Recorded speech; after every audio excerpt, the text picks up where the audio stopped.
It is time for more Wigglytuff gaming.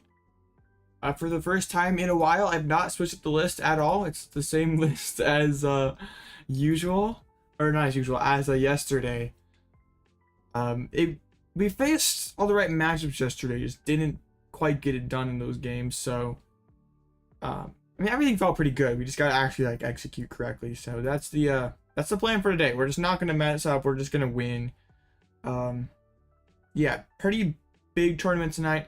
I'm actually kind of stoked because it has Top Cut. Like, I don't know, I just don't like those tournaments that are just Swiss. Just something about just playing Top Cut is pretty epic. So yeah, gonna get started here shortly. Yeah, I don't have anything else to say. I'm pretty excited because EUIC is gonna be, well, technically start tomorrow, but like I'm sure by the time I wake up tomorrow morning, it's already gonna be started, the stream at least. I don't know what time it starts their local time, but it'll probably be like 2 a.m. or 3 a.m. in America or something. I'm not staying up that late or getting up that early, I guess, but I will start watching it as soon as I wake up tomorrow. I'll miss a couple rounds, but it'll be fine. I'm excited though, because I know there's some people bringing Control. I know there's a lot of cool ideas out there. I'm curious to see if anyone like actually brings the Wigglytuff, if that's something that like day 2's at all, or if it was just like kind of a funny online thing. Oh yeah, Blaziken, we got the sauce for sure. But yeah, there's gonna be, I'm sure there's gonna be some crazy stuff that gets cooked up, some spicy things that people have not put enough thought into, or just completely haven't been considered at all. Like kind of like Entei Valiant at LAIC was something that people hadn't put a ton of stock into prior to that, and then had a huge showing. And I'm sure something like that will happen. Or even like last year, people kind of underestimated Gardevoir, and then Tor just played it, like found a great list and almost won with it. So don't know, Blaziken. I still have a lot I am considering for Control. Like I'm confident I'll be playing Control, but I kind of want to see what, well, it's kind of a weird spot because like I don't know, and also I want to see what happens at EUIC, but also I'm not sure how much stock to take into that. Like really, how much will the EUIC meta like just a week later affect Orlando? Because I don't know how many people are just gonna totally like flip-flop just based on that result. So it's tough to tell. I'm pretty sure I'm playing Control. I've been, the last like day or so of testing hasn't gone super well. Like I've played a ton of I played like 20 something games into Future, like, and I just gotten absolutely rolled most of those games. Like feels bad. Like I grinded the heck out of that matchup and it still does. I don't feel any better about it. It's like I've lost confidence, but I hope that those EUIC lists like drop switch card. That's the plan. I also hope that this tournament starts today. I'm going to ping Sniper in the Discord.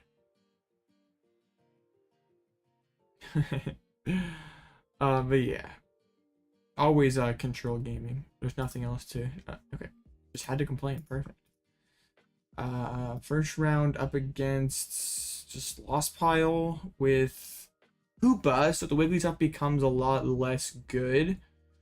I guess it's still fine because they have to commit 2 darks to this thing, which can be kind of awkward, and it only would hit for 150, but that's still a 2-hit, or 300, so that is a 2-hit.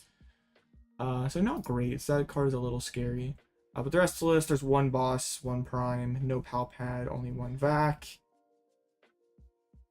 I can work with this. This is not my greatest matchup, but also one that we can definitely put up with.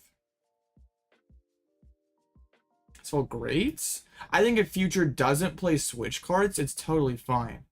But the list I've been testing into is playing switch card and Psychic Energy, and I've been getting absolutely rolled. If they don't play cards, it's really not that hard. I think it's optimal to go second blind just because you have higher odds of setting up. Like all your Ultra Balls become outs to Lumineon, become outs to Arven.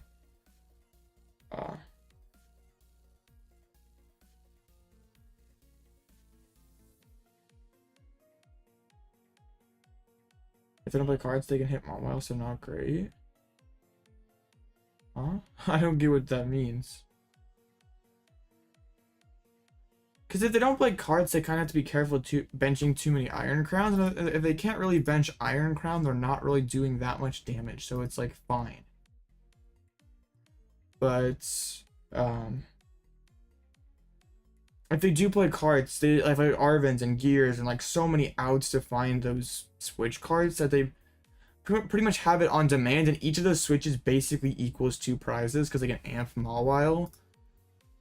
They also have Prime Catcher, which equals 3 or 2 prizes, and they usually take 1 while you're setting up. So yeah, it's a big problem of a matchup. If they don't play cards, it's, I think, fairly fine.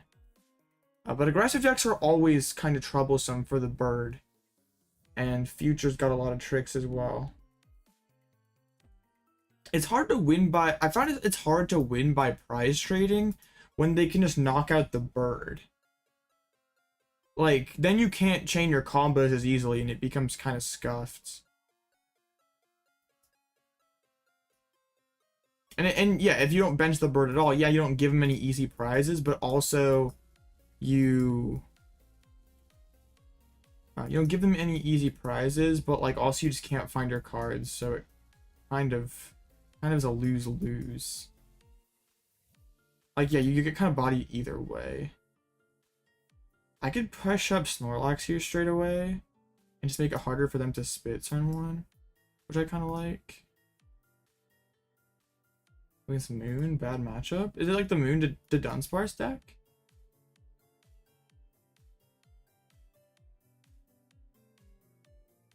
Limited CPAF for EUIC.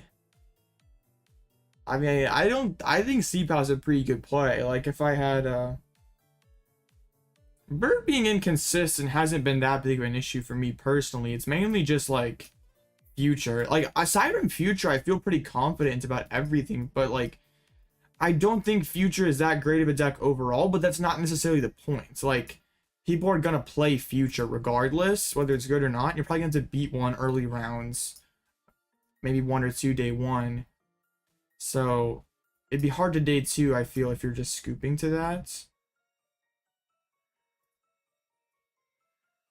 Alright, now what are, because like, the Wigglytuff is prize, which kind of sucks, but we could just like play for the Luxray next turn, which could be kind of good. I think that's what I'll do. Pretty good Charmed Lux. Potentially, they don't play any hand disruption, so it's fine. Someone did tell me about that. That was pretty cool. Yeah. That was pretty neat. They top deck Chorus. Nice. But we do have everything lined up that we can start Fang Sniping next turn. So that's pretty good. They do just Lost Zone, the Comfy, and a board. Those are 2 pretty good cards. So that makes me feel even better about using Fang Snipe, because I feel confident that we're going to hit something good. It's Italy. It's oh my goodness. If anyone here is like staying up super late with EYC the next day, I have a tremendous amount of respect for you. I know I have a European audience that does stay up for the late streams. That's pretty elite. Snorlax forcing him to burn through switches is kind of cool.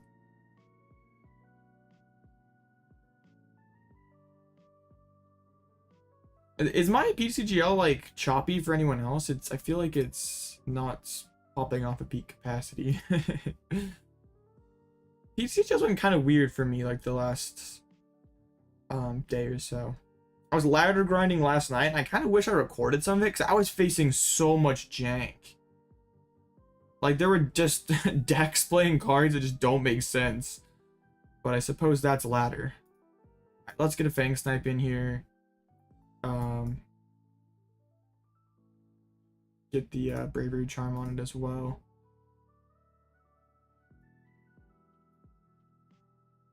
They could be trying to Prime Catcher my Pidgeot next turn, which would kind of suck because my other candy is priced. I'd have a hard time reestablishing Bird.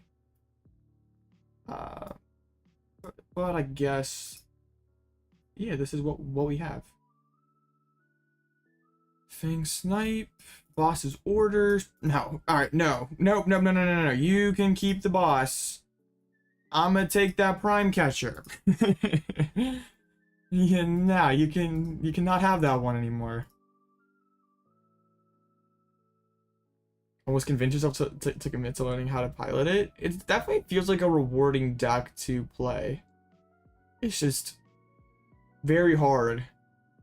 And yeah, the game it can definitely be frustrating because you lose a lot of close games with this deck. Like most of your losses genuinely feel like yeah, most of your losses just feel like you should have done something differently and you lost a really close game because you grabbed the wrong card off Quick Search or you Pal Padded back in the wrong thing or whatever. It's just, and at least those like tiny decisions that you mess up, they drive me crazy.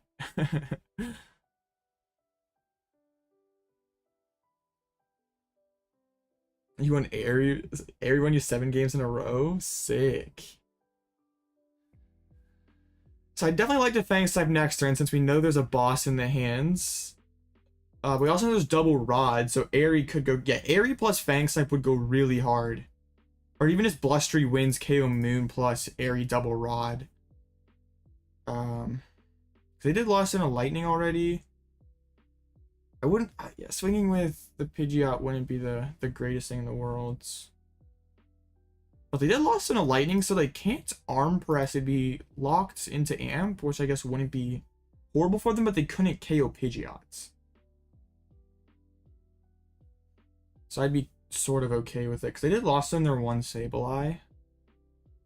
Alright. I hope they just didn't find their Stadium or their other thing. Their Lost Vac. I guess they need both. Am I going to UIC? No. Considering I'm from America, I would really hope if I were going to UIC that I was gone by now, considering it starts in like well, I guess like not, it's kind of weird because time zones, but it's like doesn't like 8 hours probably, roughly, sure. All right, let's go take this knockout. And we know there's 2 super rods in there, so this area is gonna go hard.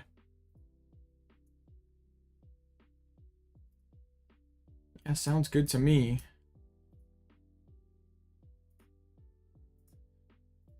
Blustery Wind also sounds pretty good to me.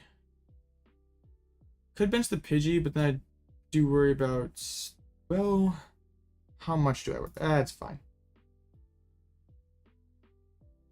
Use Frenzied Gouging and forgot about Mist Energy? Oops. I've seen that happen before. It's pretty funny when that happens. Did not pull the thing, the candy off the prize. I guess they're only playing 3 super rods. They just have 1 left. So that puts them in kind of a tricky spot. And they did commit their 1 lightning prematurely, so they can't even Raikou and knock me out unless they like retreated the hands, which would be very awkward for them. What does kind of suck is we know they're the boss in the hand and I really want to Fang Snipe it, but my only double turbo, or my last double turbo, is locked on this Pidgeot. What I could do is try to say lead the other one back in and Fang Snipe and grab it. But it probably is hard for them to build that 3rd attacker thanks to the 2 rods getting carried away. I guess they might need to find a gate and rod to be able to amp this turn or even swing this turn. Like, depending on how many energy they've clumped in the hands. Because they probably play like, what, 9 or something? Well, they actually play 11. They play a lot more than 3, 6. And there could be some chilling in the hand as well. So they might need that super rod. About 9 hours. So you guys see, okay. Part of me wants to like stay up or get up, like take a quick little nap and then watch like all the stream, but I know I'll be not doing so well tomorrow if I cheat on my sleep. So coin flips are annoying. I really despise coin flip cards. I try to avoid them at all costs. Is there a card similar to Cyllene before? That like resource recovery on coin flips? No. There's like Lusamine that could get back extra porters, but it was way too good.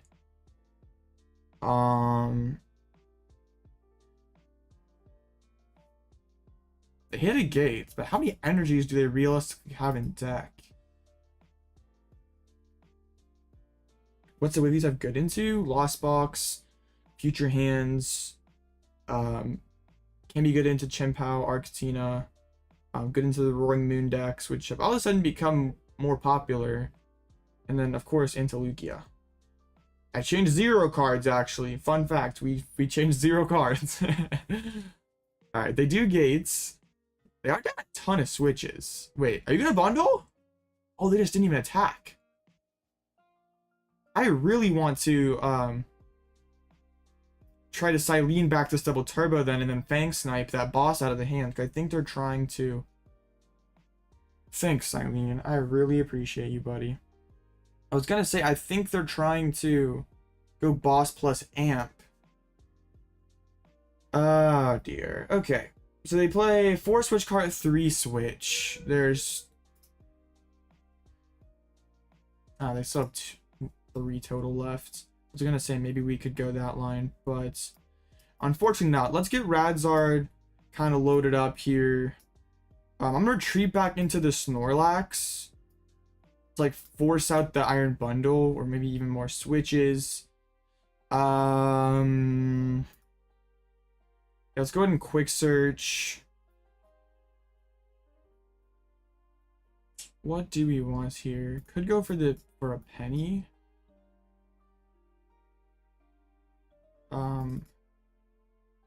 Also, I do kind of like grabbing Iono because we're pretty sure they're gonna like try to amp for 2 next turn. Or Sisters could be pretty high upside. This is fine. We can just grab the Iono for next turn. Hold the rest of the pieces and instant charge. Because they are like Hands is their only potential attacker next turn. So yeah. Yeah, Wigglytuff just tanks a lot of damage and can knock stuff out. That's pretty much what it does. Has there always been a way to access prize cards and formats? I mean, not usually. I mean, Peonia was there for a while. There was like Town Map that you flip stuff over. There was like Rotom decks in the past, which is kind of an imperfect solution. But they do probably boss and amp my Cleffa, I would assume. But now I think they lose to double Radzard. Like, we Iono to 2. They can't get boss back. So let's don't need Pidgey, don't need Wigglytuff. Just grab the Jigglypuff. Won't be needing Vacuum or Jigglypuff. Grab the Mawile. So Raikou would be currently hitting, that's 20 base, right? 120, 140, 160. Okay. The Defiance Vest works in keeping it alive then. Then we can just Iono them back to 2 cards.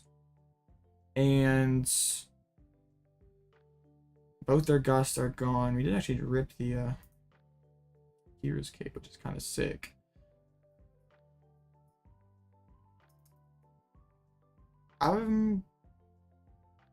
We can like grab Penny for next turn probably.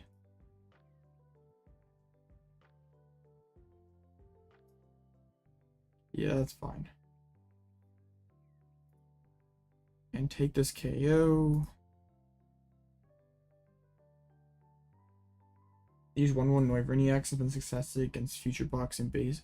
Yeah, I'm like thinking about like Noivern or other cards like that. Depends on how popular Future is, I think. Salvatore's kind of bad. I think if you're gonna play Banette, you don't play Salvatore. I did like a Banette Gardevoir deck that's been kind of going around lately that does not utilize Salvatore. Keep Pidgeots. Well, I know they don't have any Gust, so I don't have to. I could save it in case they vacuum off my other thing. But if I'm playing IRL and I knew their list exactly, yeah, I probably would. One thing I do have to be careful of is if I do go and take a prize that does activate their counter catcher. I don't know what this gate is doing for them. It's a retreat option maybe, but then they're down to 1 gate. Wow, so they're very thin resource-wise. They have like 2 switches, they have 1 gate, they have 1 super rod. It's just so hard for Lost Box to last into the end game with this deck. Like especially with Eri now, like it's already hard enough for them with Luxray existing. But now Eri's been, I think they're hoping that I'm gonna play into the counter catcher, which I'm not. Like, I'm not falling for that. I'm just gonna keep Radzard active. We're gonna go quick search for sisters and try to mill. We can mill gate or vacuum or something pretty good.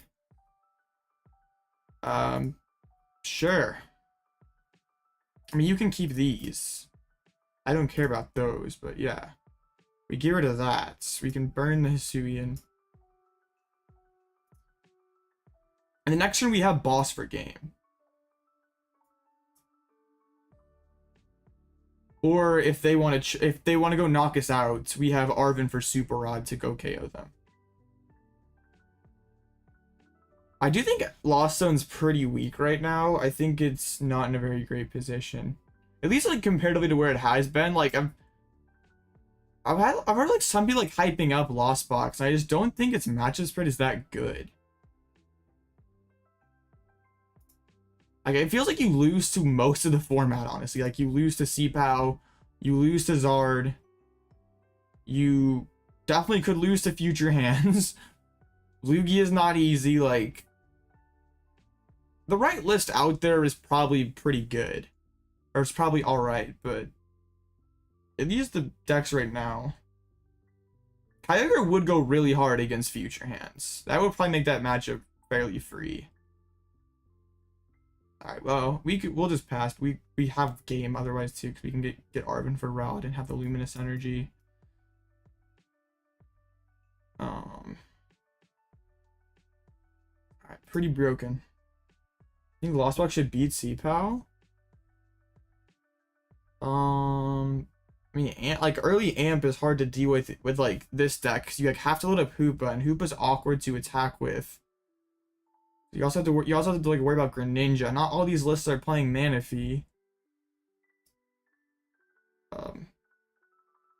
Like now that Pidgeot's playing Eri, that's really bad news for Lost Box. Like, at least Tina can preemptively load energies into play, but Lost Box really can't do that.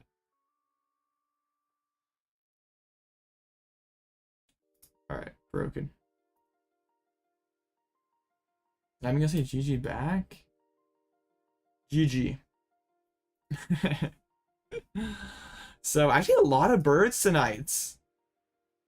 Wow. That like what is it's like the 5th most played deck. Well, not as many Lugias as usual. Arctina. Who let Arctina be the 3rd most popular deck?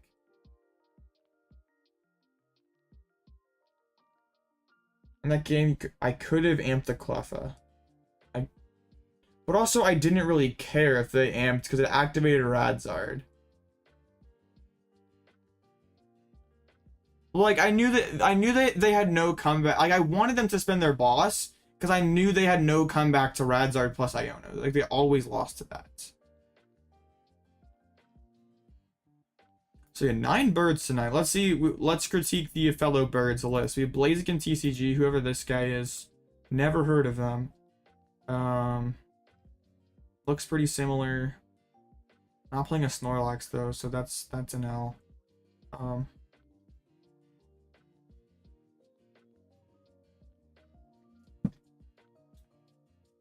Artina, congratulations, yeah. Is this the list from a Monday night with the VAC with the band? I guess not playing Luminous Energy. Everyone's trying my list. I mean, it's pretty good and it's weird, so people do love a good weird deck. So there's that. I mean, that's relatively tame, but not too many changes. Some guy named All Out Blitzel, never heard of them either. There's another Wigglytuff gamer. They're playing the Yakumo still. So this is the same list from Monday, but they added in a Yakimo. Oh, they took out no! You kept the board in there, but you took out Cleffa. Dude, Cleffa's so gas. What a throw. Why 3 pads and no Yaocheer? Because Yaocheer is really, like, if I'm gonna have one recovery supporter in a game, I always want to have Cyllene over Yaocheer, so I just play 2 to protect against prizing. And also, I don't like, if you play 2 Pal Pads and you prize a Pal Pad, that feels really bad. So, and there's a lot of matchups like Lugia and like Future Hands, you don't really have turns that you can afford to spend on Cyllene, so just being able to Pal Pad back in supporters is pretty good. But yeah, I'm very big L, whoever cut Cleffa, not amused, not a fan. Alright, at least has a Cleffa in here. Yeah, this is just a 60 from Monday that we went 10-0 with. That's okay. This is an approved 60. We like this one. All right, that one's fine. They lost to Incineroar though. That's not fine. Let's see.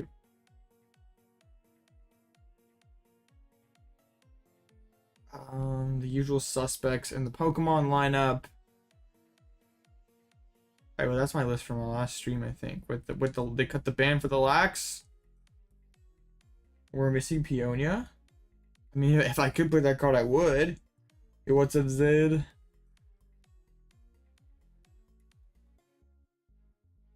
Arctic gonna farm some Cubs? Sheesh. Oh man, no Wigglytuff? We're just committed to scooping to Lugia? That seems mid. Okay, so if you want to scoop to Lugia and play more consistency, I get that. Lax is pretty fire. I'm kind of chill with the Lax in the list now. I don't think I don't know. It'd be one of the first cards I would cut, but it feels pretty solid. Yeah, I can kind of get with the take of just saying I'm not going to beat Lugia. I'm not even going to try to beat Lugia. I'll try to enhance my matchups elsewhere. But you're not even that much more consistent with this list. Like, only the one Rotom you're playing, not even like you're not even maxing out on Pokegears.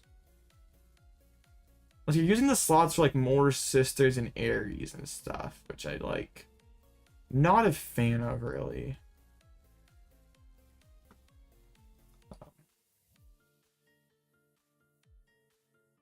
Let's see, this one's got double Lax, as well as the Sisters has Yaocheer plus Cyllene.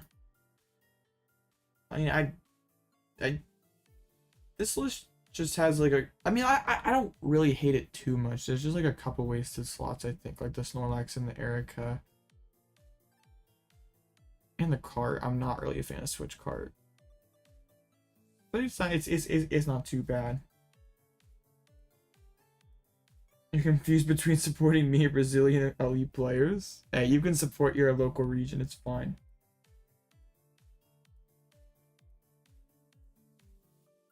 Yeah, you can take the victory lap, Alex. You can take it. I didn't want to put Lax in there for a while, but a smarter control gamer convinced me that it was needed for the future matchup, and it was just like good enough everywhere else. It's like just not a bad card to have in the list. And it tries into future. It's still not good enough to like win the matchup for you, but it helps a lot and is pretty situationally good in other matchups. I don't like our game plan into Lugia revolves around using Wigglytuff, so Temple kind of hinders our own strategy. And also, like, one of Lugia's big plays in the matchup that really screws you over is if they like Chinchino your Pidgeot before you can establish yourselves. So, like, even if they did bench the Lumineon to boss out your Pidgeot and whatever, and they spent their stadium, you couldn't even, like, capitalize on it because your bird would be off the board and you couldn't find Temple. So, I mean, it would help the matchup. I think if I was playing another tech for the Lugia matchup, I'd just play Yakimo. Or just play another consistency card to get into the game. it definitely helps into future. It's hey, it's fine. Anyone can have opinions on the list. It's fine. No, we're not shaming anyone for having an opinion, unless your opinion is just objectively trash. And saying Lax belongs on the list isn't objectively trash. So this is Wigglytuff, but they added an Erica. They added 4th counter catcher. What did they cut? They cut the rescue board, so Cleffa feels kind of pointless. And what was the other cut? Oh, they cut. Whoa, they cut 2 Ultra Balls and Lumineon. So there's more sauce in here too. What else am I missing? Oh, they have Arven's on here as well. This deck is just gonna brick then. Like, you cut so much consistency to an already inconsistent deck.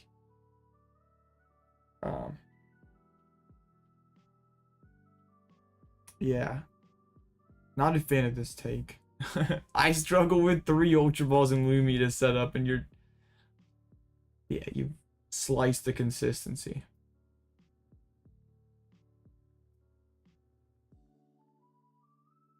Yeah, listen to Nathan. Y'all should leave a like. Alright, two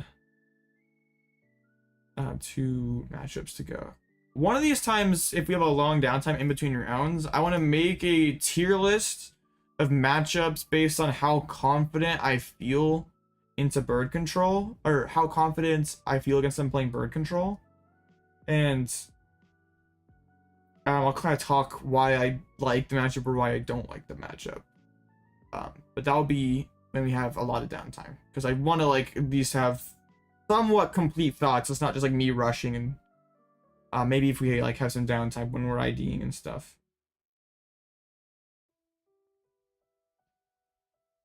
But we'll be getting started with the next round shortly here.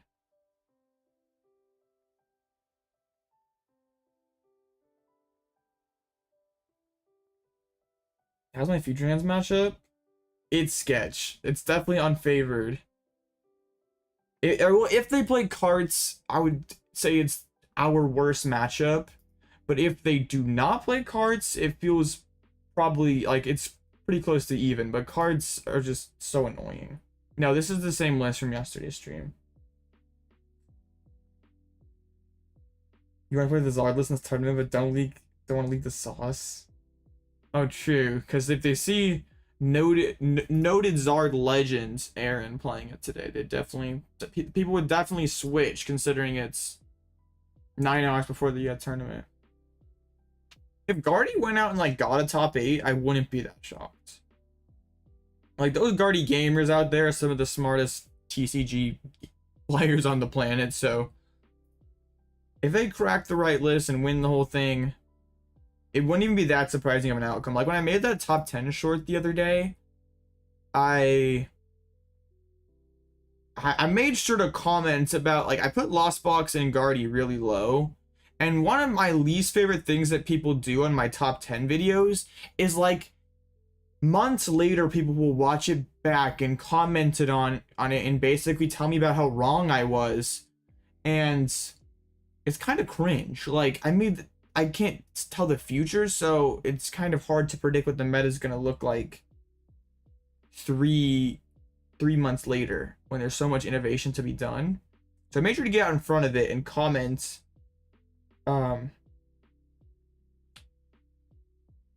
and make sure people don't come back later for victory lap. It was a toward TCG.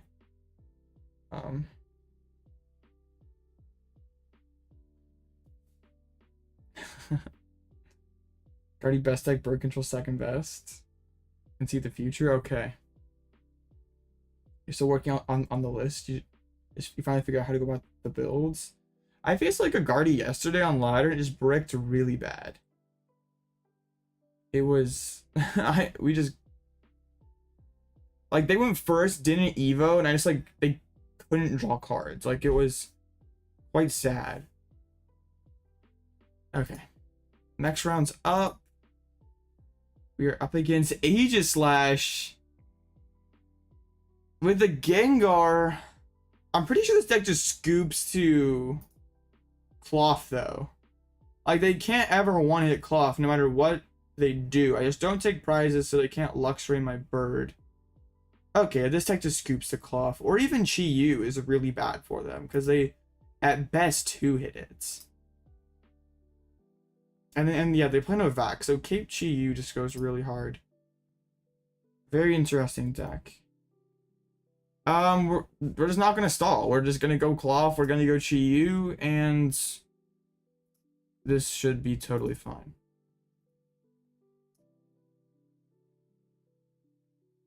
How consistent is this deck in my opinion? It isn't the most consistent deck around, but also I wouldn't... Consistency isn't one of the deck's best attributes, but I also wouldn't call it like a weakness either. Yeah, it's like not the most consistent deck, but it's not like we're just breaking every other game. And also the comeback potential is pretty insane, so like even if you do like sort of hard brick, you can still sometimes win those games. Alright, so how are we gonna deal with an Aegislash? Not something I've game planned into. How do I pilot this deck in close lists? Well, I just have to make educated guesses, or you have to make educated guesses. So, like, I can tell for certain a Charizard on here is playing 6 energies, playing a switch, whatnot. So I probably play it more carefully sometimes because, like I not dealing with absolutes.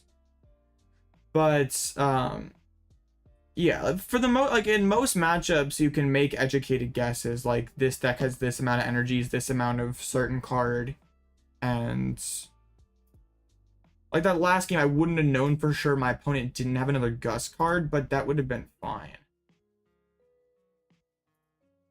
Okay, why is live not loading for me? Kind of annoying. Yeah, you definitely have to like really be well versed in the counts of like every deck. And you also have to know how to adjust, You have to know how to adjust your game plan based on certain cards, like cards in future and stuff. Bruh, come on. This is cringe. What is... Please? I mean, it's been kind of slow today. But it's like not even loading in, which is really, really frustrating. Okay, let's try resetting again. I haven't had this issue in the past. My computer's like kind of hot. The fans are the fans are turned on. Bro.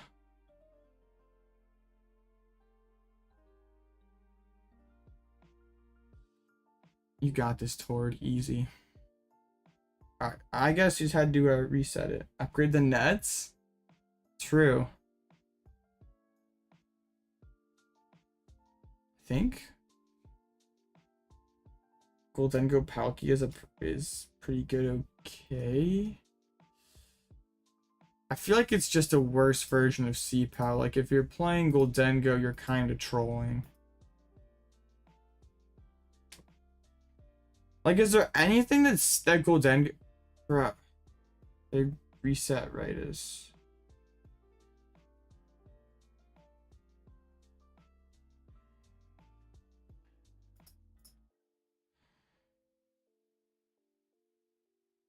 Bruh. The real Tord or a troll? We'll never know. We will never know.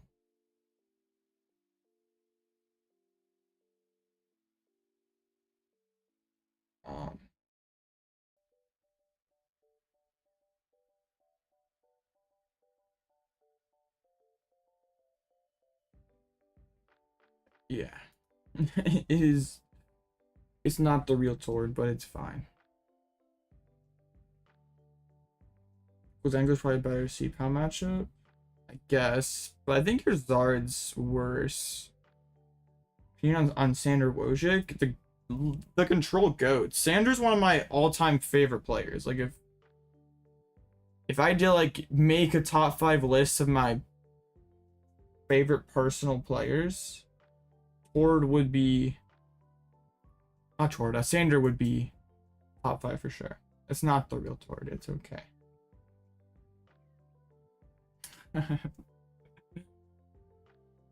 Alright, not the greatest hand, but we do open the Klawf, which is kind of sick. Seems like his channel. I can see things that y'all don't. Like I can see their ad and other things, so yeah. Also, I can see their previous comments on the channel as well, so nice try.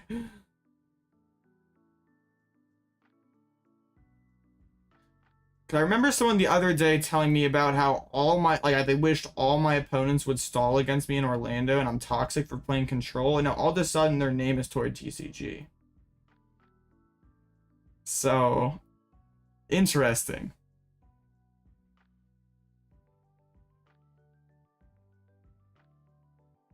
Because retreat lock isn't as good. Like Guardy was one of the main matches we were retreat locking against, and doesn't really exist now.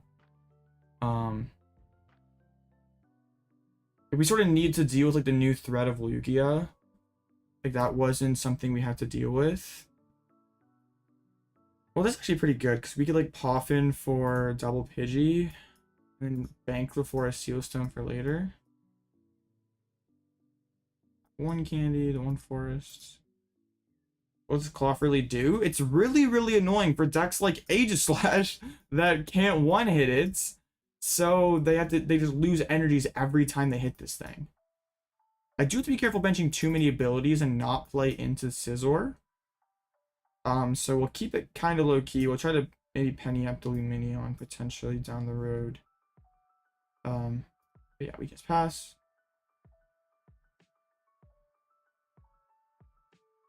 She practice against my control list. I think if you have a limited amount of time, it would not be my highest priority, I guess. Like maybe have a couple games into it so you can have a general game plan.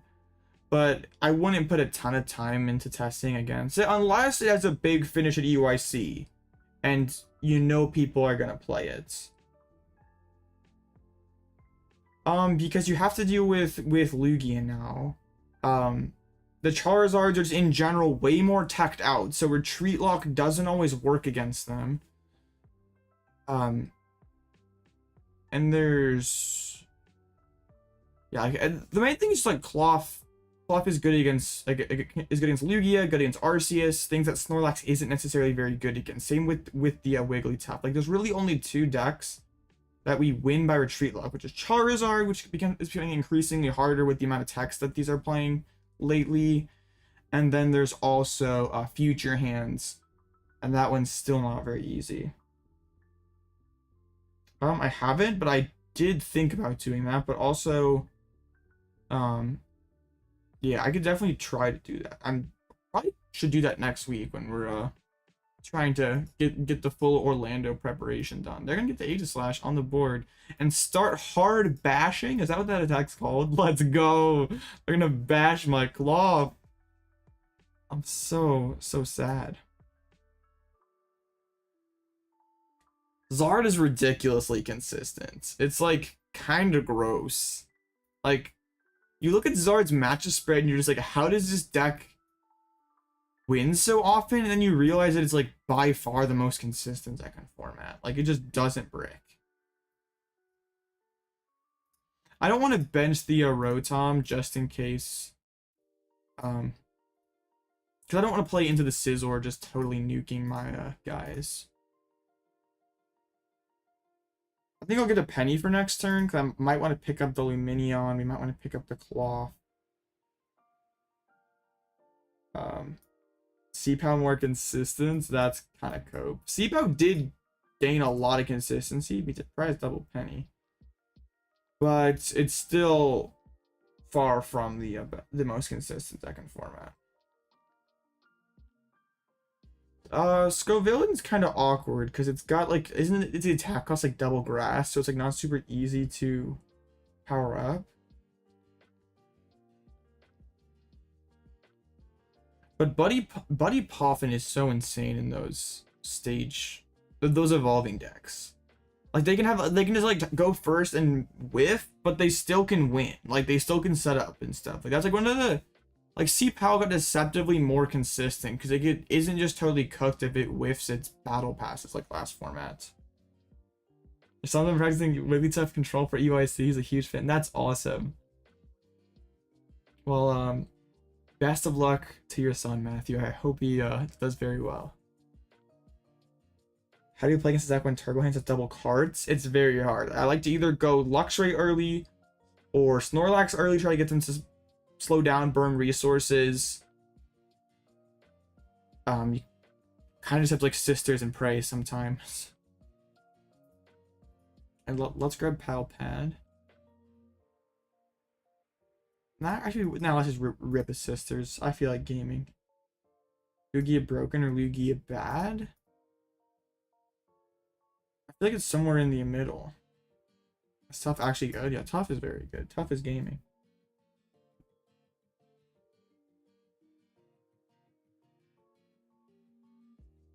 Alright, they're getting their Aegislashes evolved up, but they haven't got their Gengar evolved up.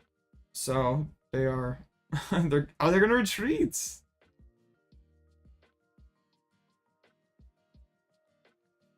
kind of yeah. It really feels like it comes down to luck, because like sometimes like the future hand just has boss like really early KO your Pidgeot, it's kind of over. But like if you can slow them down enough that by the time they do KO your bird, they've lost enough resources that you can still close it out.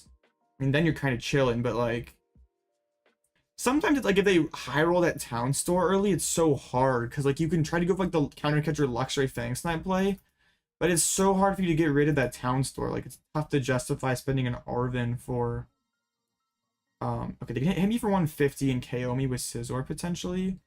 So let's Penny active then. Having one Penny is very annoying. I sort of like the idea of Chi-Yu actually this turn, but we can Chi-Yu later. The Klawf is still very good. Let's go. But prizing double Penny sucks.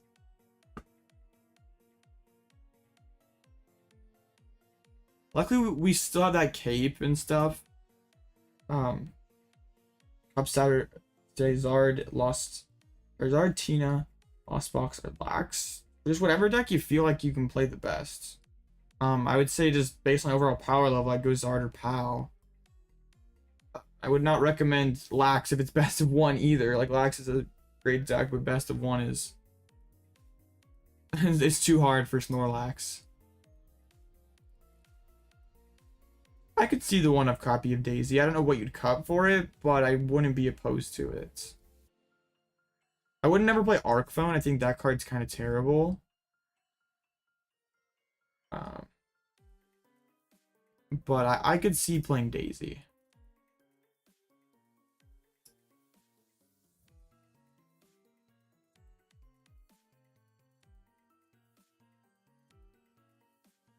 But also, like, how game-changing really is it? Because you're not taking, like, a bunch of prizes. You're taking...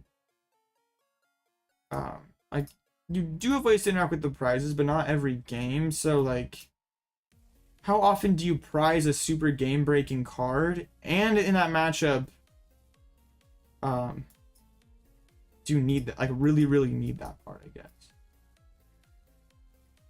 Alright, let's just grab Penny for next turn. If they're just gonna chill, I think we probably start using Chi-Yu, but it's like, the Chi-Yu with only one Penny. Yeah, Arc Phone's definitely not very good. Maybe they're trying to over-attach, or they might just be like, I'm not gonna attack you, what are you gonna do about it? Which, I can eventually start using Chi-Yu. Another candy. Maybe they're gonna get the Gengar going now? They are, okay. So they can easily pivot between their stuff. Is Arc Phone better in control when you don't take prizes? So the issue with Arc Phone is... One second. The issue with Arc Phone is, like, first of all, what cards do you have in your deck that you just instantly lose if you prize? Like, there's not too many, right? And how often can you reasonably get Daisy plus Arc Phone in your hand at the same time? So you have to, like, you have to decide. Do I play this clunky combo of cards that maybe does nothing, because that could potentially just not even prize anything bad, and I'm basically playing a 58 card deck? Or I could use those slots to... I could commit those slots to cards that would... just be... Like, if I was really worried about prizing energies, I could just play more energies. I was worried about prizing pennies. I could play more pennies. I could play more Pal Pad, more Cyllene. And my opponent's just, like, not gonna attack me. I guess they think that this is, like, they can play for the tie this way, but alright. I can do this. This is fine.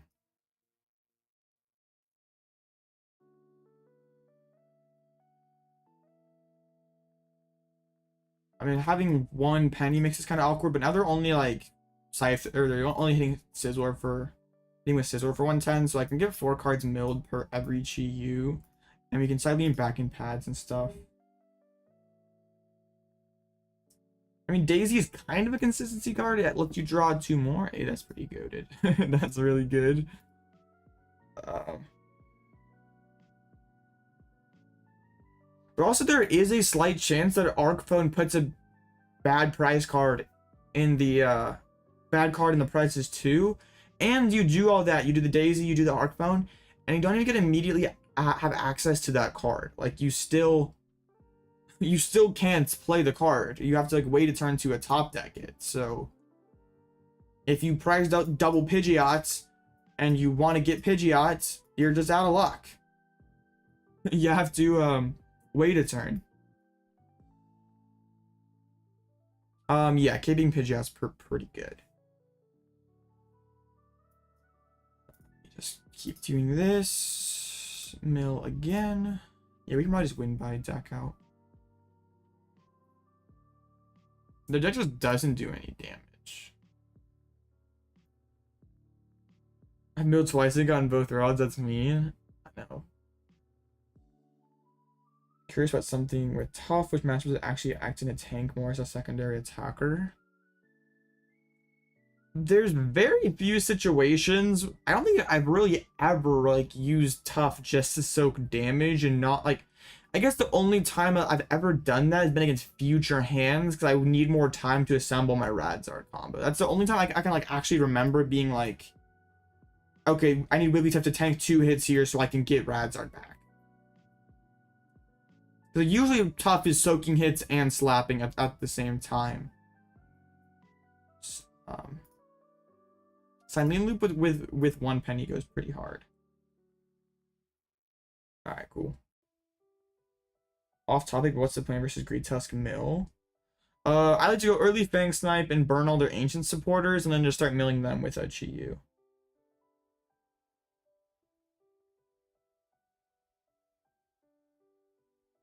Yeah, Daisy turn 1 and Cypher Maniac the following turn to Arc Phone. Yeah, that's just too much sauce. Like, Cypher Maniac's a good card, but, like, I just rather, like, play an Arven. Because, like, then I'm, like, ciphering into the cards and instant charging for them. I have to hope my opponent doesn't just Iono me out of them. Like, Cypher doesn't have too much synergy with this deck. Alright. Got the dub over Aegislash.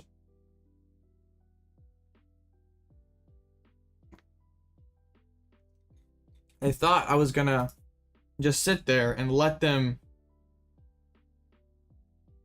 I was gonna be content playing for the tie, like I didn't have anything to do, but like just looking at their list, they have no answer to Chi-Yu as long as I don't overbench abilities. Like with a cape, there's no back, they're like 3 hitting it, so I'm getting 4 cards value. Well, if the Tusk player starts hitting, we can penny loop the Chi-Yu. Like if we have cape on Chi-Yu, it takes them 3 hits. So So that's fine. Play 1/1 Kirlia? Gross. What I think about what I think this list in 35-minute best of one? I think it would be okay. Any Buffalo fans? Hey, I still have a very special place in my heart for the Buffalo. It just ain't it right now, unfortunately. Oh, I thought for some reason I thought Tusk did 140. So it would be a 2-hit. That'd be kind of awkward. I think you just mill and penny loop and stuff still. Because also, oh yeah, it is a that's where I'm getting it from. It's so hard for them to have 4 basic energies on it. Also Tusk like kind of has difficulties popping off against you because they can't bench Ninja. So they sort of have to play slow, and you can usually take advantage of that. Or if they do bench Ninja, they just straight up lose to Mawile. Or if they open like Mimikyu or Mawile, Ninja, Comfy, Pidgeot EX, there's a chance you can just win immediately with just pushing up Snorlax. Like some lists do play switches, but not all of them. Like some like just play rescue boards.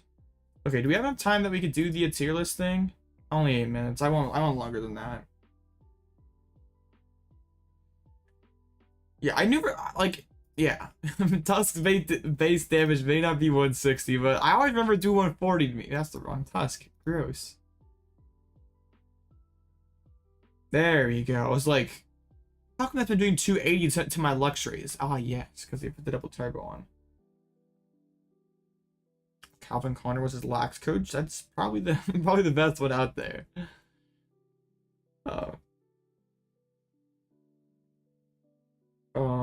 Do I prefer tough control over the 10th place?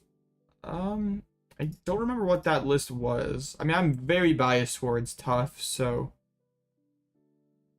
Doom regional.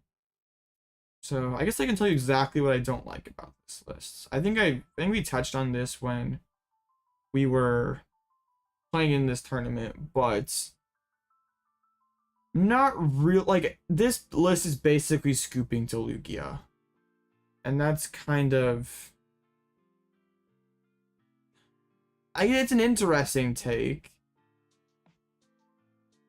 But I'm not huge on it. Like, I'm not sold that, like, by just taking the L to Lugia, you commit the spots that actually make your match spread that much better overall. Like, you're basically, like, cutting the techs for, like, Daisy Arc Phone and Carts and Temple and Basin, like... cards that are nice, but it's nothing really like that really. Does it scoop if you cut Erica's for second Temple of Sinnoh? I think the plan is to like Regieleki maybe loop the Sinnohs until they like run out of stadiums, and then you try to trap like a Lumineon or a Snorlax or something. But the issue is, like, what if they just keep, like, every time you, like, Sonar and put down Temple, like... I guess you would, like, Sonar, get back the Temple, then pull up Archeops, Tempting Trap, or whatever. Like, we have a game plan here. But, like, what I like about Wigglytuff, like, it puts cards on the board. So, like, if the Lugia player wants to just go around my Lugia, or go around my Wigglytuff and KO my Pidgeot EX, I still have that Wigglytuff on the board that I have to respect, that's going to give value, like, knockout Archeops, knockout Chinchinos. Like, your whole strategy with this deck just crumbles as soon as your bird gets knocked off the board. Because, like, then you really can't deal with that load of Chinchino, and it's just going to sweep you after that. Like, you have one Radzard. What's the Wigglytuff for? It's super clutch against Lugia, Future Hands, Arc, Lost Box. How do I beat Lugia with my list? We use the Wigglytuff to KO either both Archeops, or if they want to preload energies, we knock out their Chinchinos. And then we try to, like, they usually have like one big loaded up rat that they use to knock out our Wigglytuff with. Then we knock out their last rat with Klawf. And they'll have either no Chinchinos left, so they can't one-hit Klawf, or they'll have no Archeops left, so they can't build energies quickly. Then every time they hit Klawf, they lose an energy. So they eventually just run out because we just penny loop either Klawf or Chi-Yu and start aggressively winning the game after that. And we also do have Radzard that can just nuke whatever the thing they have remaining energies on as well. Oh. You may struggle versus team if you nuke blind first. I don't like blind first though. And not that many decks are playing Toon. Like, I think if you're playing best of 3 and you don't know what you're up against, you still go second. And if you get bodied game 1 by a Toon, then you just go next and choose first. We tried Honchkrow instead of Wiggly. I've not. It's an interesting thought. Yeah, it's definitely an interesting thought. It's like it's much worse than Wiggly now that in those Lost Box matchups. Now that most of them are playing Spiritomb. And it's also a lot worse against Future than the Wigglytuff is. Not that Wigglytuff is phenomenal against Future. But Crow definitely has potential. So you gear then just with Klawf and KOing their attackers instead of Yakumo. The Yakumo is really just there to try to prevent them from building up energies. Yeah, you do but like you would gain, like if you like cut Wigglytuff, you cut a DTE. That's +3 spots. You could put in Crow, another Charm, another Defiance Vest. Like it wouldn't really be that much of a difference in space. Would I recommend getting coaching? I think like if you're trying to get better at the game, like I think coaching is pretty good for that. like obviously, like yeah, if your goal is to improve at the Pokemon TCG, like that's what you want to do, then getting coaching from a better player like can't really possibly hurt, like as long as you're getting it from a good coach.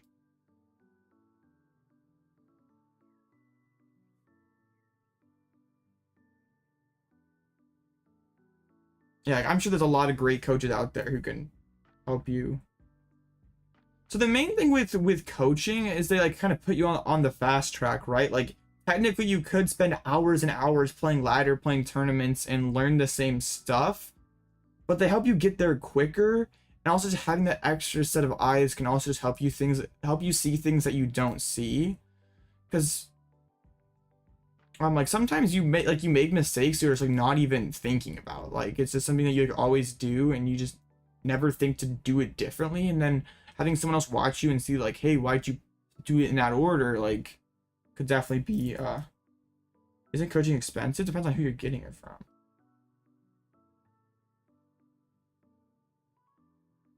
That's a great point, Aaron. That's a very good point. Because way back in the day, I did have like a couple coaching sessions, but like Senior Blitzel was very, very stubborn and he knew everything, so it was not very good. I was so sure I was smarter than the person who was teaching me, which was not true, but yeah, it didn't last too long.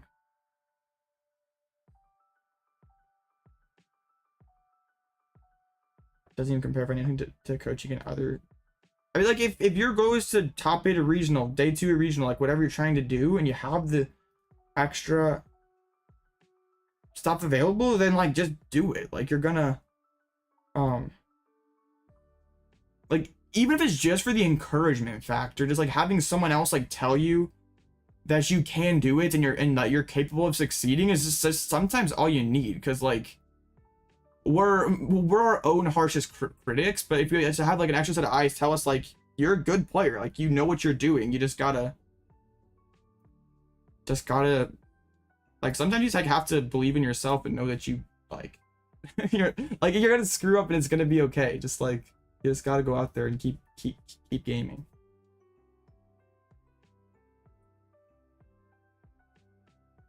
Yeah, what a legend. Coaching helped Darren become a Zard legend. Do I believe in Blitzel coach? All out Blitzel coaching.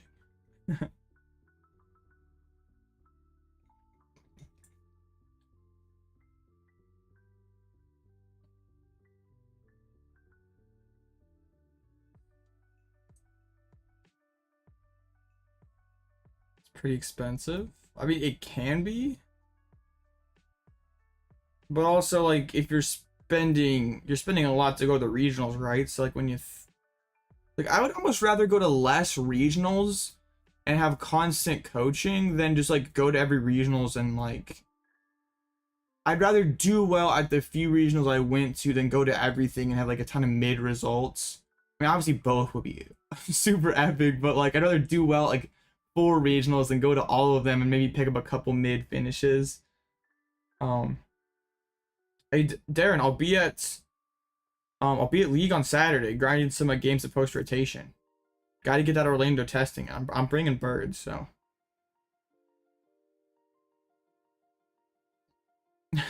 I'll be there.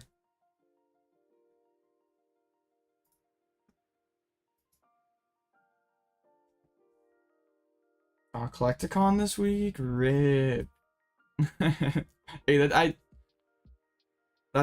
would probably be a pretty fun though. Maybe during the week, I bet.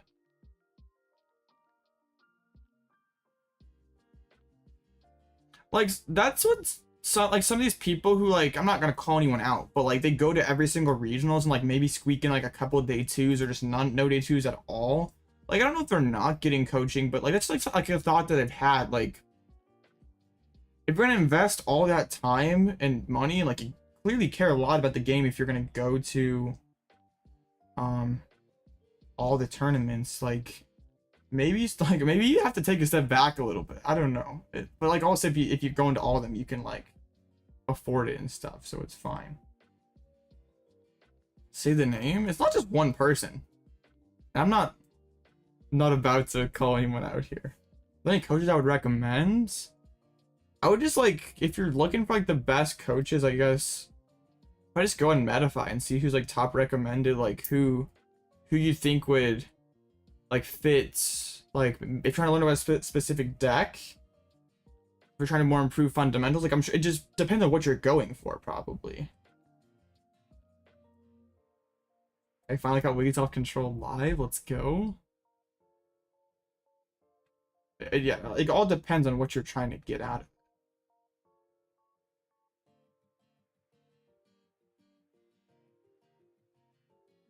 it. Next round coming up soon.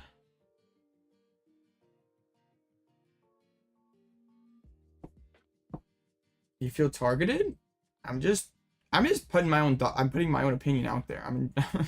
I'm putting my own opinion into the world.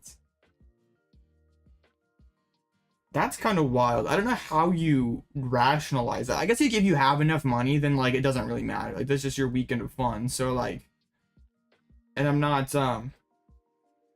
gonna judge you if that's how you want to spend your money. But that, like, if that were me, I'd kind of like have to take a look at myself and be like, what am I doing? Like, that's that would be like, at what point do I like stop doing this? Because that would be kind of demoralizing. But I guess it depends on what your goal is. If it's just like you're there every weekend to have fun. What are my top few decks right now, in my opinion? Like if you wanted to just like take to a tournament and get some points, I'd say C-Pow, Zard, or Lugia, not in any particular order. Yeah, that would be like I've been to one major and I whiffed day 2. I lost my winner and I was like, I couldn't get over myself. But I can't imagine being like not like going to every for the last 2 years and not having one. Like I could not even. I'd be so disappointed in myself. Like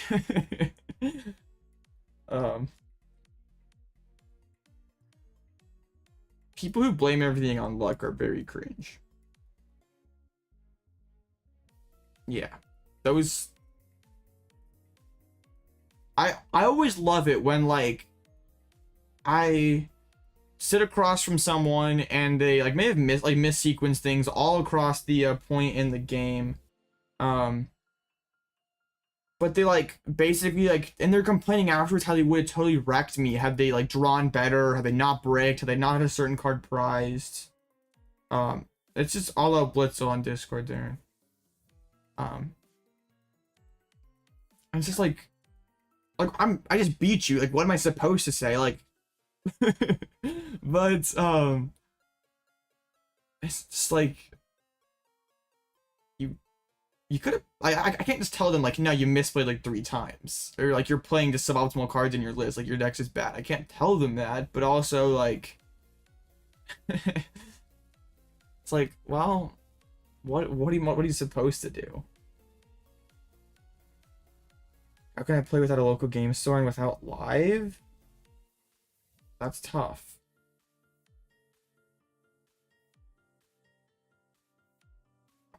That's pretty tough.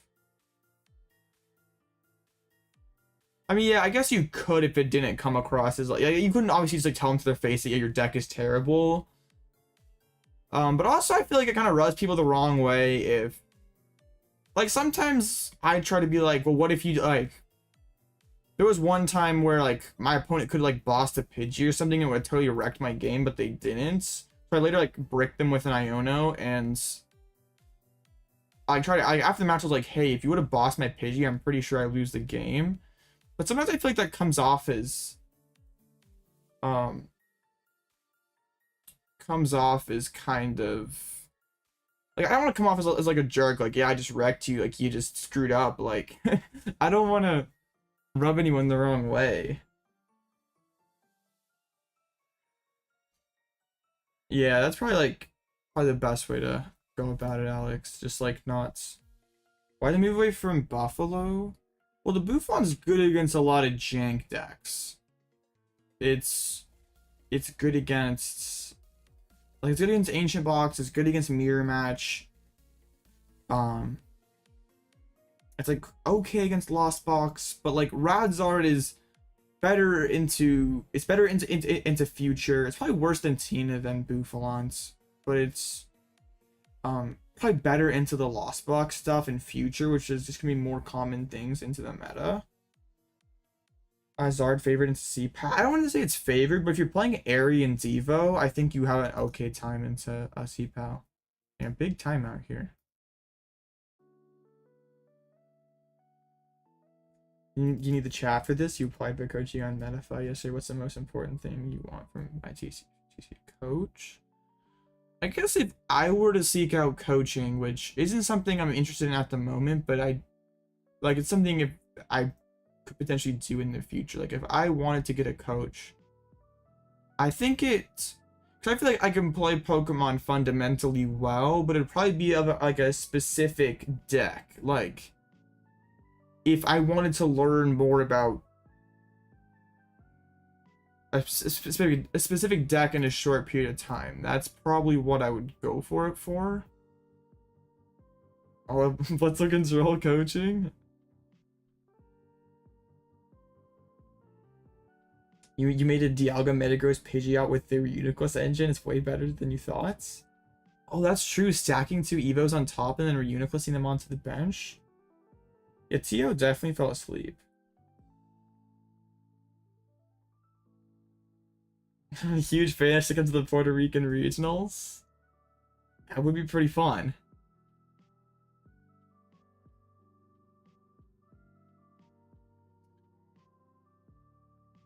But that probably depends on where, like, also where the student's at as well, Aaron. Like, if it's someone who just, like if you're, like, a well-rounded enough of a coach where you can teach, like, fundamental stuff, but you also can get down to the super specific stuff.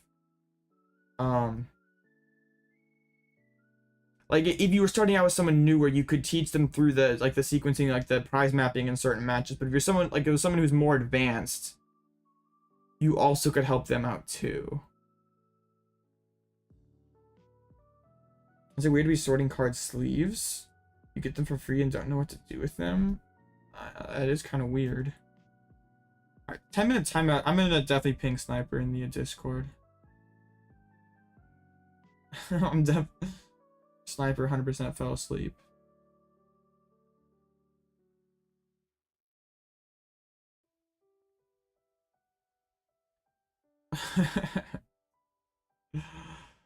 Rip.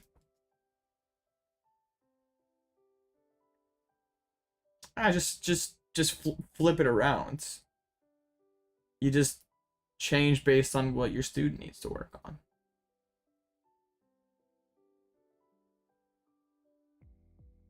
Can't wait for the 10K Fall Guys stream. Uh-oh. It's getting closer. Rip. Keep cooking. You love the Wigglytuff control. Any advice for controlling it?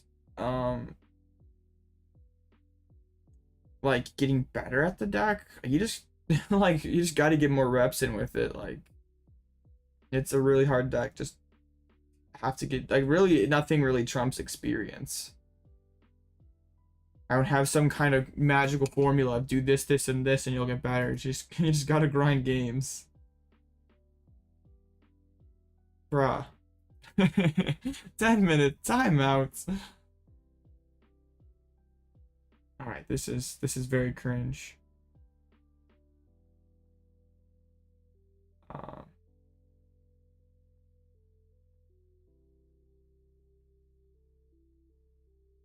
I just had to complain. This is epic.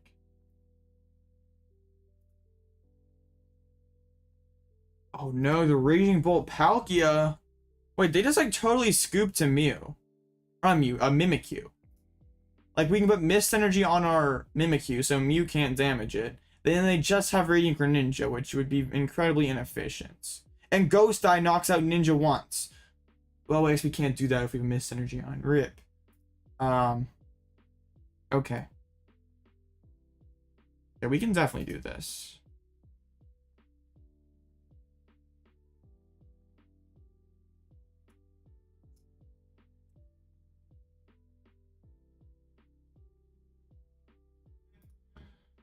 Okay.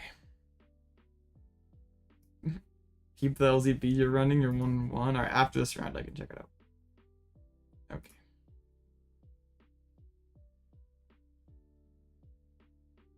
Yay, logging back in.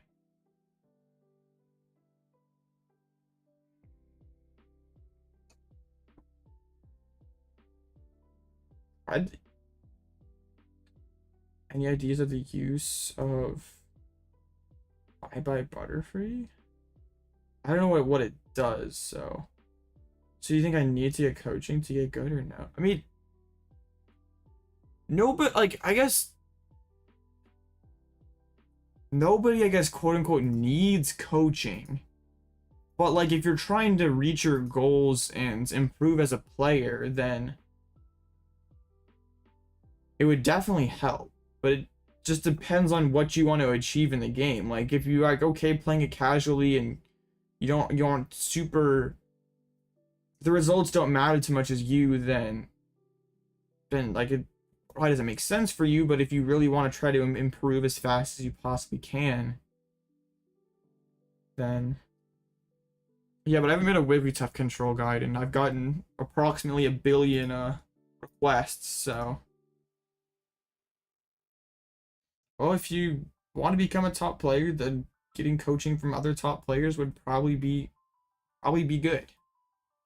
Like most of the juniors and seniors who like age up and like become really good masters, they got coaching from masters and juniors and seniors.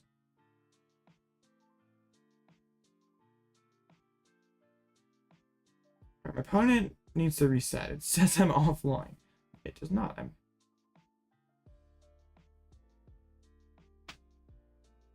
Come on.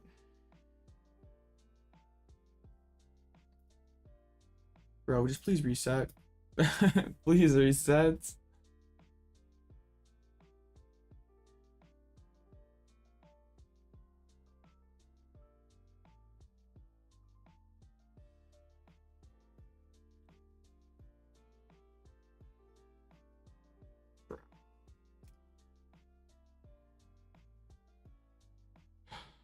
This is my favorite part about tournaments, like the awkward getting into the round part. That's my favorite. Now, alright. They reset, which I guess is good.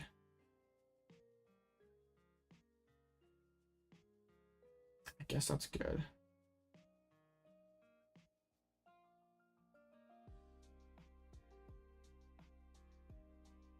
Guess they're reloading. That's great. We like that. I don't know why my computer's kind of going crazy today. Is Snorlax better than Choice Band? If you want a chance in the future, I think you have to play Lax. And it's also just, it's just an okay card all around. And the band isn't necessary into any matchup, but it's nice to have. It's not a,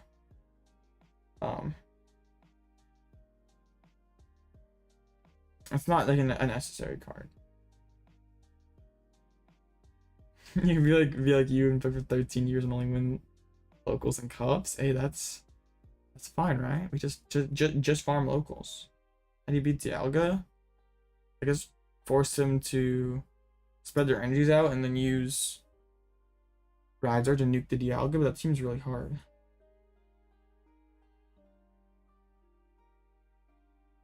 I'm glad we chose second because we can actually Cleffa for some cards. This hand's pretty awkward though. But really my game plan's probably just penny looping the Mawile, especially if I can get a hero cape on it. It would live 2 Moonlight Shurikens. They do play a Vacuum. Yeah, and I want a Mist Energy on it as well. So Mew couldn't ping it. Yeah, they go for the Greninja straight away. One scary thing is they do have the threats like Moonlight Shuriken. Turn 2. Is this deck playable for best of 1 league challenges? I mean, I did find with this deck best of 1 pre-rotation, and if anything, it's gotten more aggressive, so I would say it's fine. They restart for a card. Alright, they get the Palkia down, I assume. Oh, and they're actually foregoing Palk. I'm kind of cool with that. I'm pretty cool with that. Lost back. That does help me play on my hand some. It's a pitch of Vessel. We could back. I don't know. I kind of want to. I don't really want to back away any of these cards, but drawing more cards does seem pretty good. But like, those are 3 really good cards. All right, we found the Iono. Do you have a Luminous Energy, so we could start tempting trapping even. Butterfree stage 2, 1 attack, 2 colors. Choose one's benchmark and shuffle it into their deck. Then shuffle Butterfree into yours. That's pretty interesting. But it is a lot of effort for something that just immediately gets yeeted back into the deck. Are you? I guess are we talking about this card for control or just like in general? All right, they're gonna get the Sandy Shocks loaded up. So yeah, they have a couple switches as well, so they could. Even if I do try to Gust Trap the Pal, can get them to put waters on it. They still could do other stuff. I do kind of like the Lax. Lax is pretty good. I'll save the Lost Vat because really everything in the hand is pretty good. You can put the Luminous Energy on there. Tempting Trap could definitely be a pretty solid play. We get the Pidgey down. I suppose baiting Star Portal wouldn't be the worst thing in the world. I don't want to bench too many single prizers though and give them. Alright, let's like I'm already giving them an insane amount of Shuriken value if I bench Pidgey. So I can't really bench the Mimikyu.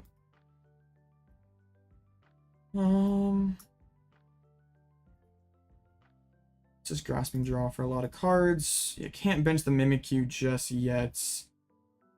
Not really a great pull. Is this a Charizard matchup? It could be. My plan is to Mimikyu, since they only really have Radiant Greninja that deals well with Mimikyu. I guess I should have checked the deck with that Nest Ball to see if the Mist Energy was in there. Because if Mist isn't in the deck, we are pretty chill. Just get it on the Mimikyu. My hand's pretty sketchy though if they take this knockout, like they Star Portal and stuff. Do whiff gear. Even if they just nuke my Cleffa, that would kind of suck.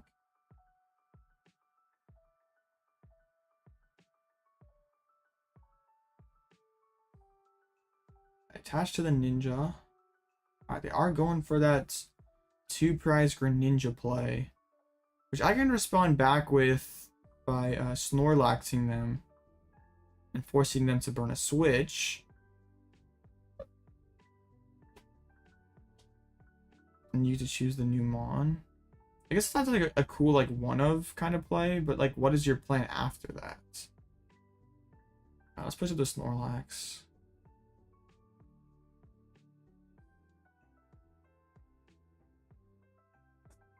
I don't like want to bench Cape Mimikyu because they're like probably fine chilling with the Ninja, so we just pass. I guess burning the Nest Ball was kind of silly because like Rotom would be pretty good right now. And maybe could have gone Tempting Trap as well, so Boss isn't a pivot for them. Alright, they just Sodas. I guess they do have like Sodas plus E-Switch, so they can load up that Ninja rather quickly. They're playing 3 energy switches, so. And they have like Vac, so they could just knock out Mimikyu all in one turn. That's kind of scary. Bellowing Thunder. My Snorlax. This is pretty bad. This is really bad. I definitely should have got Rotom. I like got greedy thinning that Nest Ball for an extra card. 'Cause now we're kind of cooked. Penny. Well. I mean, it's something. Or just Penny back into Mimikyu and just like stick it up there. And if they just have it, like they have the double E switch, immediately they just have it like that. That seems fine.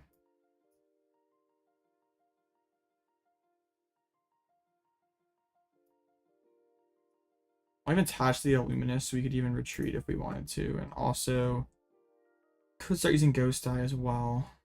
I mean, they could just win the game this turn. If they have double E switch, attachment, vacuum switch, which to be fair is a lot of cards. But it's doable for them. Yeah, I would love the Rotom right now just to draw some cards. Even if it instantly got gusted and knocked out, like any card would be appreciated right now.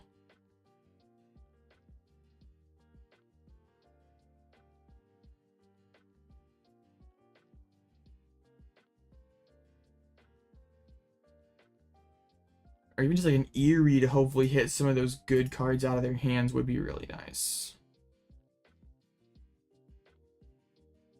Like if I get an Eri with Vacuum.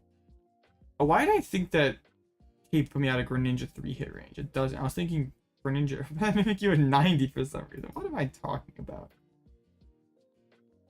Don't listen to me. I just say words.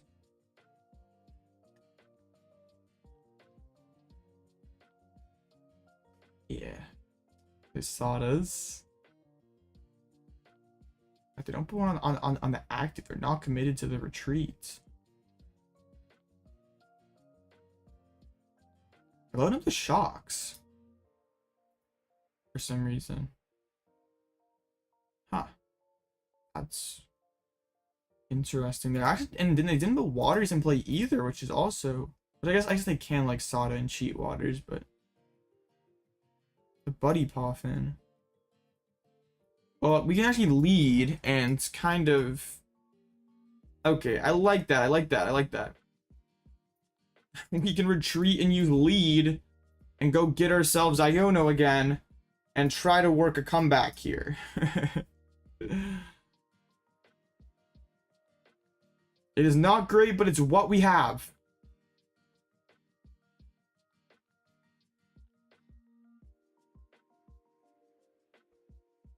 It sure beats passing for a turn.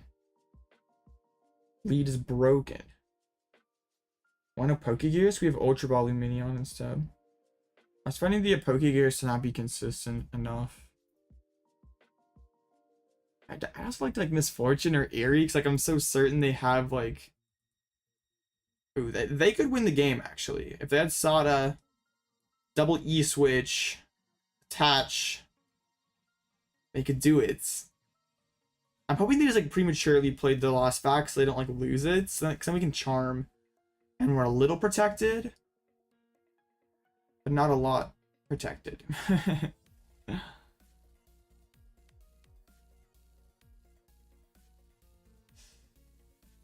They still have 3 E-switches, 1 actual switch. I guess they wouldn't even... Ugh. They're pitching the Iridas too, which makes me uneasy.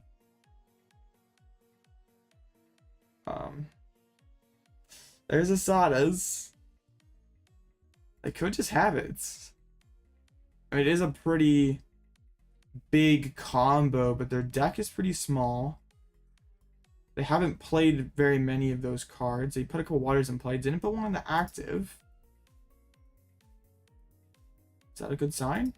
Hope I had a good day. I definitely had a good day. It was a busy day, but that's not necessarily a bad thing. I mean, not just slamming cards down, but there's E-switch number 1. I know we have an Iono, so they could be like trying to Iono proof themselves as well. Alright, the capsule.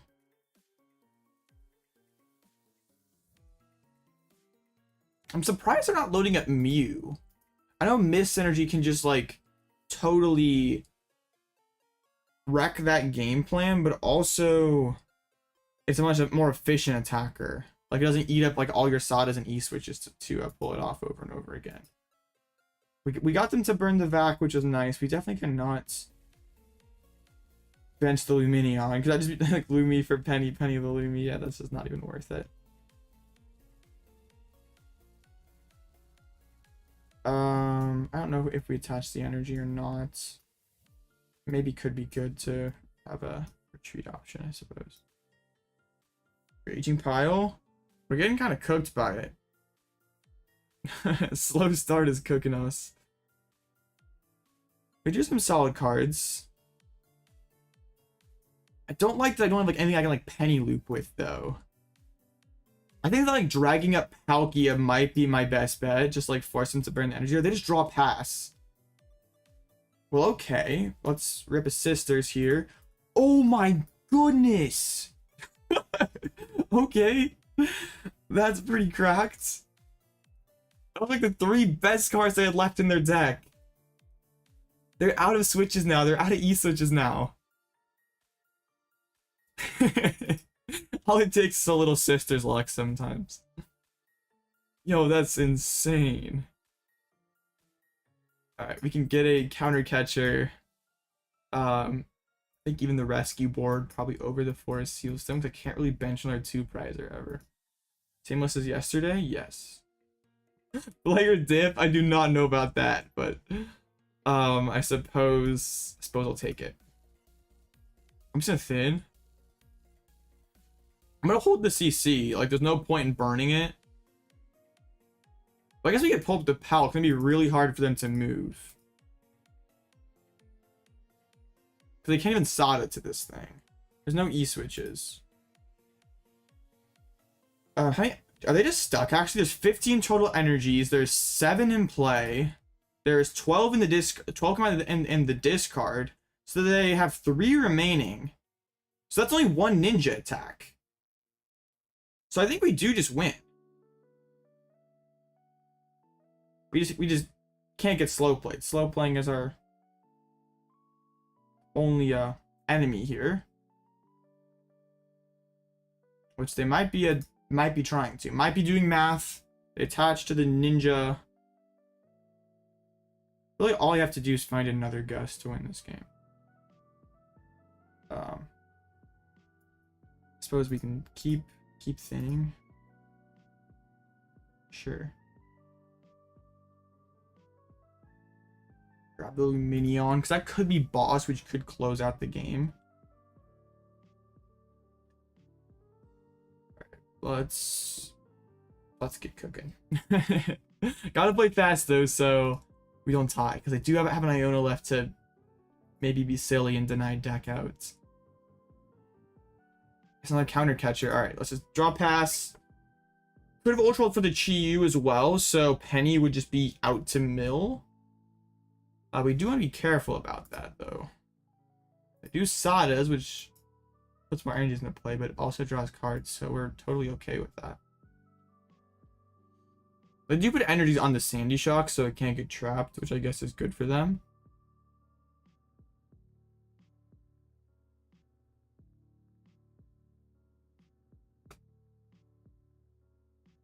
Another CC. But yeah, even if we don't have another CC, that's 8, 10, 13. They have 2 energies left, so they retreat once, but they can't even swing it with the ninja again. Alright, that could be Chi-Yu. I'm gonna not show them that I have Chi-Yu, because that might make them play a little more aggressively, and I can also forget about it. I guess we do kind of want them to play aggressively, but they did just rip that Iono there. So we have to fit 13 turns in here. Seems good. I guess even if they prize an energy, they are kind of cooked.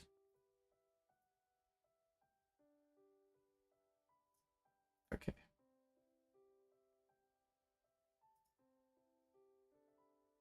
Easy tie? I hope not. I hope not.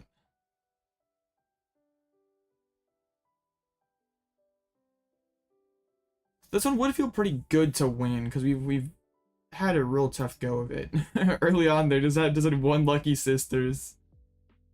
Restart for 2. Maybe it's Arven for the catcher, and that would ice the game.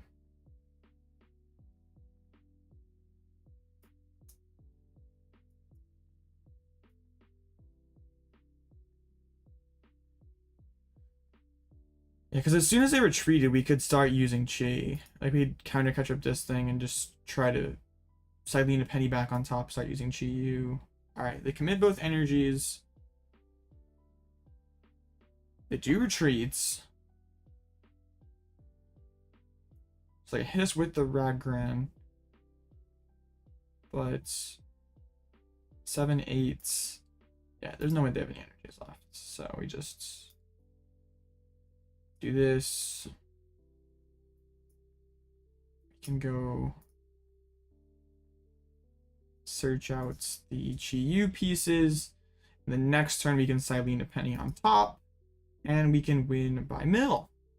Yay! Fire Goldfish goes crazy. I can't see the timer. My limitless is being goofy.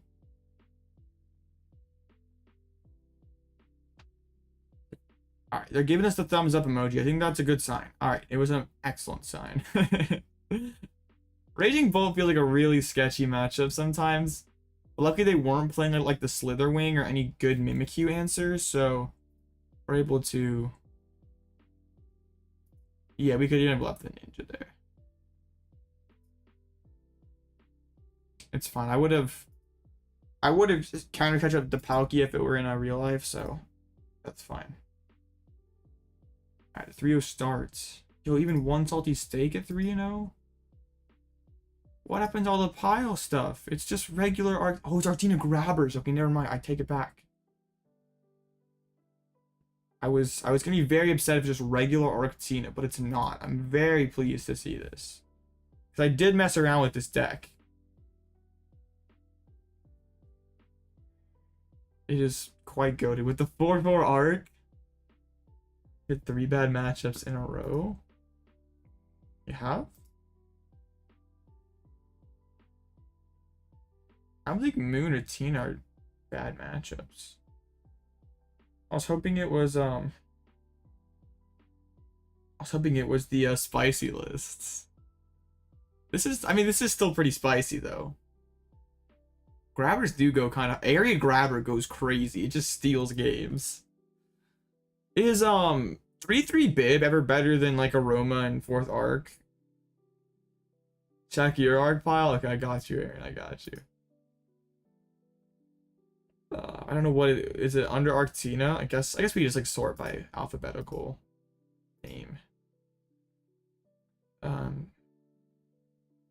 That's Arc Vulpix. 2 and 1. The Arc Vulpix Noivern. That's most certainly an arc pile. I guess Future's one match that this deck would probably struggle into, so the Noivern does make sense. I guess that's what Goodra was beating anyway. Can't wait for UIC. Me neither. That's gonna be fun to watch the stream. Peep your deck. All right, I got you. I got you. I assume we're under the lost box category. 12 and 2, like LZB's 12 and 2. Sheesh.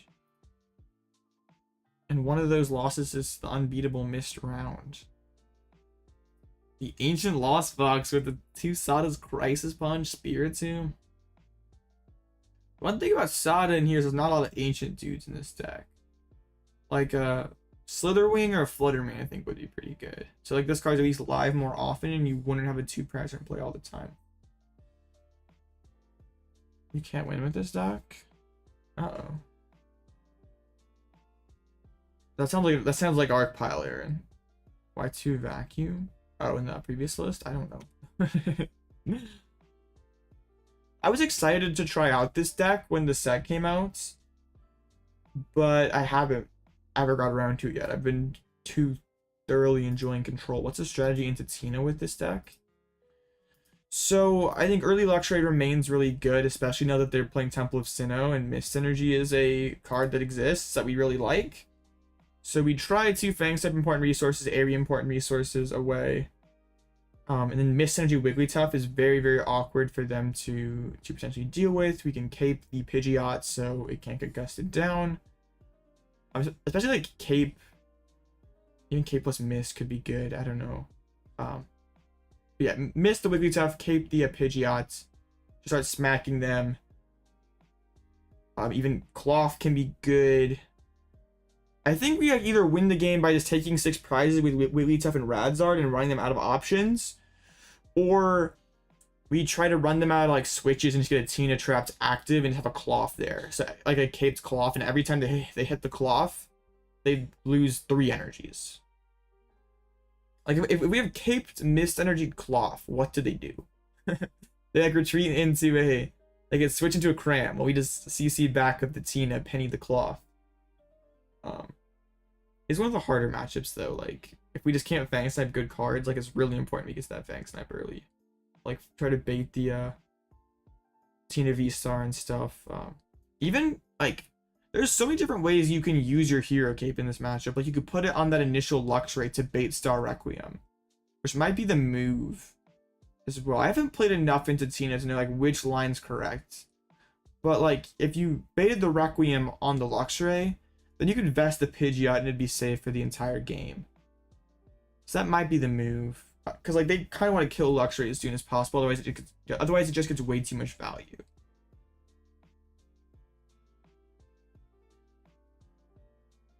Well, if it's not going well, Blaziken, then I think you probably should consider playing something else if it's just not working. Like even if you really, really like a deck, if it's just not working for you, like playing what you like is important, but also if the deck you like sucks or is not going well for you, then sometimes you have to jump ship.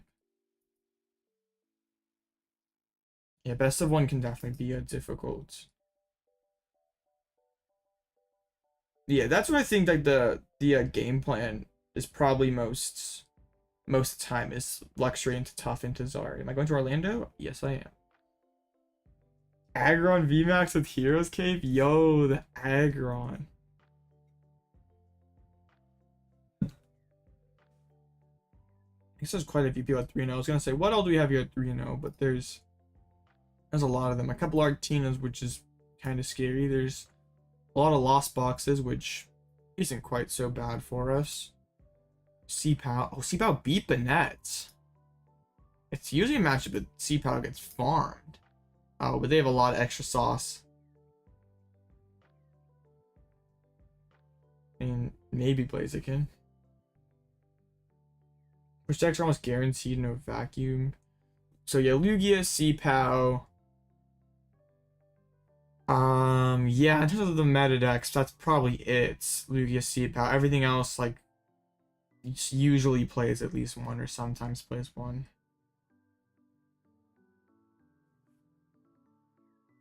Like Zari always plays 1, Arctina always plays 1, Tina usually plays 1, Future Hands usually plays 1. Like stall, like control sometimes, I guess stall never does, but you don't really care about your tools getting vacuumed in that matchup anyway. Lost Box almost always does. And then we like we fall into the jank tier, so who knows what's happening. What's the point of Cleffa? Isn't it a bad starter in some matchups? It could potentially be a bad starter, but like it has free retreats, so that's pretty cool. It's great into decks that have Spiritomb, so we still can draw cards going second.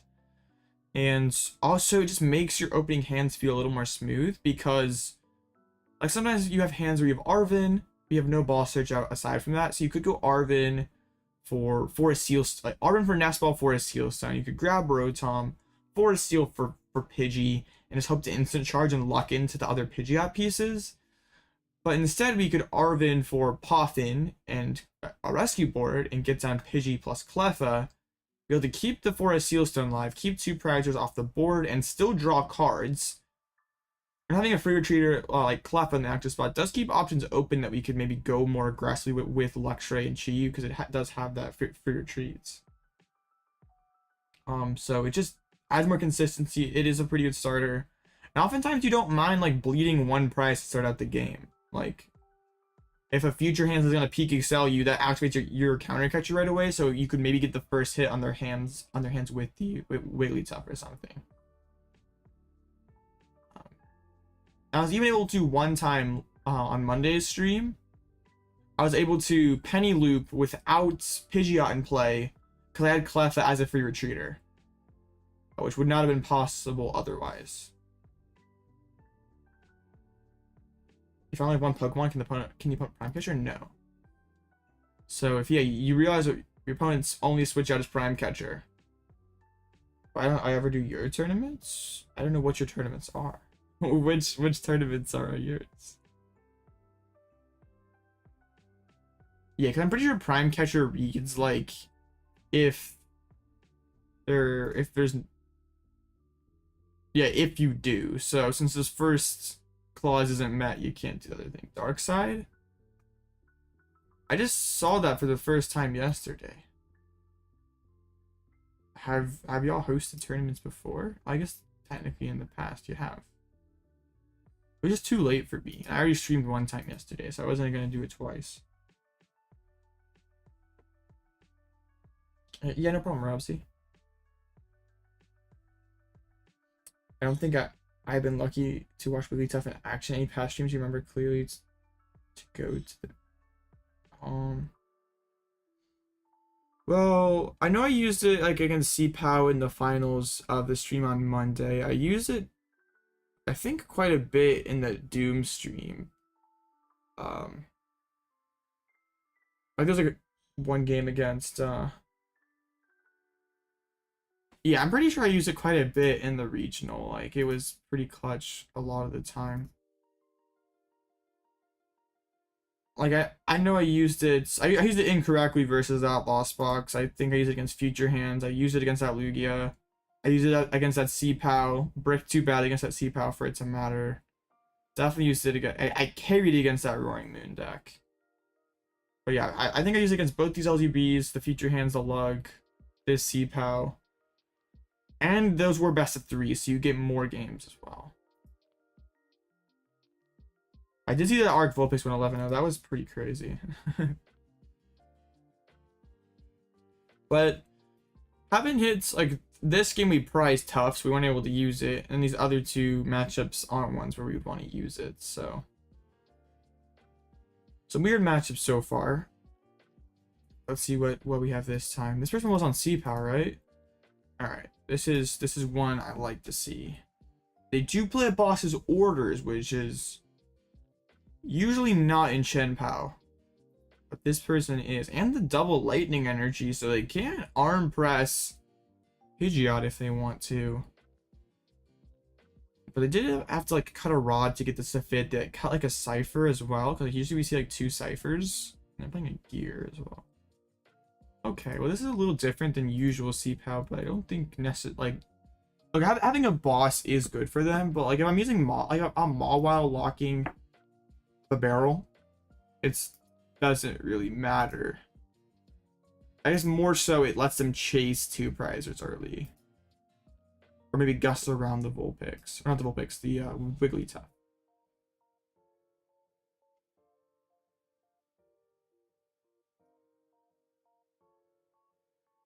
But yeah, this could be a Wigglytuff matchup.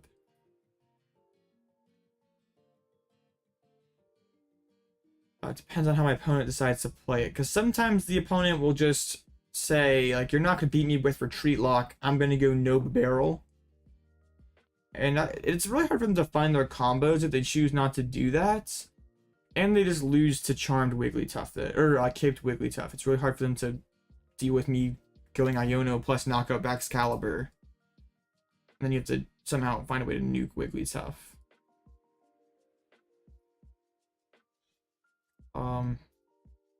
So most commonly I like the Chen Paus against me bench but barrel. But it is because it's like hard for their deck to work without it, and they definitely can still win despite benching it, but it's not easy.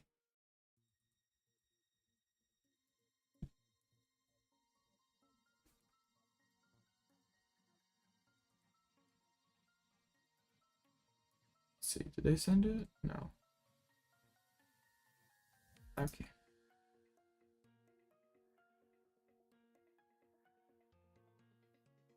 Let's try again. I think Hoopa Moon is the best way to play LZP right now. I mean, Hoopa really helps against Iron Hands. It probably is the best way right now, but it would not surprise me if some better build comes out. Because, like, it still feels kind of mid. Like I said earlier in the stream, I'm not, like, super... I don't really like where Lost Box is at right now. Like, I don't think it's all that well positioned. Alright, this is a scary hand. We're getting mulligans, though. One mulligan. Yeah, I think Hoopa's a good card. Like, if you're playing the Moon stuff, then you probably should play Hoopa. And that Roaring Moon card's pretty good, so. His orders doesn't do it for me. Oh, that's insane. That is insane. I could do this like aggro threat and Frigibax, which would be kind of funny, but I don't think it's very good. Yeah, Hoopa can be good against the leg as well. That's another good point. You drew the Poffin to get Pidgeys, but the sketch part about that is we don't have any way to protect them against Radiant Greninja. So we might Eri and peek at the hand first and then see what's up. But yeah, the mulligan getting me one card closer to the Rotom. Pretty broken. But yeah, this hand is still not great. Alright, so they grab a Nest Ball, which makes me think that they're gonna not put down Bidoof. Because that's probably gonna go get Ninja. We can Eri and check out the hands, and depending on how it looks, we could bench the Pidgeys anyway. How about 1-1 Tough? Isn't Sharon's second Tough pretty good? I just never found myself ever actually doing that. And for the amount of slots that it eats up for like kind of a niche play, like, oh, we totally the Charm. These top decks are going so hard. I think that's Vessel. Oh, they have Excalibur and Irida in the hands. I'll definitely Rod Vessel, but they're getting the backs down. Alright, well, we can at least get down a Pidgey. I don't want to put down 2 because then Shuriken gets way too much value. Alright, we do have the Jigglypuff in the hand as well. I don't want to give them that much Shuriken value. Like, I want to kind of chill.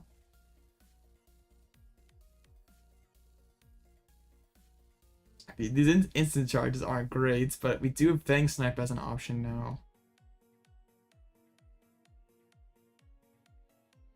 Alright. I guess what's kind of awkward about the Mimikyu is I don't have a great way to hit it. Like, they could go... They could go like concealed and try to hit Candy and then try to prime catcher my Pidgey and knock it out. That would be pretty rough. As things stands, like retreating back into the back's caliber just to buster to my Mimikyu seems really gross. They ripped a Pokestop. That's only one patrol cap. The matches that would be good in we should already beat, so I don't think it's ever worth the spot. That was not really a great Pokestop for them. I mean, it gets energy in the discard pile to activate the superior, I guess. But I don't think that's what they were looking for. To be honest, if they played Iron Bundle, that'd go crazy right now. That would go incredibly hard. I think Iron Bundle is just optimal in C-Pal. It makes me have to play like bench things I don't want to bench. Alright, they load up the Chen-Pal. Hard retreat. They are gonna push up that. Oh, they're gonna read Greninja.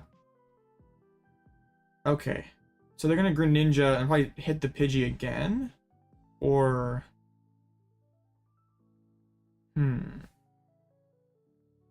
they could either set up Rotom to maybe get amped or make Pidgey easier to kill later.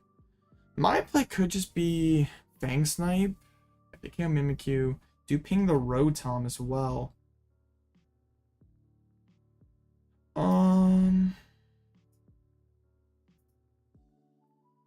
This is not great. Counter catcher is solid. Let's see if we can rip an Ultra Ball or a Candy or something. Thinning is winning.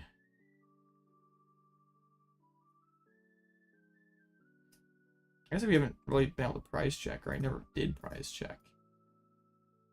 Kind of a gross group of prizes.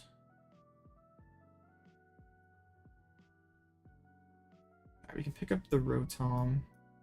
Can bench it again. Can CC up the backs. And Fang Snipe. One option that we do have is if they're gonna go lone backs. I mean, Cypher Maniac is technically better for them because that could be 2 SERs. Yeah, I guess. This is not good for us. Yeah, Radzard could be an option since there's only the 1 backs in play. They can just Irida for a superior, take this knock. That works too.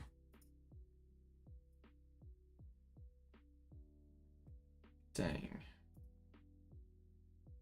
Might be falling too far behind, but we don't have to do too... Like, the good news is we don't have to do too much to win this game. I was hoping just, like, that Luxray play was a little greedy. But also I felt like I kind of had to slow my opponent down. They're committed to this 1 backs. They're, like, not going to set up another one. They're fine with that. They do not want to set up another backs caliber.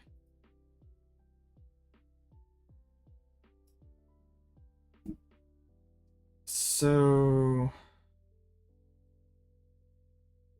definitely rip Pokestop and try to make an Ultra Ball. The thing is, if I do bench Lumineon, I could just lose to Amp. Not that that's like super likely, but it's possible.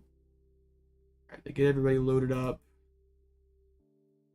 So we know that they have a Super Rod in hand. We know they have an Irida in hand.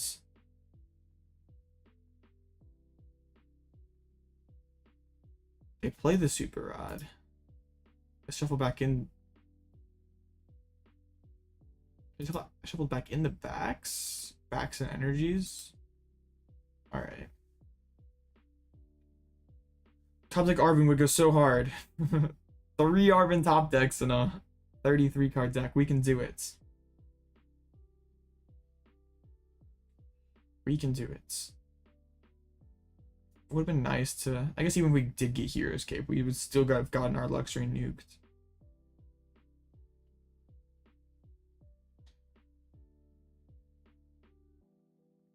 To be honest, we might just like use our Rotom Rescue Board back into Jigglypuff and lead for Iono next turn. That honestly could be the play.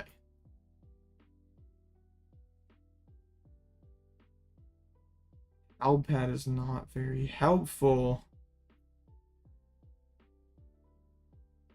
Yeah, I think that's the play. CC up, backs Cal. No, I need a boss, not CC. I'm so silly. I had a boss in hand already. I'm gonna Iono next turn. I'm so silly. Well, that's awkward. That's very awkward. Way to go, me.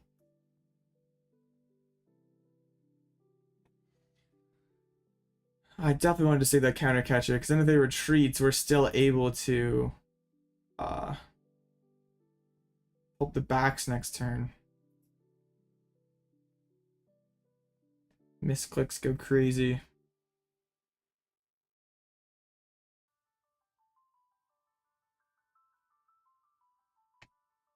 Let's see what they have cooked up this turn. Iono to my other catcher? Alright. That could be a plan. They rip Pokestop. I mean, not too much off of that. Did Millifriggy. And they're down both their rods.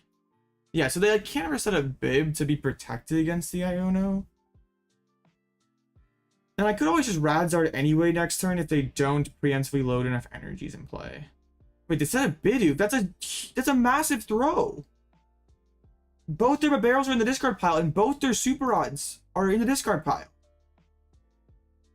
This just gives me something to Mawile retreat lock.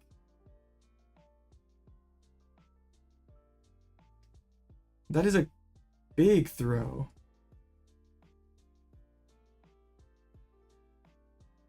That does not make any sense at all. Well then.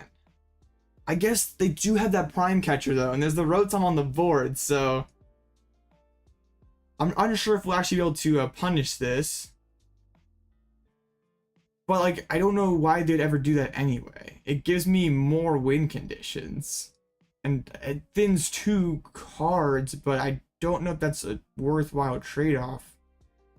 And I wish we kept the CC. This would go so hard. Just pull up the Baxcalibur. Might just be KO the C-Pow then, actually. We'll see what we piece together. Give me candy, please. Thinning is winning.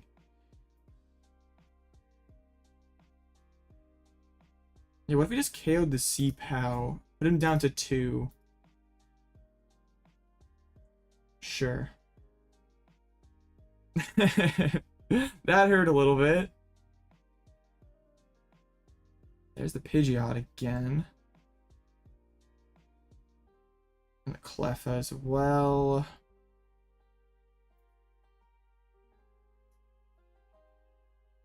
I suppose I'll attach the charm so they can't go Radiant Greninja. And we Combustion Blast.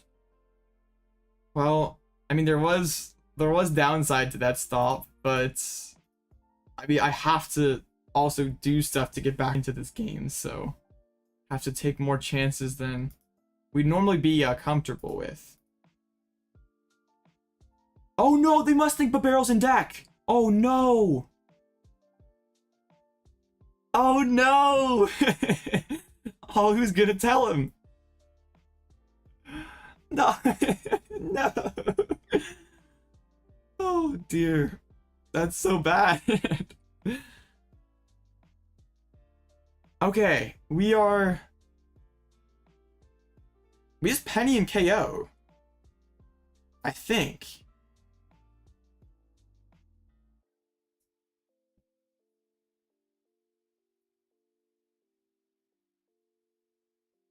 Please, Rare Candy.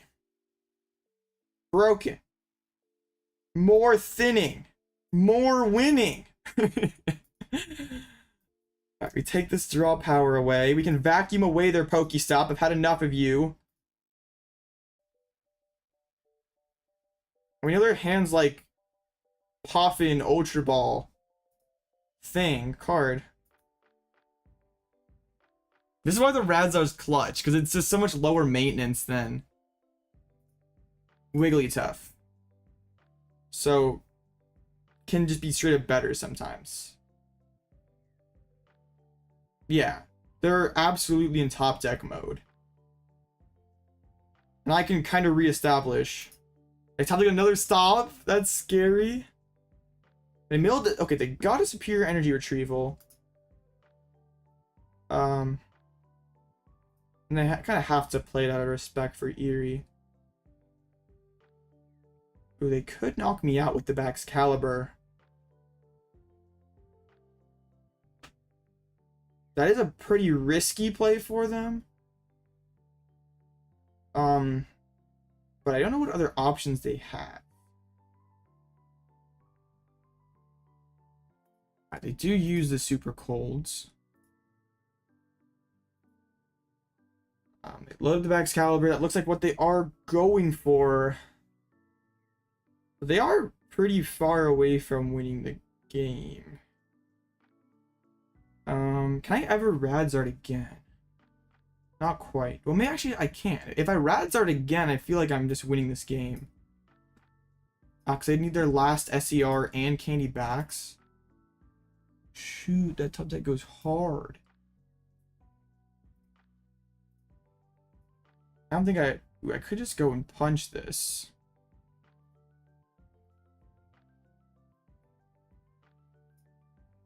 There also is a ton of upside to just like Sisters plus blustery wind and hits. Like if we milled the last SCR, the game would just be over.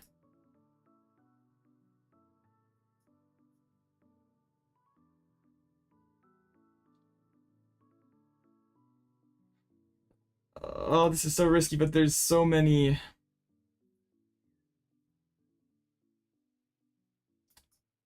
So many different ways we could go here. But I think I like this, because like...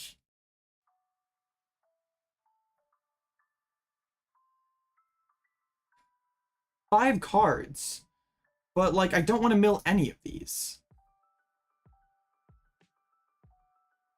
I don't want to... I hit 5 cards, that's amazing. But it also sucks.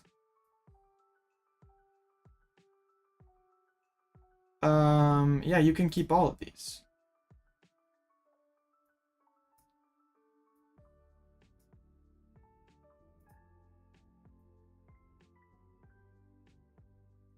I mean, this does put a ton of pressure on them.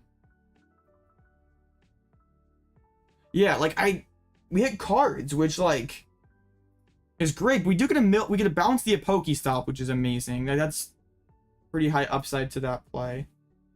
In that situation, no, because those are all bad cards that my opponent would be happy with me discarding. So I do not want to give them more good top decks. Do they have a Bib left? No. All the Bib barrels have been Pokestopped or Ultra Balled away. So I don't know why they benched all those doofs. And in some situations, you would want to discard everything because we want to win faster. But I also don't want to, like, we still have 11 minutes left. This game is most likely going to finish. But I don't want to enhance my opponent's odds of top decking a favorable card. They do hard retreats into the C POW. What sucks is I can't really Radzard right now. So we might just go CC and KO backs. And that would put them in a pretty tough resource position.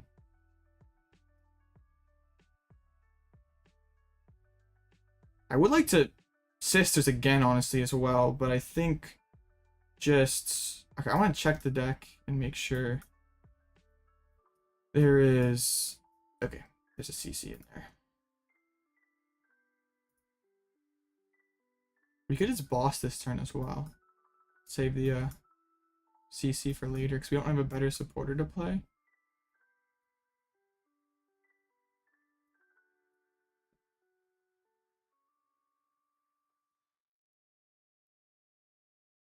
Yeah. Right now, to get out of this, they'd pretty much have to top deck their last Pokestop. Super Rod. They just promote Bidoof, because we know one of those cards in their hand is Baxcalibur. Don't know what the other one is.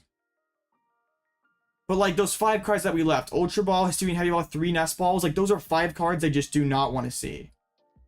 Top deck Irida, which is actually really good for them. That was their last Irida, which does get them candy, which I suppose is something for them. But we have the Super Rod now, so can I piece together the stuff to win the game? I'm not with. Can we? So Arven gets us Nest Ball plus 4 as Seal Stone. We quick search for Fire, and then we force Seal Stone for Counter Catcher.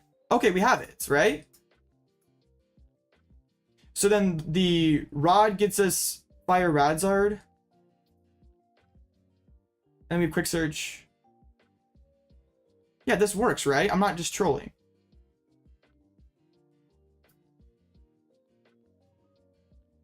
Okay, I just just in case, we'll throw back in Mawile as well. I'm pretty sure we have it. Yeah. Don't need a luminous sign. So we go and grab ourselves Radiant Charizard. There's a Fire Energy in Zach, right? Yes. Like, what a crazy comeback. That was insane. Like, we drew so bad, but like we still came back. That's why I love this deck. Like, the comeback potential is ridiculous. Oh yeah, technically we're actually 4-0. I forgot to update the record after last round. Control plays so many close games. They're so sweaty. They're so sweaty.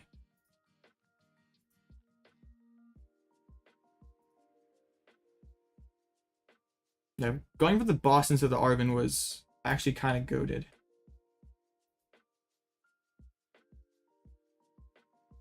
Oh, if you don't feel like you can play the deck at all, Blaze, you can probably should consider something else.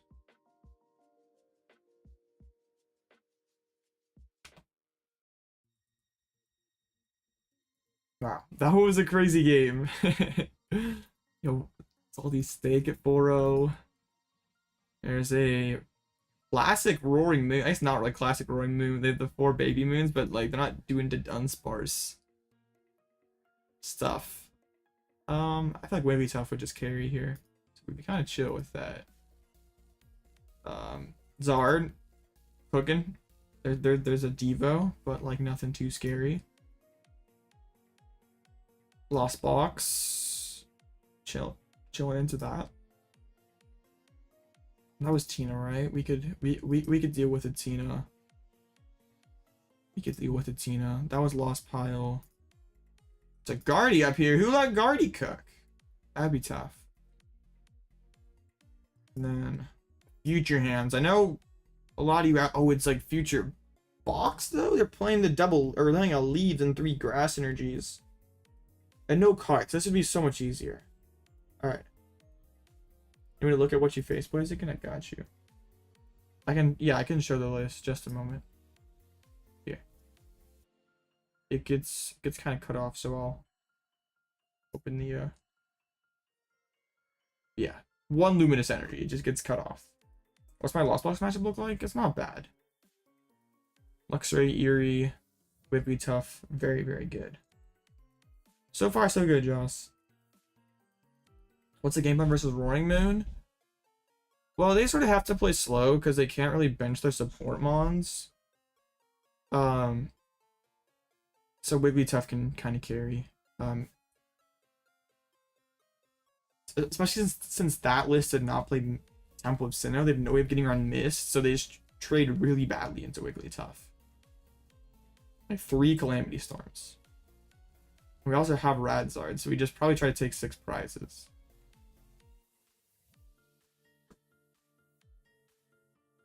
So yeah, then we'll see what Blaziken faced that last round.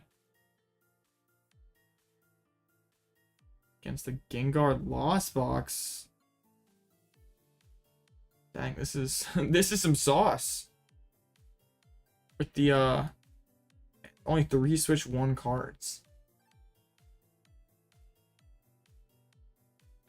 Dang, 4 vacuums. They're determined to get 10 in the Lost Zone. What do I use Klawf against? Against Zard, against Lugia, against Arc. A 304 line does go pretty hard. And I guess Klawf can also be used against Future. It's not amazing, but it can potentially like one-shot of hands, so it can be alright. So there's 7 or 8 rounds tonight. 8 rounds, so still got a couple more dubs to go. Was there no A spec? Yeah, what do we need an A spec for? This is Lost Zone Gengar. We're cooking. Not even all, there's a better Ghastly. Rip. But this is like Komiya, right? Yeah, the Komiya art goes hard. This art is... yeah. Only noobs play A-Specs because I feel like they have to play a broken card to give themselves an advantage. Real gamers don't play A-Specs. Only people who are weak can have to do whatever they can and play broken cards. Like, ever be a friend with a truck? Uh-oh.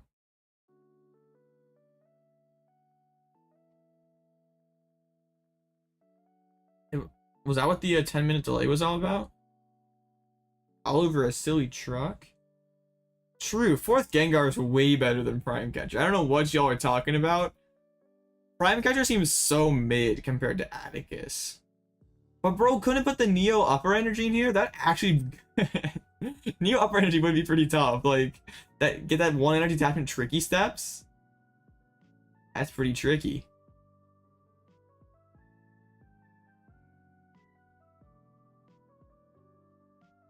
Atticus. Well, Blaziken, I think if Bird Control is like, even if Bird Control is a good deck, if you're not winning with it, then it's probably smart to play something else. Like, even if you enjoy playing the deck, if your goal is to do well and you do not seem to do well with Bird Control, then it's probably not the smartest idea to keep playing it. Honestly, 4th back is way better than Prime. Counter Catcher, way better than Prime Catcher. Second Boss is way better than Prime Catcher because I can get it back with Pal Pad. Sniper gets bodied for helping out.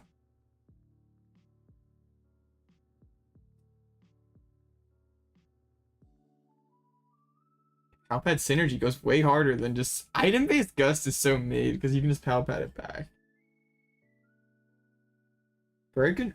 Oh, you made $50, totally worth it. That pays that like pays for like the codes. Broken. Vacuum is a pretty broken card. Just play 4 of them. Depends on the matchup, Bossy. Yeah, there will be some matchups where you want a Luxray and Wigglytuff and you have to be a little careful. Maybe like you to protect your Luxray more than you normally would. But it's not that bad. Well, also I played a lot of games with Bird Control. I've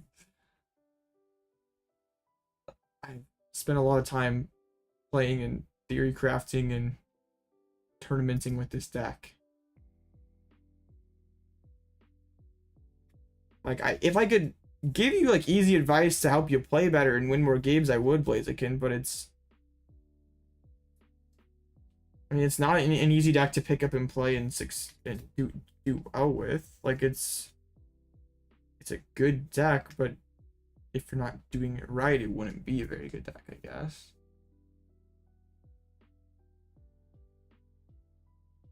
And I don't really know what to tell you, like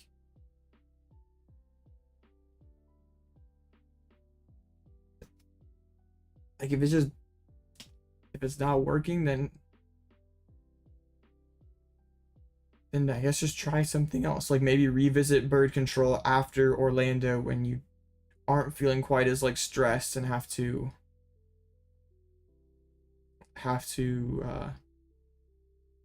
like, yeah, you can be more, it's like it's more fine to lose, I guess, when you're not necessarily like immediately testing for something.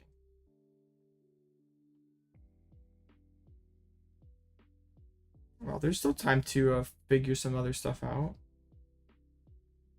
You still got a week.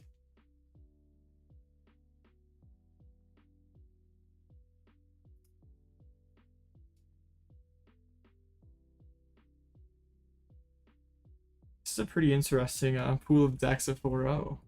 Even the Venomoth gaming. 81% win rate. Pretty epic. Alright. No! No! Dude, the grabbers and the Aries are gonna farm me. Oh no, this matchup already sucks, and then we're playing grabbers. Bruh.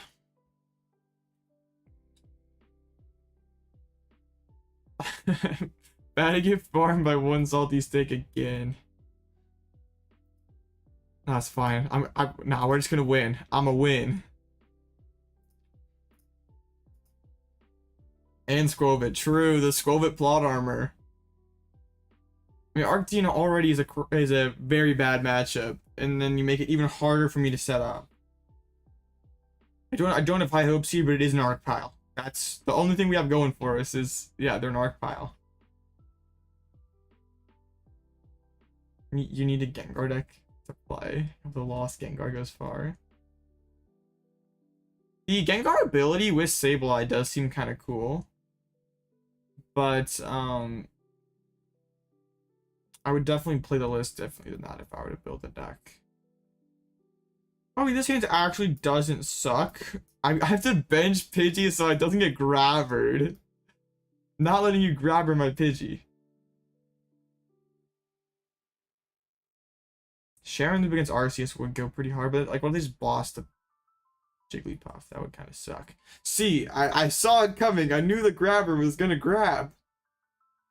I like Bouffalant's. I like Bouffalont, but Radzard's better, and you can't really fit both. You Starburst Jelly Beans? Broken.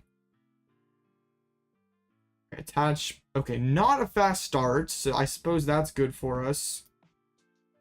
Rotom is prized. Oh no. Well, that's sketch. A Wigglytuff is in fact in there. We have all the Arvens. I don't like this. This is where I kind of wish I opened Pidgey instead, because I could go find Cleffa.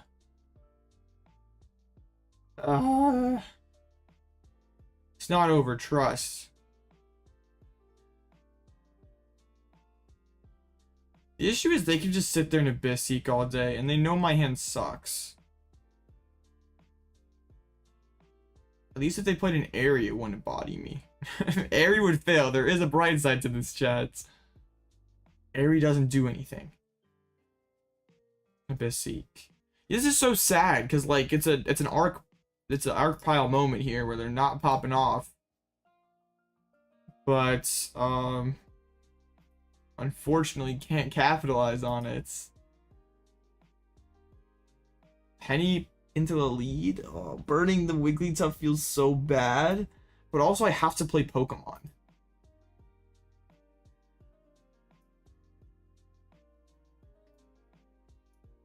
Alright, let's go grab ourselves an Iono. So hopefully reset the hands, get some good cards. Feels gross to sack the Jigglypuff like that. Building up for the Star Requiem. They can Star Requiem, that's fine.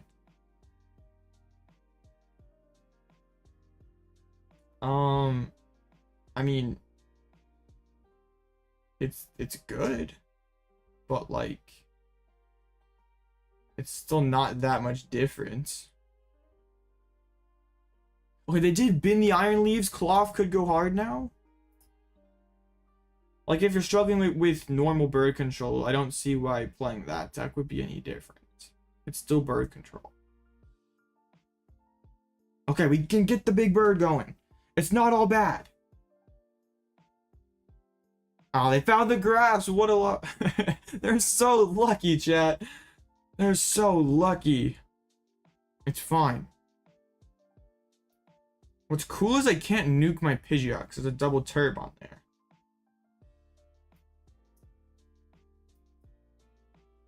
I do like the idea of pushing up the Klawf.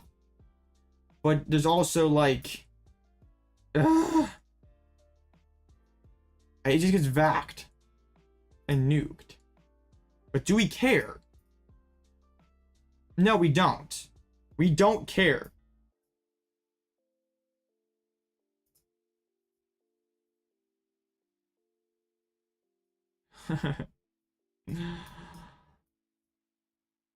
There's the Klawf. I kind of want to...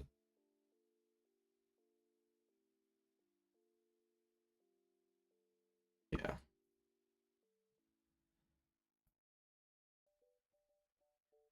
I want to get the Klawf down. Trust, the vac is always prized. Bin the Iron Leaves, so we can't get nuked. Go get ourselves a Rotom. Oh!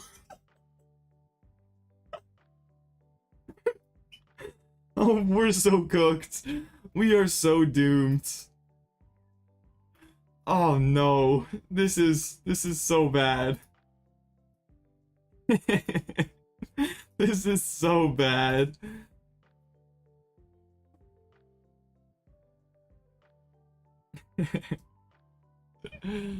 Oh dear, this is so bad. I guess Daisy phone does go pretty hard. They're gonna oh, they're gonna punch my bird? That's kind of rude. That's very rude, because they do 2-hit me. How many boss did I play? 3? Alright, this is gonna be a Fang Snipe.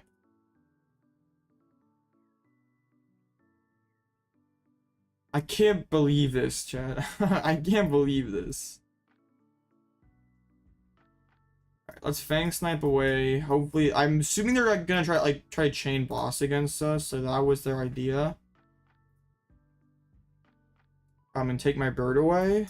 And I don't want to burn a penny, but if we could potentially get rid of all their boss's orders, that would be pretty nice. I feel fine with putting the Forest Heal Stone in play, because if they play Vac, they're going to get rid of... Alright. See, I know these things, chat. Their hand does suck.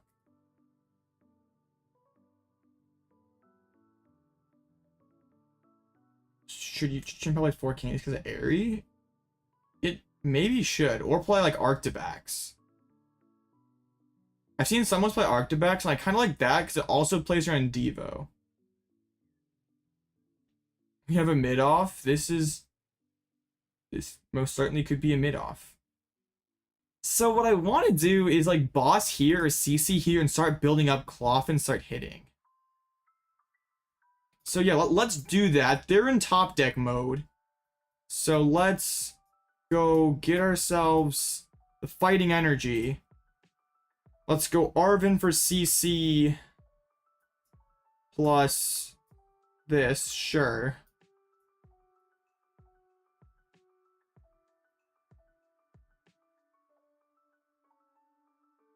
We take the max belt away.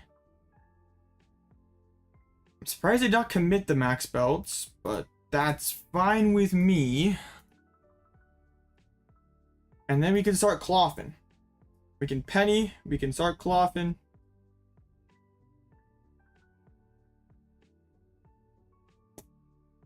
Oh, they're come on, bro. Come on. No. They're so lucky. Oh yeah, I needed 1 turn for you to not do anything. Oh, top decks go too hard. Now they could go Jet and Boss and KO my Pidgey. So you guys start today? Depends on where you are. For me, it starts in like 12 hours ish, but depends on your time zone. I need them to miss for one turn, and then I can start falling pressing. Let's see what they do here. They have a lot of possibilities. There's a switch. I'm gonna assume a boss as well. Yeah. But now they're out of gusts. So how bad do I feel? Very bad, but not the most bad I've ever felt before. Okay. It's gonna be Fallen Press time. We still have V-Star power. We can Lumineon for the Penny, pick up Lux. Or just top deck Penny. That's really tough. That goes crazy. Alright. Still that 4 Sealstone live. It's not over yet, chat. It's not over. Alright, that's okay. We always hit heads on the next one. Because if we clear this Tina, there's a shot that Mimikyu could buy us a ton of time since they're down 3 boss. DTE on Arc. Nest Ball for another Tina, I assume. For the Squovits. Hey, that goes kind of crazy. Nest Ball for the Doof? No, it just fails. Nest Stash. Only one card to work with is, I guess, pretty good. They just shred. Do I take my shot this turn, chat? Boss the Arc, try to knock it out and leave them with Tina with no way to answer. I think that has to be the move. Because we'd actually be in a pretty advantageous position if that play worked. We get Arven with this. Oh, the other candy's prized. The other candy is prized. I forgot about that. Well then. We just have to straight up grab boss.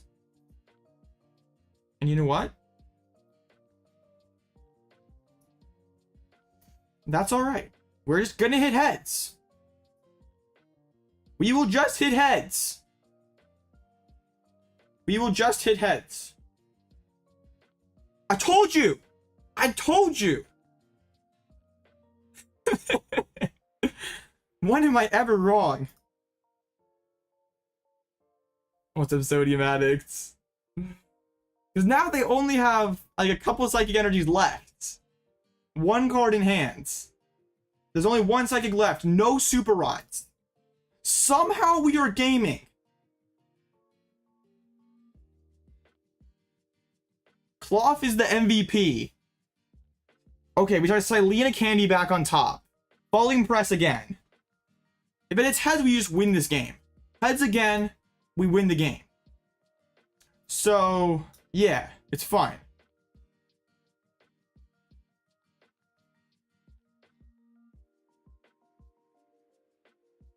Rare Candy. Falling Press. We can burn the Hisuian. Beautiful.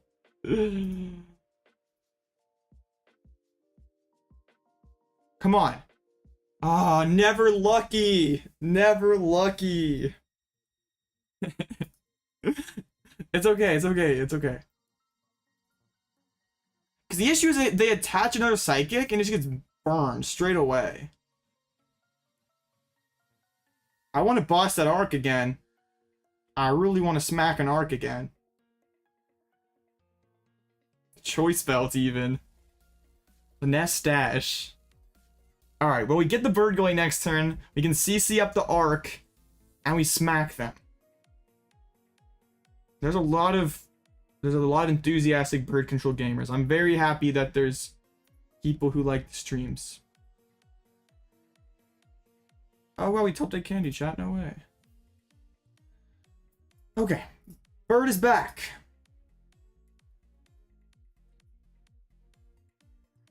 The bird is back. Okay. Arven for the CC. CC plus Defiance Vest. It's actually kind of cool as Pidgeot can follow that up for a knockout. So it's not a total L if this hits tails. Because we have played our cards well. But heads would go insane. Come on, heads. Heads. One time. Yes! Let's go! I would say I'm getting so lucky, but my draws were kind of bad and my prize cards were kind of bad, so I feel like it all balances out somewhat. Because now we just win. Now we just win, somehow. Oh, this is so funny, chat. This is one of the funniest games of Pokemon I've played in a while. Klawf, absolutely clutch.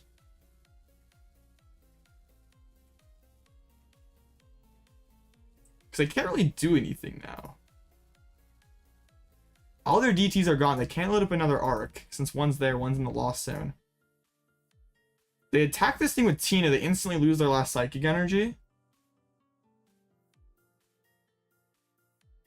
Alright, Iono, we're ahead on prizes, so we can't just instantly win the game.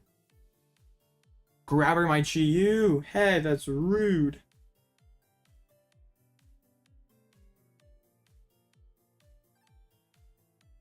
Squove it. Tina V-Star. So I don't just win with boss's orders. But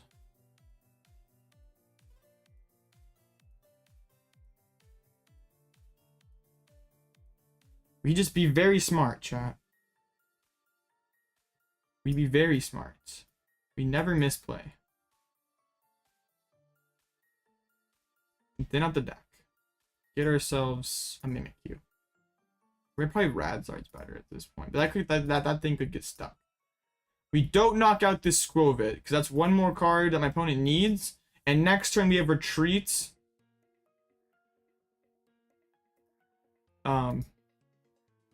We can retreat and win the game almost, or we can boss and win the game almost. So top deck the Iono.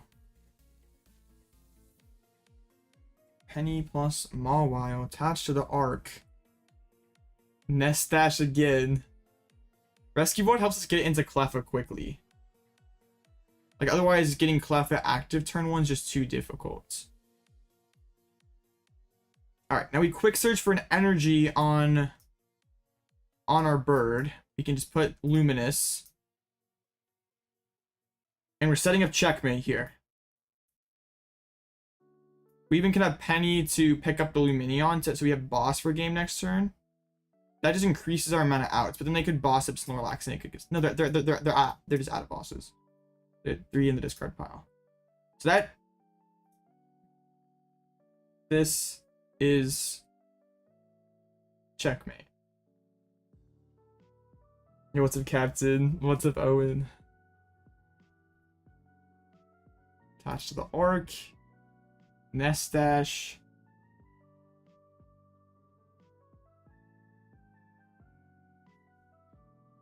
Let's go.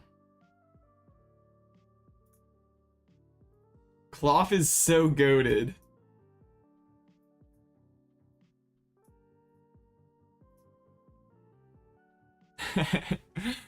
That was a heck of a game.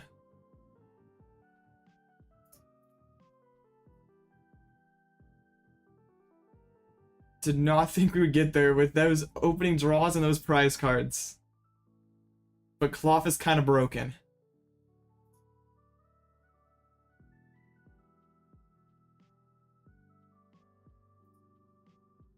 Falling Press goes crazy.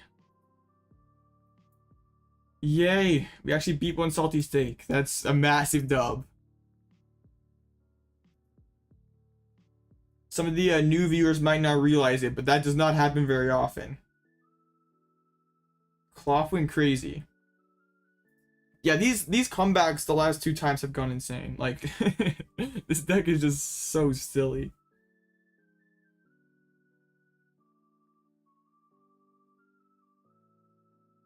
And not just one of the viewers, it's the viewer.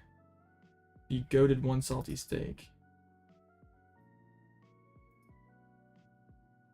You should not discard the Virizion. Yeah. That would have gotten rid of my Klawf a lot quicker.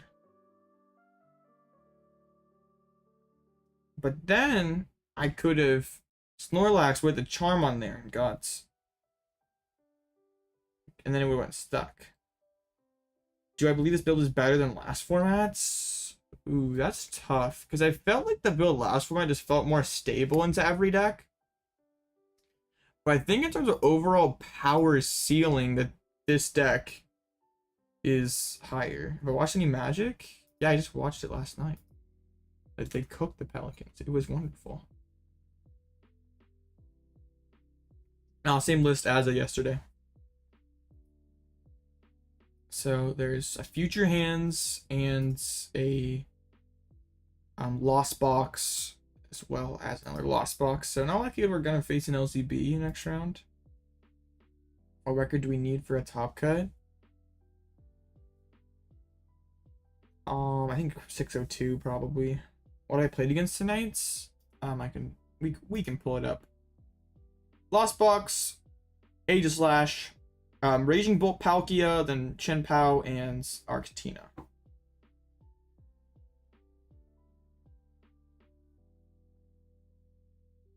Oh, that was like a Moon Hoopa Lost Box. What's my opinion on the new Palafin? It looks pretty good. I've been playing a bunch of Switch cards as a kind of mid, but like you could play like Iron Valiant to buff the damage. It might not be the most consistent deck, but it definitely looks like it has potential. I think Future Box only for the last 3 days.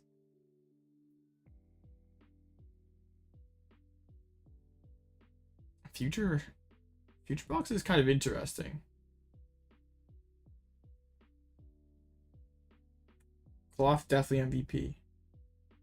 Klawf carried. Any changes I'm thinking about? I don't know. I really like this list. Like, it's not. There are, like, just for the most part, every matchup feels playable. Like, Future Hands is definitely the worst, but it's winnable. Like, Arctina's not very good, but it's winnable. Like, these last 2 games, we've had bad opening hands. Even some rough prizes the last 2 games as well, and still gotten the dub. So yeah, I'm pretty happy with the lists. Like, I finally feel like we're getting close. That, like, there's maybe still a couple of changes to be made, but nothing immediately strikes me as like, wow, I really want this, or I don't really like this. Depends on the list, Sodium, because if they play Switch cards, it's a lot harder to retreat lock them. If they don't play cards, then yeah, we try to retreat lock. And the end games are so tough, because most of the time if you make one mistake, the game instantly ends. Like, you have to pick, there's usually like multiple ways you can go, and if you pick the wrong path, you just lose. Would I like to see the list I'm playing to get to Arceus? Sure.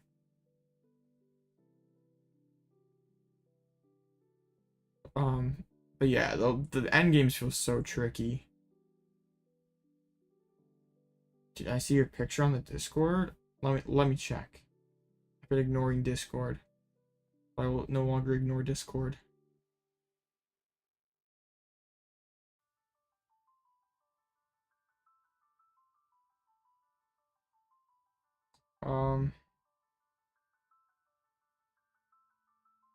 Where is it? Where is the picture? I don't know, where is it? I'm not gonna like digging through Discord to find it.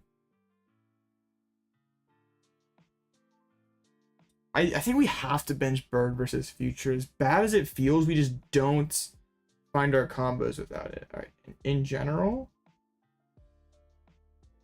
Oh, your picture with me on the TV? That's pretty sick. That goes pretty crazy. I've made it. I've made it into the I made it on the TV. Look at me, Mom, I'm on TV.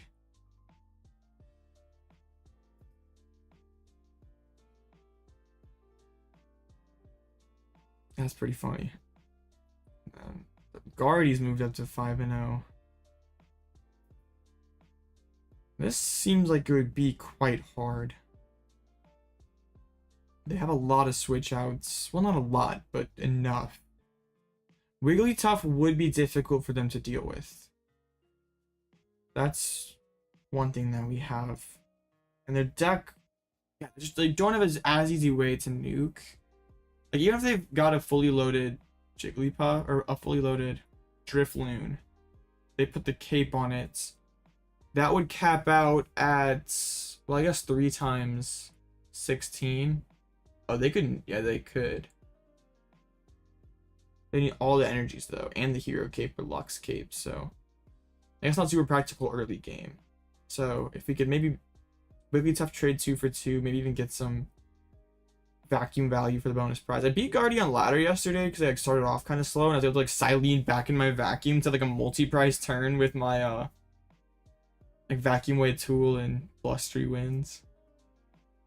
I feel like going second against this deck's really important. Like if it can't play Arven, definitely seems like it would be off to a slow start. But we'll cross that bridge if we come to it. We'll figure it out. It's kind of sad there's not like Zards or CPAS floating around like doing really well tonight. Like there's the only one that was for Lost. Huge at 3-1. One of them with 3-0 drop. That's powerful. That's pretty epic gaming. Okay, I was gonna see how the CPAS were doing. Oh, there's quite a few of them out of 3-1. What do I think the best deck is besides control? Like if I were to play a deck aside from control, what I would play, or like I'd say overall the best deck in format is Charizard, just because it's the most well-rounded and really doesn't hard lose too much of anything aside from control / stall.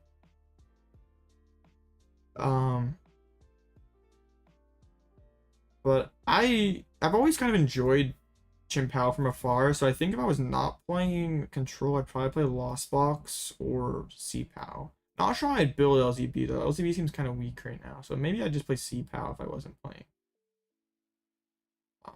playing control. The Pal mirror doesn't sound all that fun though. We definitely have the Arctibax sauce in there though. Player on Devo and Eri. That'd be my tech, I guess, in Pal. And I would definitely play Iron Bundle. That card's broken. So there's a 3-1 Lug V. Sorry, also Lukey has not been here at top tables. It's done really bad. I guess there's still some in contention. Bro got bored with 3-0 drop. Yeah, just it wasn't hard enough. Not even worth spending the time. Just, yeah, might as well head out.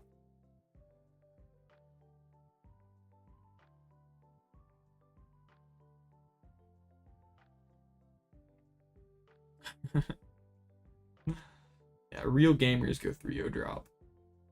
Don't want to leak the sauce. Wait, was there like anything like spicy in that Zard list? Like that they wouldn't want like leaked? Because you're about to be exposed. Now this is just like kind of what Pidgey Zards turned into. This looks like the list that won the Doom Regional. There is no sauce. It's just the list that won the Doom Regional. Rip. I was hoping that they had some had some serious heats. Eri's been kind of it's become pretty standard in Pidgey Zard. Yeah, like there's no sauce. This is like literally the most copy-paste Pidgey Zard list you can find. It's alright. It was just so boring. I can understand playing Zard, very boring. I get it. I understand now. Like, yeah. Too easy against Dialga and Raging Bolt. Yeah. It's the tomatoes before the sauce? Who likes plain old tomatoes? Good points. Where's Banette Tina? Nowhere? Yeah, I'm not saying it's bad, but like It's like the most basic Zard list you can make. I guess aside from the Devo, but I think Eri Devo is really good. Like into C-Pow, you're with Eri Devo, you're probably like 50-50, maybe even slightly favored. What if I thought a Devo install to help with Turbo-Pad and Zard? I could see it helping. But also, if wouldn't you just win anyway? Like they still can't get through Mimikyu. I guess there's like Heat Tackle, knock out Amander, so there's Zard one shots Laxes. And if they have enough Turos and stuff, or Boss and stuff.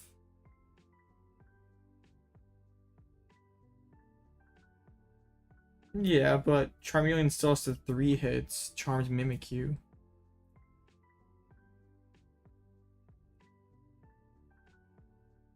I don't know. I'm not like. How much Devo really matter though? I guess it depends on how many candies you can get in the bin. That's true. I guess you can Cyllene it back. Yeah, I haven't played Stall since people have started playing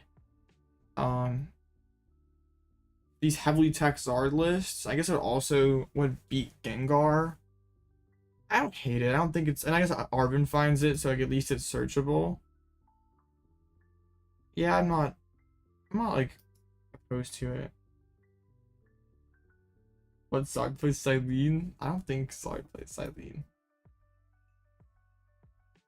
I'm talking about Stall playing Cyllene. So you could get back the Devo, use it more than once if you needed to. Alright, hopefully we hit...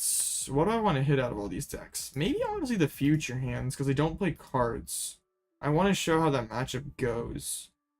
But also, yeah, with only one Psychic and no cards, I'd be okay. I wouldn't be super upset facing that. What are the points you get if you win / place high? Like at a regionals?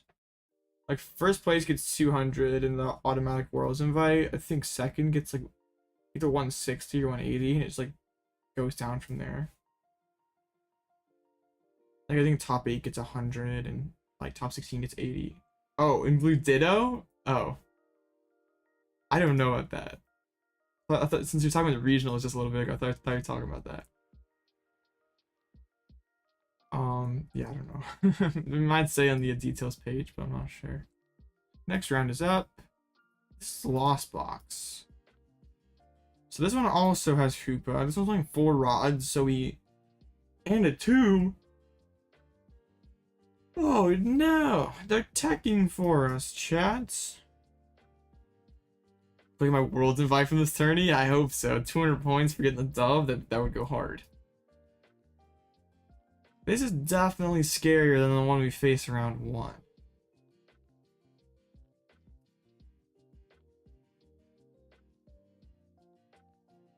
Tomb. So like part of me wants to, if I win the flip, go first, so I can get the Rotom guaranteed. But if I go second, I could still Cleffa.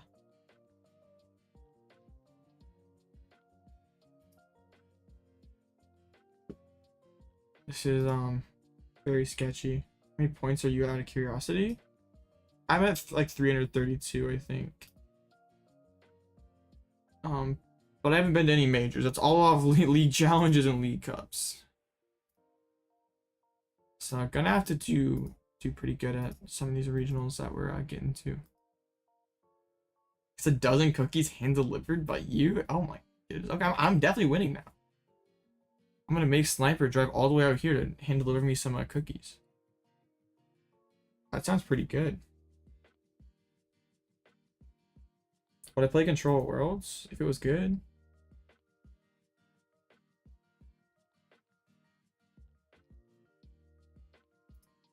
Let's get it.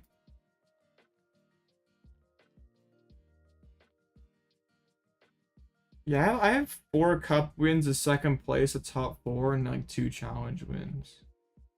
But yeah, I just have to doing well at regionals is gonna be the important part. And I see. Did I create the list I'm playing? Yeah, I did. I was the creator of the Wigglytuff Gaming. I'm very glad other people have joined me because it was kind of lonesome being the only Wigglytuff gamer. I said they won the flip, and this is a pretty interesting decision for them. Like their deck wants to go second, but yeah, the idea of going first and getting down Spirit Team sounds pretty appealing. I kind of want to lead Chi-Yu so I can Cleffa. I mean, I still can Lax. Open the bundle, which isn't great. I guess now I do wish I opened Zard, so we could just get them to burn a switch to move the bundle. Open with that Hisuian heavy.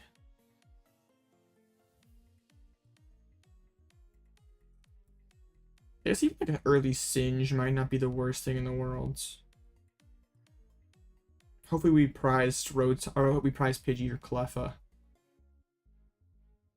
Fail the heavy ball. See what they have cooking. There's a Nest. I assume for Comfy. Imagine they just like forego Comfies just to get 2 and be like, I'm not gonna play the game, but neither are you. Alright, not quite that strong of a bro's not that cracked. I wish I won the Lax now. Oh man, that could have denied a Flower Select. We're so bad at this. It's okay. They always miss Tomb, like just 1 Flower Select. That's kind of a risky run going first. You do play a lot of Poffins and Nests and Artisans and stuff. But it's kind of risky because if you do go, like if you go second, your odds are a lot higher. I mean, they have like 4 Nests, 3 Poffin, and 2 stops, but yeah, they just whiffed crazy good for us.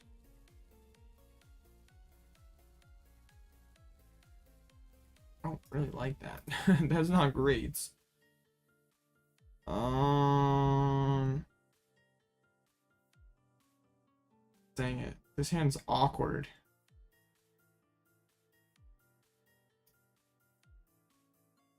I don't like want to pitch these guys and then play the Super Rod, but I don't really have a choice.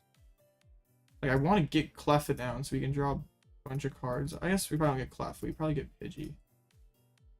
Just in case we don't draw another Ball Search card. Reading from Finland? Hey, that's pretty cool.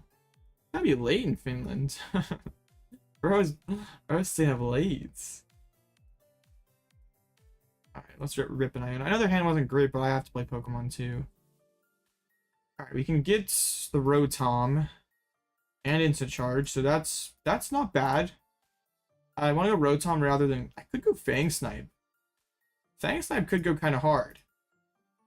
Because I'm already ready to Pidgeot next turn, so I might as well just like get a Fang Snipe in here.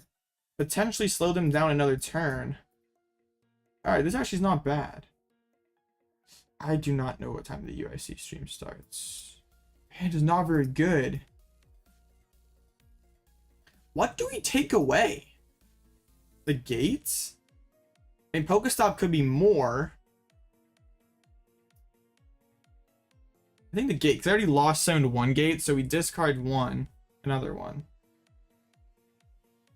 Going for Eri down the road definitely seems good with how many switches they have clogged in the hands.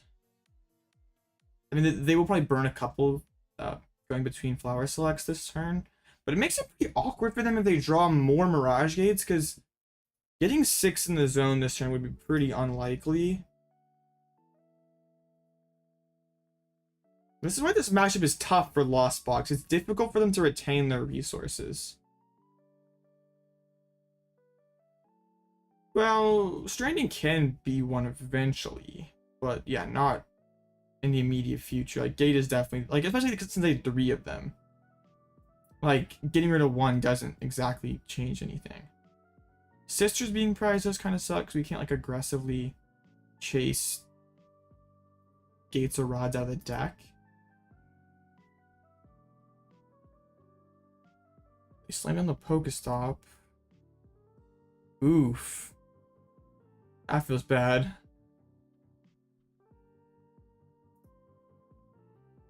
To be honest, Chi-Yu might be the move, potentially. Well, I kind of want to keep Fang sniping. Like, there's good cards in the hand, but like Chi-Yu to hit energies, rods, more gates does sound pretty good as well. There's the energy. Not quite yet. Not quite yet. Or a Sealstone, want the rare candy. Get the bird. I kind of don't mind just like... Alright, let's get the first things first. We get the Pidgeots. So if I were to back their Pokestop away, they do get to 4. But also it just slows down their draw power for next turn. They already got rid of 1 stop, so I think I like that actually. Or we could try to set up the Wigglytuff while we have time, which also does seem pretty good. Yeah, I think we do that while we have everything kind of lined up. Don't really need anybody else. I mean, sure, they keep the stop, but stop is sometimes a double-edged sword. Oh, shoot, they drew another gate. Okay, they've 1 Mirage Gate left. This is going to be very difficult for them. 1 gate and no prize cards taken. The candy art burns your eyes. Let's go. The hate I receive for playing Pogo Candies is just crazy. Also, I'm Poffin. The last gate's prize, they're kind of cooked. They would be kind of cooked. Wish we had sisters to go look for the last one, but it's okay. Lost Third Manaphy. Mid candy design. I've said this before on stream. I only play it to troll, and like at least 1 time per stream, someone comes in chat and says, "Blitzel, you're playing the worst candy." It's like, I won. You commented. I got you to do it. See? Expert strats.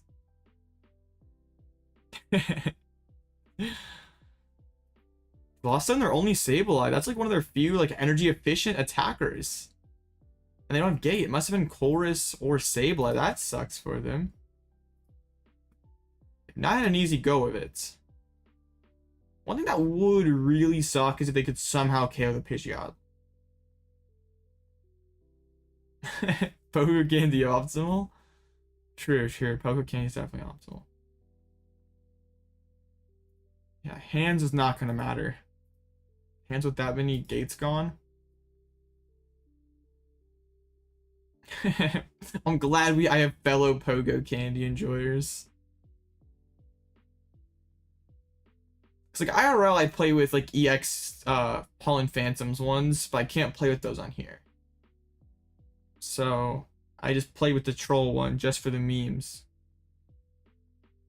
Shoot, they're having some rough Pokestops. I put so much pressure on their rods as well. I kind of want to KO this Cram with a friend tackle. Lost to breaking again. Archetypal moments. They have to win that rod or they just lose. They lose it.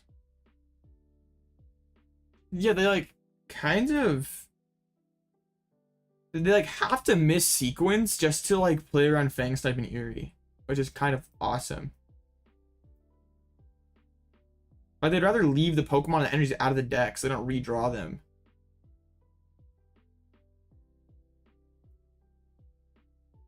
Dang, that sucks, Aaron. I'm sorry. I think we probably go Pidgeot here and Fang Snipe and Penny and Fang Snipe. Okay, I see you, deck. All right, now I guess we go Wigglytuff. Just get that established.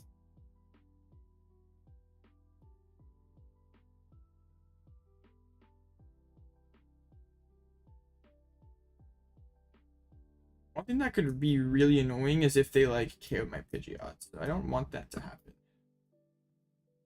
That'd be difficult for them to do.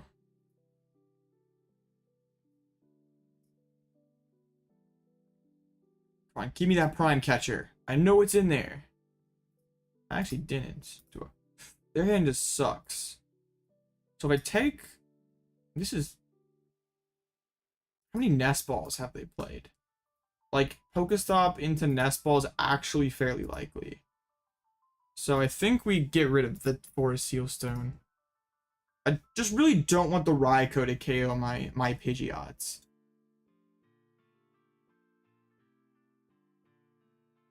Like, forcing them... I mean, they're going to burn the switch anyway to try to draw more cards, I assume. And that could put them in even more tough positions because they're spread so thin. Also, just playing card doesn't even guarantee that they even get anything out of it. Come on, Raikou or a Chorus's Experiments. Alright, Comfy, it wasn't a hard choice. Ah, yeah, it was an easy choice. How is Retreat Lock looking as a win condition? There's 2 of each switch gone. And there's still 4 total, but for where we're at in the game, it definitely could come up.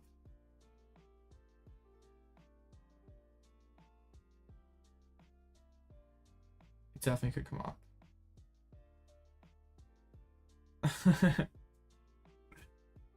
Oh, the boss gets tossed. Yeah, they're so... Their resources are so depleted, they got to Raikou again.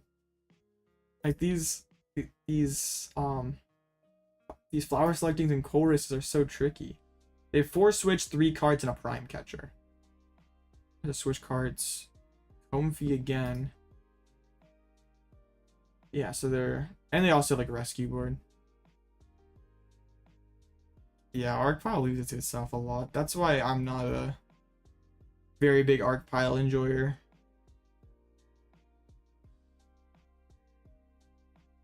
Another tough one. Psychic Energy. And they already lost Sableye for the game. That is another energy that they just don't have in the deck. We know that they have a Rod in hands. They still have 3 rods left. Like, that's one of the few resources they've done a good job retaining.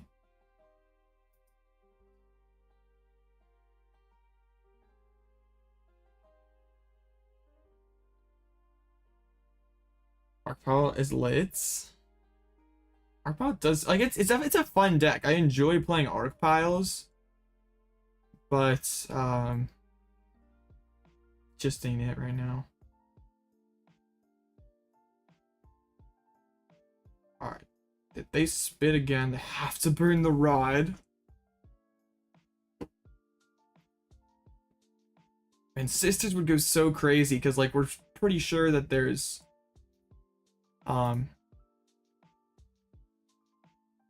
that there is a prime catcher, rod, gates hiding in the deck. I'd love to get rid of them. Okay, let's go in Arven and get ourselves Ultra Ball, I think. So we have the Lumineon, so we're safe. And then we also get the Bravery Charm, so our Luxray stays out of range. Some of my more favorite decks, like one of my favorite decks I've ever built is Arceus Gyarados, and I just like decks that can play defensively and like win those War of Attrition games are like my favorite kind of decks. And so like Architects kind of fit them. Like they don't really take as much brain power to play, but they play like more of those defensive games, I guess. All right, that was pretty good. So that is a 6-0. That should be guaranteed top cut. I'm going for the blue Ditto crown this week. Like we came up short so much.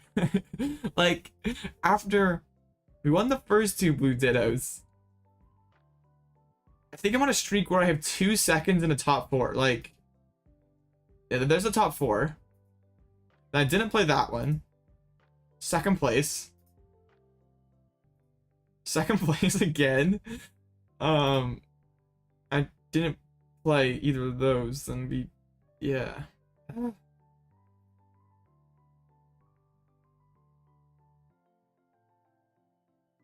6-2 in Top Cut? I don't know if it will. No, it's just this one series that I always pop off, and I don't know what it is about Thursday nights, but it's... Oh dang, Aaron got up paired. Sheesh.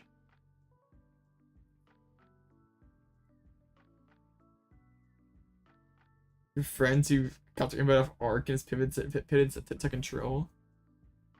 Like last round, I realized Arc Gigas, and we had some Arc Tree gaming as well. But like, my favorite arcs were like back in, like we had to go way back in the tournament vault.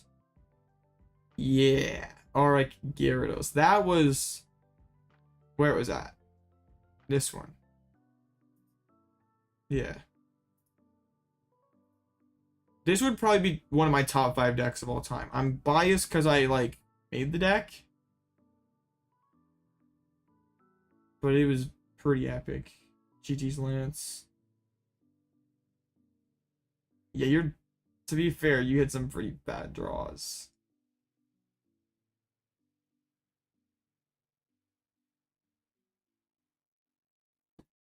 Yeah, so good match was one. Never has missed his game, yeah. Yeah, Thursday nights, Blue Ditto, those primetime games just get me going. Yeah, this was a goated deck. I really like, because the memory capsule like shut up all the Inteleon decks, and its synergy with Gyarados. It was epic. It was epic gaming because like every deck played Inteleon almost. Like there's Arc Inteleon, there was like an Inteleon. Like a single price box deck. The Air Balloon went pretty hard. Yeah, Aaron said that they bricked.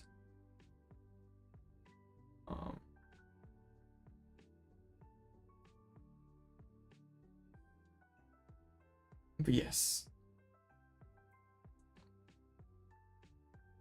Yeah, now we just go. I could go for the 11-0 chat. Do we ever do that though? I'm kind of like, dude, Mega Ray was where it was at. That was when, like, back in the day, like when I was in juniors, Mega Ray was like my favorite deck.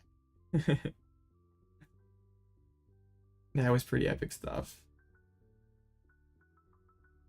X-Ball Gaming, yeah, those Mewtwo Wars went hard. Okay, I'll ID the next rounds if I don't get down paired. And I can... We'll see. Depends on what we hit. There's a Lost Box up here. Very similar to what we faced last time, but there's no Tomb. But there's Double Vac. But pretty similar to what we saw last time. But there's one less Rod, so that's potentially exploitable. Playing more... Oh, another Energy... No, Raikou is actually pretty big. Yeah, we could deal with this.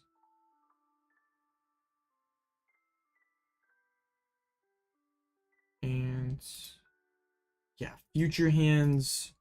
Glad that they beat the Gardevoir. That would also be interesting to face because they play so few switches. Like they just have the Prime. So we definitely also could be okay into this.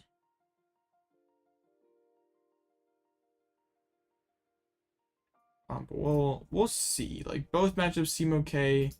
There also is a chance that we do get down paired to one of the 5-1s, and a lot of those. So who knows which one we ends up facing. Dude, the Wigglytuff gaming just goes so crazy. This deck is correct. Yeah, Luxray is a pretty good card. Fang Snipe is pretty good.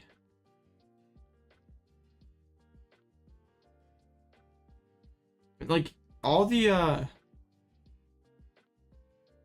attackers have been okay. So like everything like kind of done its thing so far. Like Radzar was clutchy against the C-Pow and versus Lost Box. Klawf carried against against Artina.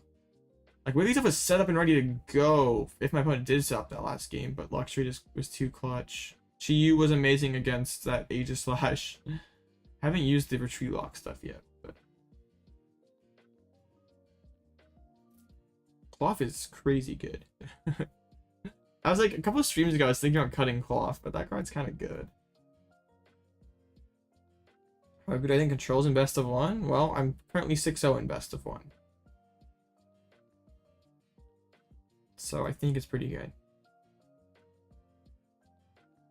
Can't cut the crab, true. I also like that we're like getting dubs like not facing the greatest matchups either, which is like sometimes you can put like an asterisk next to like a control run if they like only face Zards and C-Pass. It's like, oh, they just farmed a ton of good matchups, but like not necessarily the case here. We've like Lost Box is not that hard, but it also can go off the rails. Our team is pretty tough, so yeah. That's pretty, yeah, let me know how that goes, Robsy. I'd be curious to know how someone else does with the deck. Should I spell check a game? I don't know what that is. There's 4 games to go. I think if we like get an ID here, I'll make that tier list of how I feel, like, of how confident I feel into every matchup with bird control.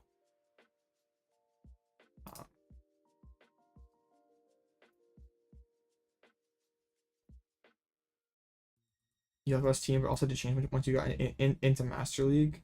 What can you do with Lost Tina to help it?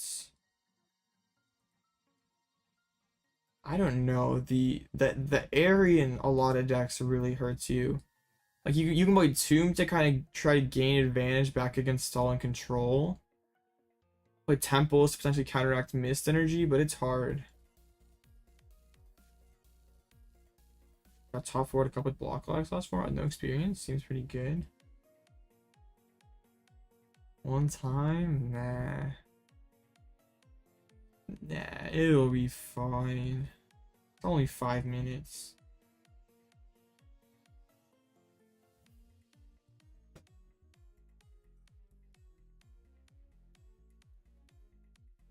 What shows? I don't really watch TV. I really... Like, I'll watch sports, but that's about it. Like, most of my, like, free time, I guess I, like, watch... I know I'm boring. I like watch Pokemon content. Like, I don't really do too much else. Yeah, reminding little Timmy of his pace of play does feel kind of bad. Like, playing other games, no. Watch sports and kids shows sounds a lot like the life of a dad.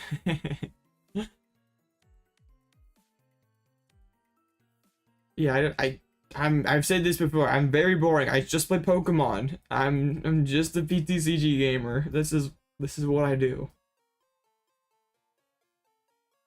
Yeah.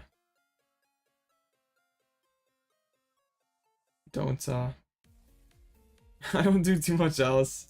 I like there's just people who like play all the different card games, like they play Pokemon One Piece and Lorcana and all this stuff. Like, how do you do that? Like, Pokemon consumes all my time. How do you play like 5 different card games? And like, how do you afford it either? Like, some of those games are expensive. Bluey is the goated. We need Sniper to make a kids show tier list and put it in the Toad Squirrel channel.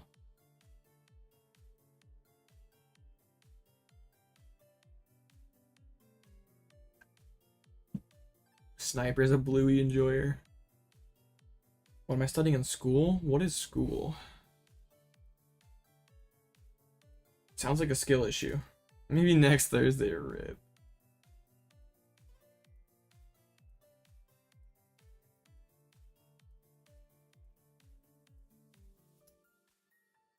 A lot of 3 and 2s. Yo, the Spidops. Got the buy. What a legend. Like, I feel like you should farm CPAP as Spidops, but RIP. As you said, the Bull Bar in Orlando making a kids show tier list seems epic. So there's not going to be a Blue Ditto next week. That's kind of tragic. What am I supposed to do on Thursday night next week? Dang it. How will I get my final prep for Orlando? I'll have to like test against other people, like against friends or something? Dang.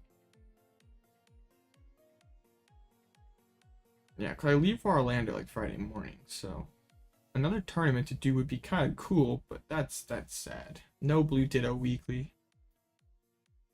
This Ditto forces now. It's not even go touch grass. Nah, grass is overrated. Grass is just not the play ever. I did in fact not go outside today. I did not touch any grass today. It was a grassless day. Your challenge. How many regionals I did this season? 0. Yes. Grass kind of mid for sure. Like the real world's scary. There's all kinds of things that can just go and get you. Like if you're just sitting in front of your door and playing Pokemon cards, you're totally safe. There's nothing that can possibly go wrong.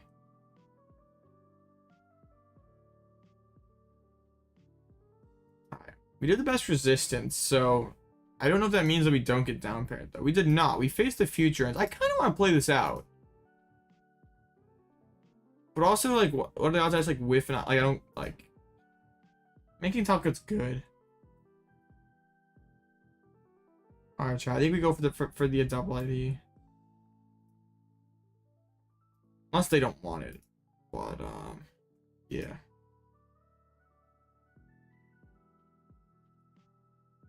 All right. Hey, let's go. We got the tie, chat. I didn't have to call a judge. So goated. Alright, well. Oops.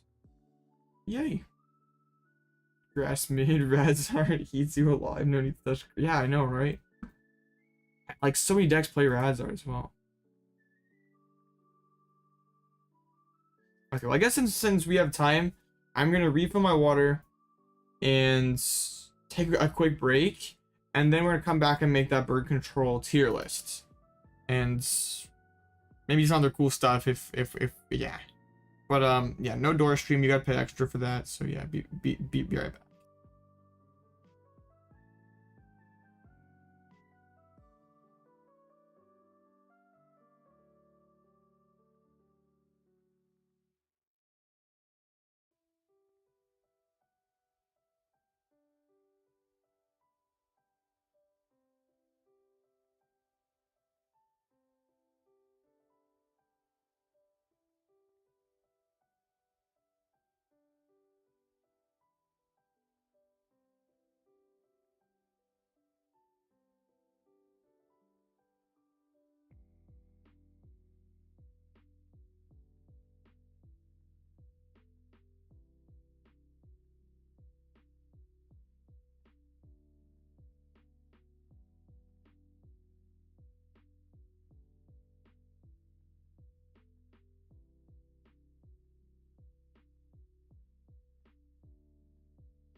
Or stream gaming. It's so amazing.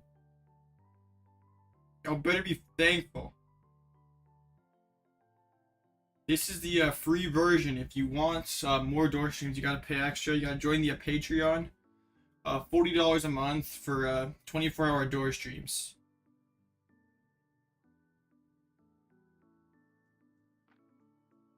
All right, that's your free trial has ended. Sorry, no more door streams. Yeah, chair. Yes. The yeah, the door stream's over. Oop. Yay, door stream is over. Cheat for the content? Nah. No way. Should I charge more for the door streams? Okay. Actually, before we go back over to Limitless, I gotta make this tier list thing. So let me pull that up real quick.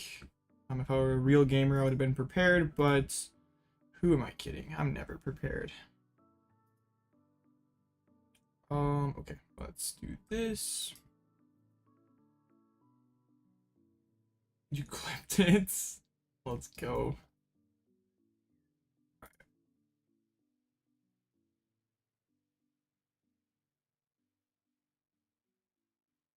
So I think this has everything that we want. Okay, that's too small. I want it to all fit nice. I want it to be all nice. Still needs to be bigger. Fit, please. Fitting. Yay, it fits. That's so cool. Me from Vietnam? Wow, that's from far away. Okay, so I think this is all the matchups in here. Am I missing anything, chat? I think this is everything that we should be worried about. If I'm missing anything. This is a tier list based on how I feel about the match, like how confident I am in this matchup against like playing bird control. So S would be I feel very confident that I can win the matchup. It feels very easy. D would be a matchup I feel like very not good about facing. Like if I was facing that deck, I would not like my chances of winning. So Charizard, instantly S tier, like deck's best matchup. Things have to go incredibly wrong for you to lose. Same kind of deal with Chien-Pao. I'm not afraid of Chien-Pao whatsoever. Like, as long as I get into the game, I have a pretty high win rate against Chien-Pao. Future hands, though. I do not like future hands. This matchup sucks. Well, okay, if they're playing switch cards, it's D tier. If they're playing no cards, it's probably B, like average. But I think Stall's going to do quite well at UIC, and people are going to keep the cards in there for now. Yeah, basically. So yeah, I don't, if my opponent flips over 9 crown, I don't like my chances. Lugia, I would say probably like neutral matchup. Like they're an inconsistent deck. When they pop, they definitely can just run you over, but they don't pop as often as they'd like to. And we have the game plan. We have the Wigglytuff, the Klawf, the Radzard. So as long as we set up, they don't go super crazy, we should be fine. Lost Teen is kind of weird because I'm not like super well tested in this matchup. So based on that fact, I think it'd be harder than regular Lost Fox, but I don't think it'd be unfavored. I think it would probably be neutral. Like early Fang Snipe seems good, Wigglytuff seems good. What's the game plan into Chien-Pao? Well, if they don't want to bench their barrels, Mawile, or if they do want to bench a barrel, Mawile Retreat Lock, super good. They pretty much, it's hard for them to beat Mawile after that. If they do want to bench for barrels, or no, if they do not want to bench for barrels, then Iono plus Wigglytuff and Counter Catcher up the Max Caliber is really tough for them to beat. So Tina's kind of in here based because I don't have like a ton of reps into it, but I could see it being higher or lower if I actually got more of a feel of what the matchup was. If my opponent flips over Ralts, I would feel kind of bad about it. Like, I think we probably put it there because it doesn't seem like as bad as Future Hands, but also it's not a matchup I really want to see at all. Snorlax Stall.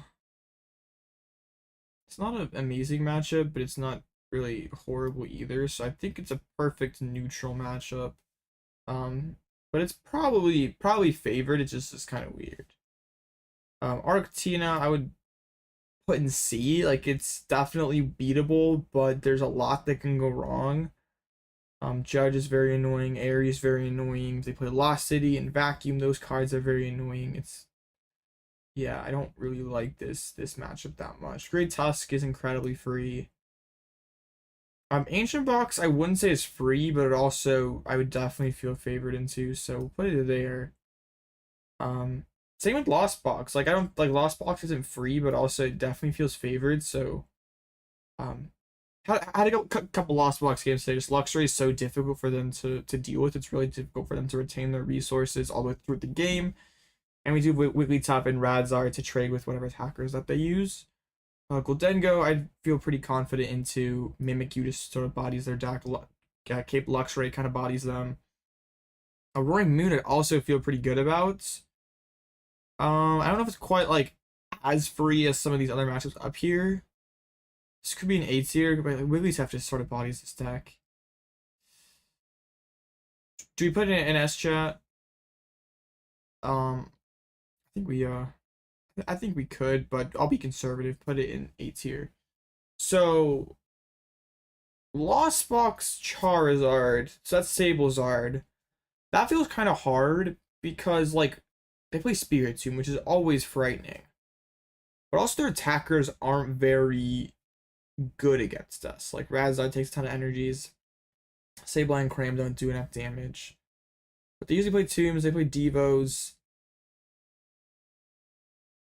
Oh, so that's kind of sketch. I think it's like probably like neutral because like if we get into the game we should beat it, but there's just a chance they just go first and just totally wall us out of the game.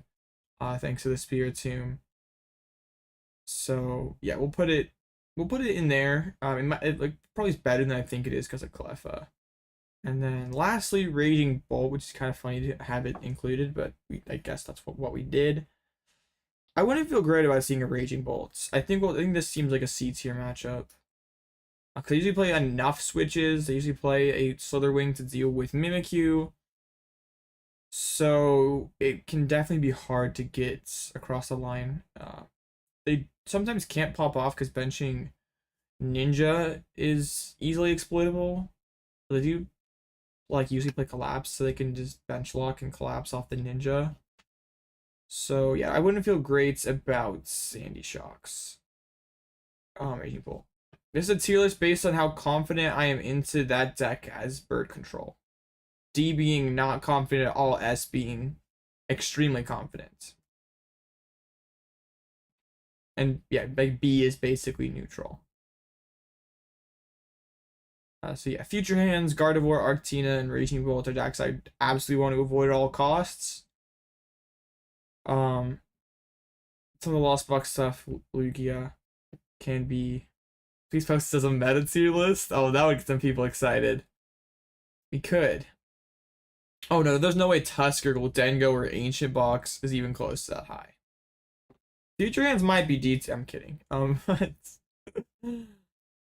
Yeah, it's not just like an actual meta tier list. That would be funny though. Is there any decks that I'm missing? That should be on here. Like Dialga's not real enough. And Mirror Match would be basically in the middle. Everything else is very, very fringe. Oh, Fusion Mew. I forgot. Fusion Mew. D tier. I'm cooked against Fusion Mew. Since there's no Ericas, we don't have to. They don't ever have to bench a trappable Pokemon. And Turo Pal Pad seems kind of bad for us because they can just pick up their Pokemon, get rid of their energy. We don't have a ton of like. We don't have as many Snorlax as we used to. I'm missing ADP. Ooh, that's a good point. Is there ADP on here? Rapid oh no, Rapid Strike Urshifu. We're also cooked against that. We're never beating Rapid Strike. I'm just trolling. Rapid Strike and Fusion don't exist, obviously, but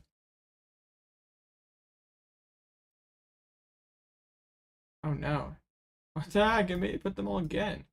Yeah, Fusion Mew's just that unfavored. That there's 2 of them. Alright, well that's the tier list of how I how confident I feel. Rapid Strike and Mew were just cooked against, so it's also future hands. The good news is Rapid Strike and Mew usage rates are pretty low right now, so if you want to play Bird Control and you're worried about facing Rapid Strike or Fusion Mew, don't be worried. It's fine. I'm missing Night March. Now we farm Night March. It's fine. So there you go. That's your official Bird Control matchup tier list. And yes, now we go back to the tournament. Actually missing Gengar? True.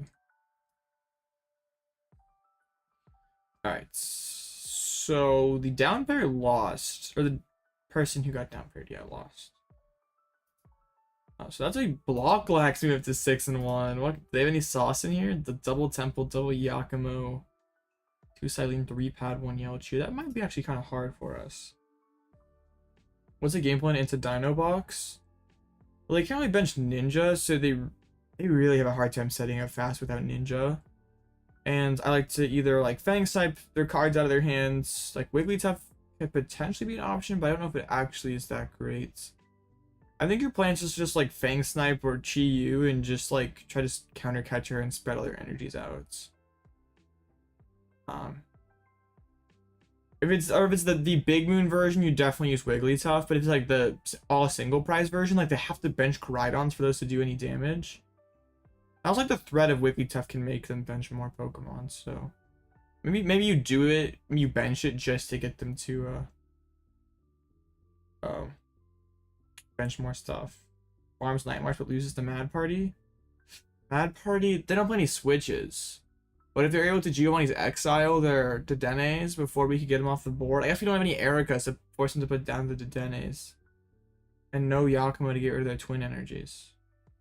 You're right, Mad Party could be kind of hard. We might just scoop to Mad Party.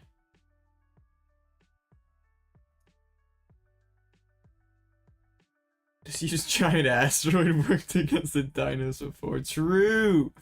I'll just get a big asteroid and say GG Dinos. Yeah, that is unfortunately Dinosaur's auto loss. Is Giant Asteroid. Good to know. Alright, only their 5-in-1 tables left is Zard against Banette. I think that would be a bad matchup for Banette, but I'm not entirely sure. I'm not too... Oh, this is like a weird Banette deck. This isn't like the Banette Guardy deck. It's Banette Spidos with a Typhlosion. This is kind of spicy. 4 Klefkis. This is some heat for sure. Yeah. I don't know about all this sauce. Would I ever like to see Expanded come back? I wouldn't be opposed to Expanded if they like did some cleaning up. But I think it'd be kind of toxic right now. Like a lot of 3-turn games. Think he's switching over to Sablezard? I mean, Sablezard's okay.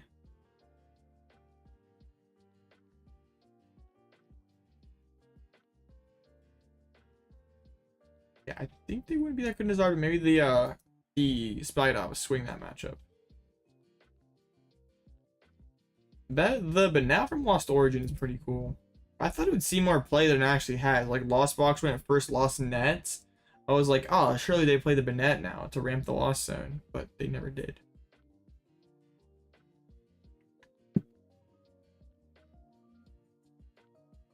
Like my chair's all weird. I feel like it's not how I like it. Kind of, I don't know. I'm strange. This feels better. Do modern plus legacy style format in PTCG? Any card in history is legal? I don't know about that. That seems like a disaster. Have unlimited as a format? Yeah, I'm nuts.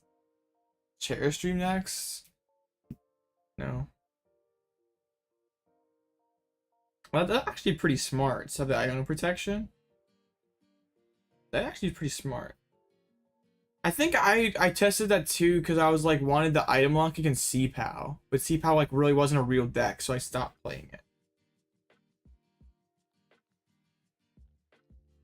One Oak legal in any deck. Literally item discard draw 7. Isn't that what Professor Oak did? Or what was it? I don't remember. Did they make a celebrations version of that card? I'm an imposter, Professor Oak. Oh yeah. Well, that's not the same. I was a little before my time. Yeah. Okay. Yeah, discard draw 7 as an item. You got turn 2 save like 50% of the games. Yo, that's pretty nuts. But also like with the Banette in like today's format and like Lost Box, it would have the Poffin synergy, so that's kind of interesting. And you don't have Clara anymore, so like it's harder to assemble those like gate rod combos at the end of the game. But if you had like Banette on the board to like guarantee have Roxanne or Colress to push towards those late game combos, I don't hate it. I guess the bigger issue is like searching your Banettes. Like you can find the Shuppets easily, but like you can't find the Banettes. So just the Azard vs Fight Ups. Oh no, that game got done. It's the Lost Box Gengar. I did. That list is wild. Wasn't it this? Oh no, it wasn't this. But like this was also pretty crazy. I saw this morning and I was like, whoa. That's a lot of puppet offerings. The Mela and yeah. I saw that. I'm not sure I've seen Tina Banettes. Well, actually, I might have. I don't remember where. Yeah, I think I have. Because it looked like a mess, but I can't remember what. Where it was. It's kind of strange that Japan already has the new cards. Like, they already have Greninja. That card looks really good.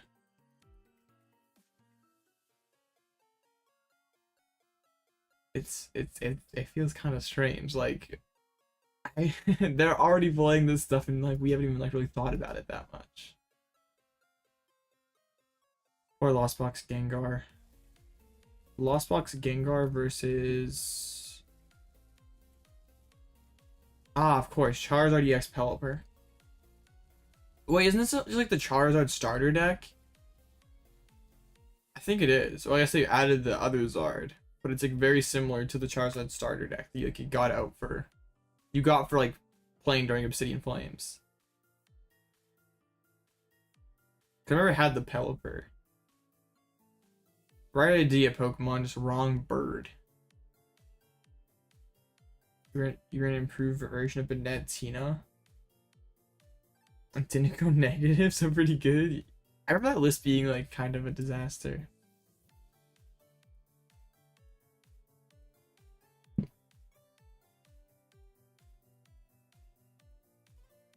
My chair is really making me mad.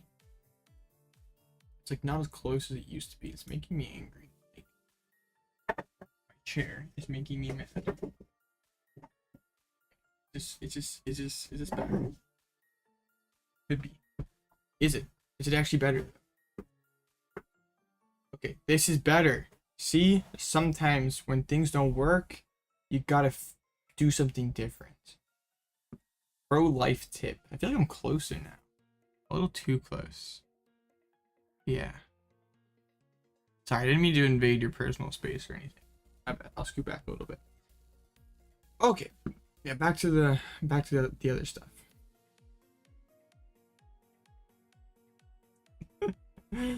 I'm a disaster. I'm sorry. I'm sorry that y'all have to put up with me. This feels a little too close now.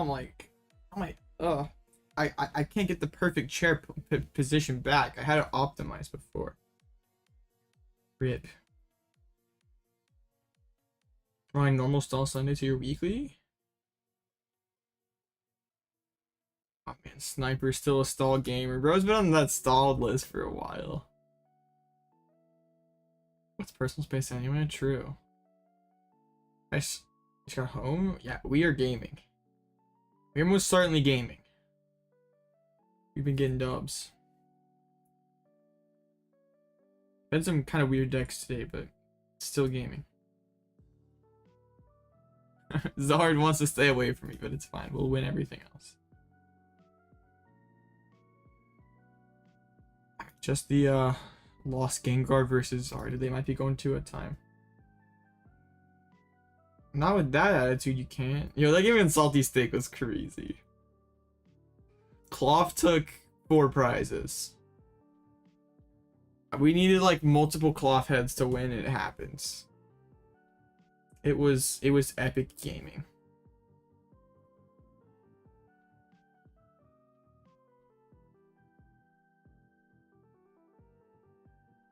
Timeouts broken. Oh, Salty Steak 5 and 2. No. Rip. But yes, we just try to ID the last round. Yeah, everyone's probably cool with an ID unless you get like paired into some people with the really low opponent's win percentage. I cut the Defiance ban for the Snorlax.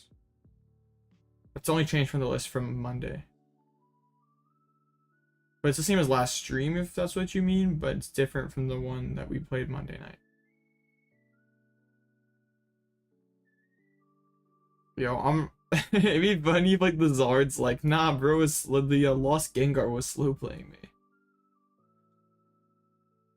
And Lost Gengar, if it hadn't faced the auto loss to Mist round, it'd actually be 2-2-1, like pretty respectable with the Lost Gengar. Alright, table 1. Oh, this person actually pretty bad resistance, I think, so they might 6-1 drop. Bro, get the dub and just pack it up. Okay, well. Chin Pow to Dunsparce? I'm gonna offer the ID. If they don't want it, that's fine. I want this in cut. But, you need sleep, rip. This is kind of spicy. Because the Dodon can't get trapped. So it's better for them than Barrel.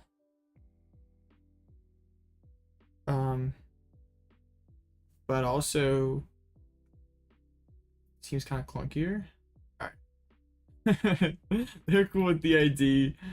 So let's get it. Yeah, C-Pow to Dunsparce. Not sure I like it a ton. Like how much, like how...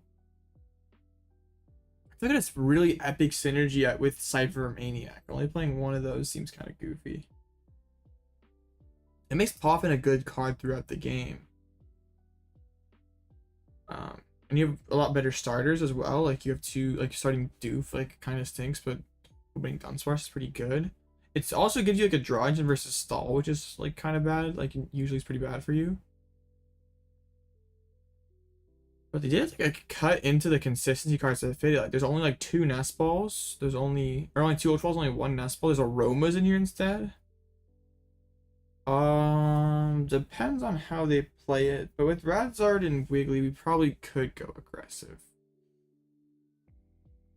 But it depends on what they do.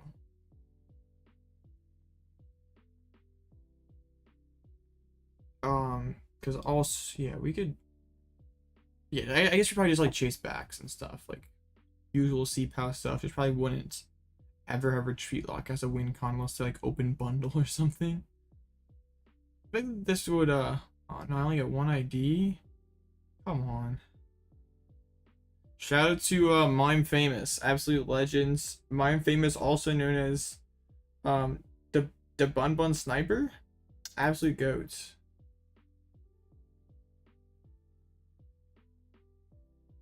Broken. Easy. What's the win con versus LZB?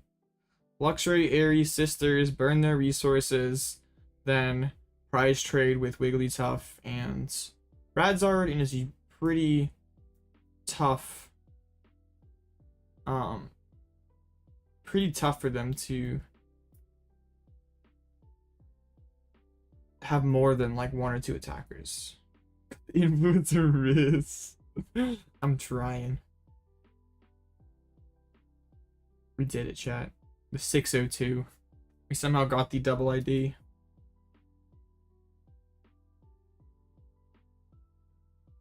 Shout out to Sniper for making it happen. For tying the match. So broken. Alright. Wipe that away. 4 straight blue Ditto cuts? Now let's actually get the dub this time. I think super odds or okay. Gust cards would be #1 priority. Then after that super rods, then after that gates, then switches.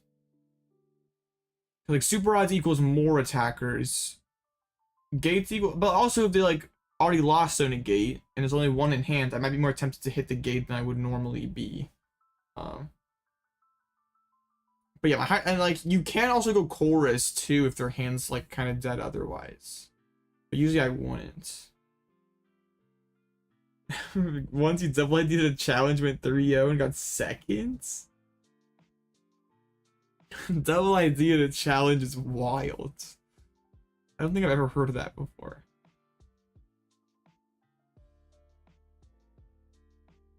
It's late. Well, my tired brain can't play well anymore. Nah, it's fine. We're not choking like last blue Ditto cut. That was bad. Last week was really bad. Oh. Okay, now what? Do we play some ladder and try to get Master Ball? I think so. We're like 2 wins out of Master Ball. Let's do it. What else do we have to do? Oh, there are IC's rank. We'll add them to the list. Alright. Let's get it.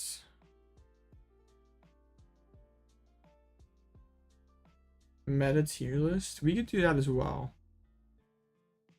Man, up pair all to someone in Mew rank. That goes kind of crazy.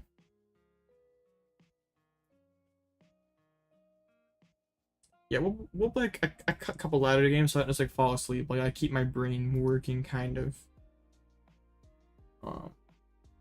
And we can see some ladder jank, which is always fun. All right. Goated hand.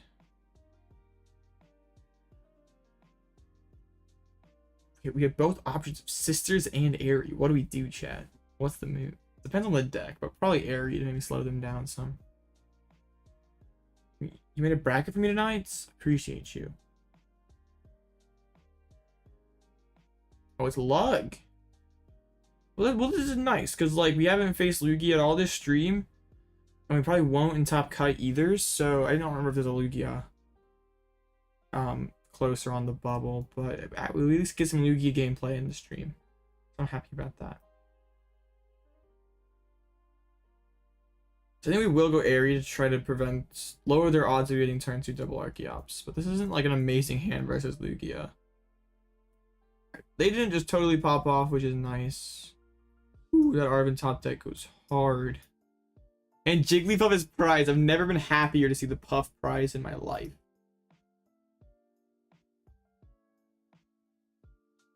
I guess we're gonna play the heavy ball anyway. Is this ladder? Yes. Alright. Bro, no! No, come on! Hey, that's not nice. At least we're doing it in tournament and not on, and we're doing it ladder, not in the tournament. Bruh. Come on. I can't buy a break. So rude. So I weigh 3 bird, I know. Massive sad. Skill issue. I'm just bad at the game. At least we did it on ladder, not in tournament. See, I knew what I was doing. But this is the issue. How do I find Daisy Phone? I have no quick search to find it. Okay, their hand sucks. That's good. Read the Wind Simulator goes crazy. This is epic. This is definitely a skill issue. I'm just bad at the game. I'm sorry, chat. I'm so bad. It's all my fault. Yeah. Their hand's terrible. Broken. Nah, see chat, I'm like, it's fine. It's fine, it's fine, it's fine. I don't really like pushing up the Wigglytuff or the Jigglypuff unless I'm taking a knockout though, which is kind of not happening right now. They did evolve. They attached, they split the energies. Yakumo looks kind of good. You got Quad Mimi, Quad Kranzak. Wait, did they top take another Archeops? Come on. Okay. We know they're still lacking Lugia V-Star, potentially lacking Lugia V-Star. Alright, I kind of want them to go in here, like...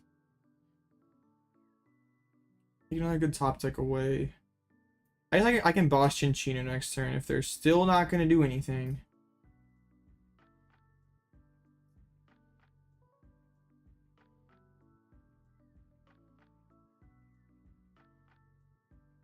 Alright. Shoot the fish, got some CCs. What would be kind of sketchy is if they could let up both Chinchinos here. Yakumo would be pretty tough. Great ball. Ooh, we did thin the Ultra Ball for them. Very kind of us. And the Lug V-Star. Uh-oh. Uh-oh. You know what? Please boss my Rotom. That 2 prizes sure looks delicious, doesn't it? They're probably wondering what the heck I'm doing. Like, bro is no, like, what is this deck? You know, that Rotom's got a 4 Seal Zone. I haven't used my V-Star power yet. Looking pretty good, isn't it?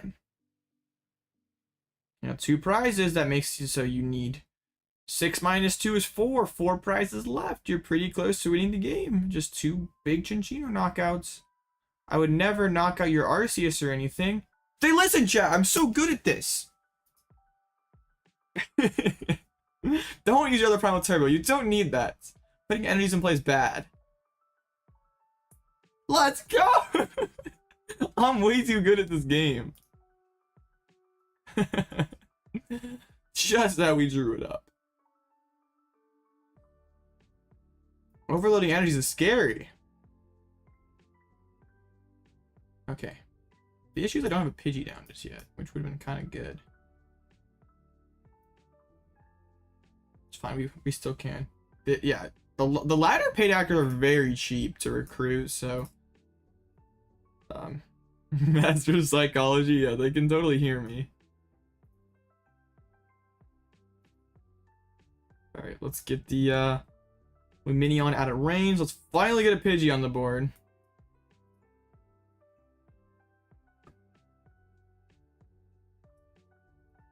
We had to play a supporter so Wigglytuff could knock them out, but yeah, now they only got 1 Primal Turbo. This game all of a sudden looks a lot better. Oh, heavy ball. That gets our Snorlax. That's so good. Promote the big rats. They could go chase the Lumineon. Hey, I'm gonna take 2 prize cards with this Wigglytuff. That's the point. We have good odds of pulling out the prizes. So they're gonna punch me for 280. And I just go and KO the Archeops, probably. Yakumo would be so tough. Right now, Yakumo would go all kinds of hard. That's only 260. And benching fish. 1 in 3 odds. That's so good. Wait, they're gonna take the fish? Alright. Just, yeah, don't hit my Wigglytuff at all. Please just keep gusting around it. Please, please, please keep gusting around it. The DC on the rat does go pretty hard.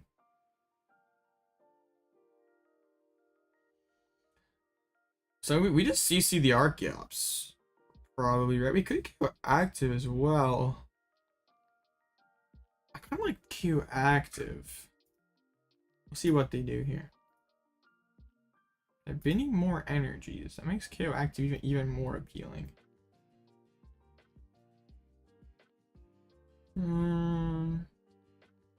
know they do have the Chinchino follow-up, and we do pop Gift Energy.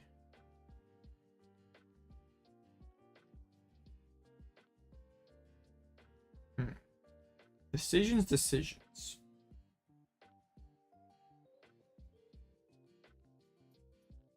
What's the likelihood that like Razzle just sweeps though if we KO the Archeops? Let's get the Snorlax out of the prizes. Beautiful.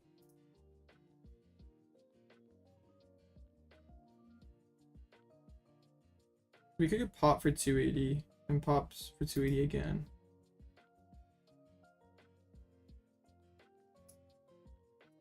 I think I'm gonna do this, but I'm actually not sure which is correct.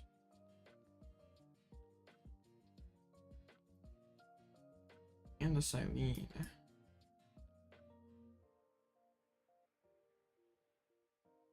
I kind of want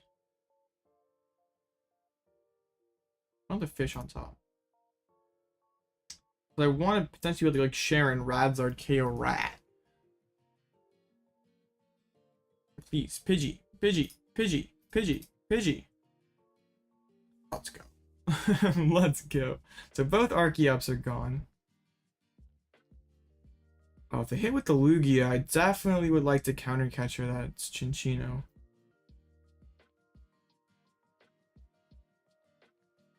It's definitely a misplay for them to not swing with the Chinchino, I think. Oh, maybe it's not.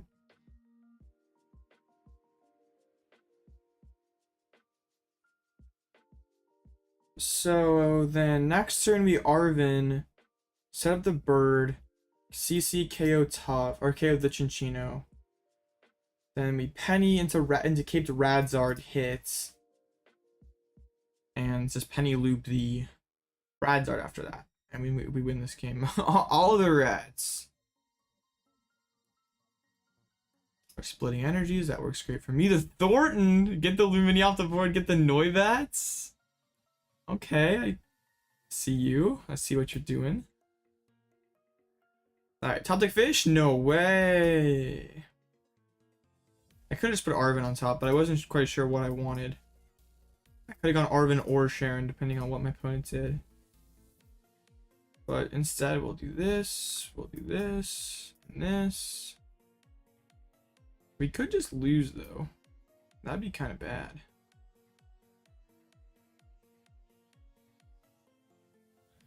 If they had boss plus another energy, I mean, we'd be popping a gift. So do we pop the gift? Well, if we don't KO this thing, we actually just lose the game. This is kind of sketch. We have to KO this rat. Putting the Lumi on the top was kind of bad though. That makes it one card harder for them. But yeah, they still have at least 2 Gust cards left. They have used quite a few energies. I'm also down all my counter catchers, which is kind of crazy.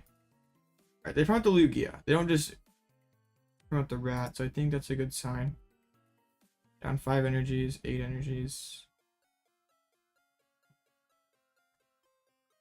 Yeah, this is still kind of awkward because they just remain a boss away from winning the game for... Oh, this actually could be it if they play second fish.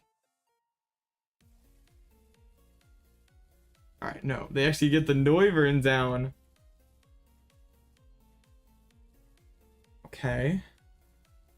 Yeah, we spent all 3 counter catchers. That's kind of crazy. And the Iono, I guess that doesn't really matter. Yeah, it doesn't really matter. Oh no, it actually does. Radzard is now gone. Okay. It's okay. It's fine. It's fine. What if we hide behind the Mimikyu? Seems pretty good, right?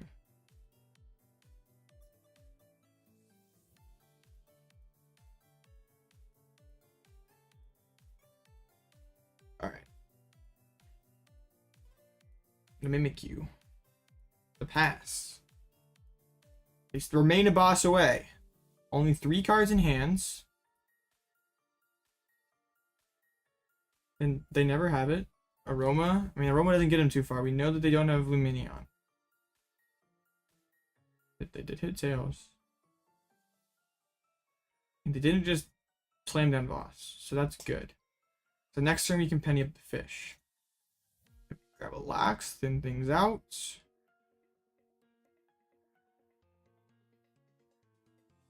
Well, or if they retreat, KO Mimikyu, we just KO the rat. They are. In Jet, KO Mimikyu would have been kind of annoying because they keep the lug as a threat, but even then, I don't think we really care.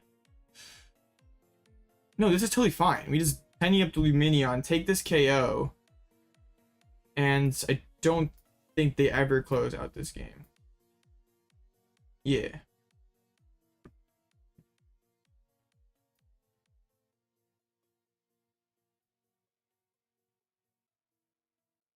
We can just quick search for boss for next. No, we don't boss twice. We just hit. The Iono to 1 seems pretty solid. Penny up the fish.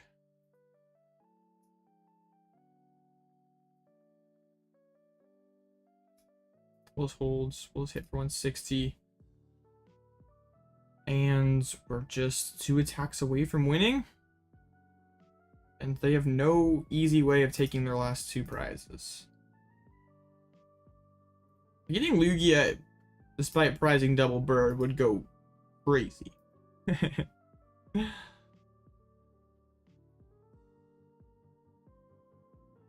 Like, they hit us for 220. The only way that they could win is if they had put a vacuum. Yeah, they just Tempest Dive, so... We hit him with the Iono to 1. Or do we hit him with the Eri? No, we hit him with the Eri in case they're pocketing a vacuum. No, Eri's already down. So we can't do that. We can't do that. Energy on Bird seems kind of good, but we already have that in hands. We'll Pal Pad back in. Stuff. Sure, stuff is good.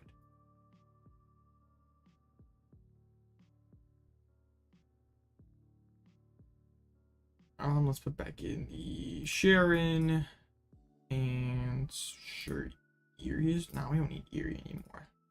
The Cyllene. And then we can thin. We don't need the Luxray or the Mawile. We just get Cleffa. Bench the Cleffa? No, we're not benching Cleffa. That would be funny. But no. I guess if I Iono you into your vacuum, you deserve to win the game. I would say you definitely deserve it.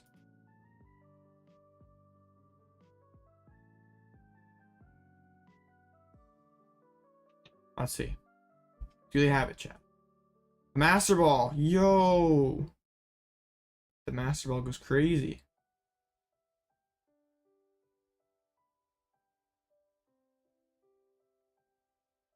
Master Ball goes pretty hard. They're gonna grab a Squawk with it.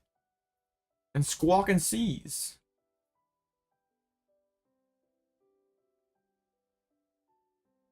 Now I just Minchino rip.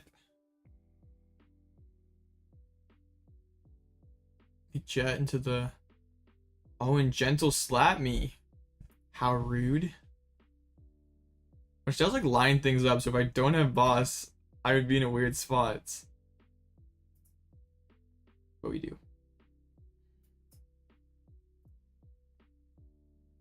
Broken deck. Doesn't even need the bird for half the game to beat Lugia.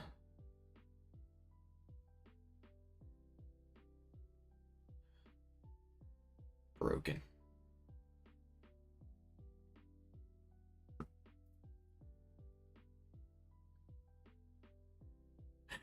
What do you need the birds for right away? Yeah, that was ladder.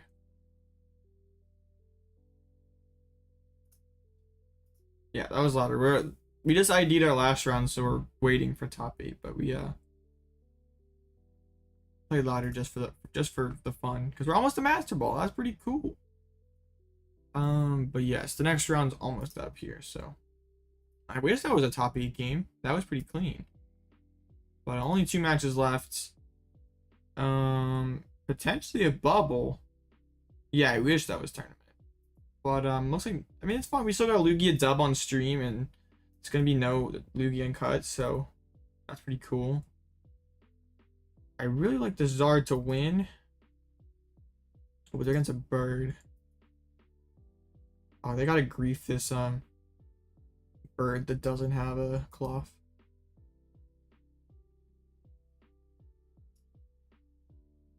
Wait, what is this?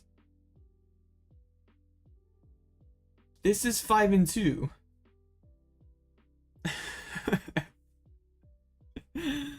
What are we doing here? Can someone help explain this to me? What is happening?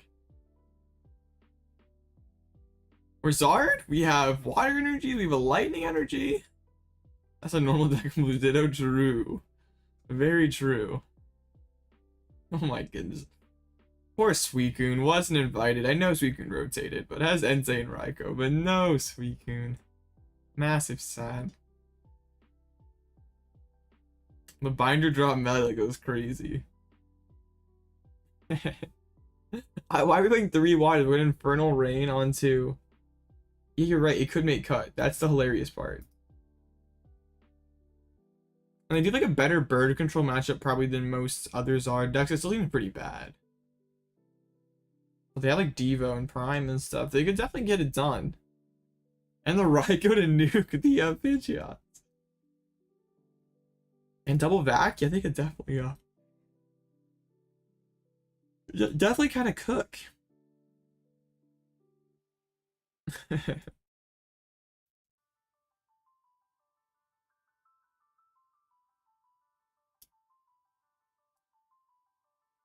Imagine they make it. That'd be ridiculous. No Charmeleon? That's true. Mimikyu could be a problem. Do we have anything for Mimikyu? The Dunsparce, though. The Dunsparce carries. Land Crush? Are you kidding? Yeah, Dunsparce is clutch. The Klawf technology. Like, the Klawf would farm this deck. Yeah, bodied for not playing Klawf. Only 2 boss and a prime. Like, we could early Lux get rid of those. Yeah. I'm curious to see what ends up winning.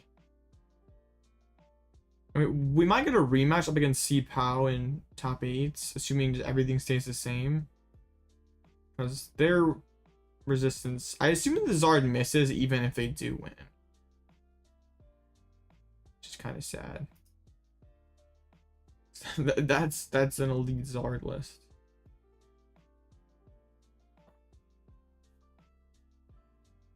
Just out of curiosity, are there any tournaments tomorrow, or just because Battle Park tomorrow? I'm gonna be watching USC. Okay, there's Doom. We're not staying up for that. There's actually another tournament happening simultaneously. Lost Box v Zard in finals. Pretty broken. Double Moon. They're cooking. And then versus this better be Zard pile. Rip.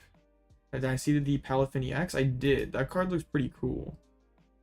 Like, potentially pretty clunky, but it seems like it would be pretty cool.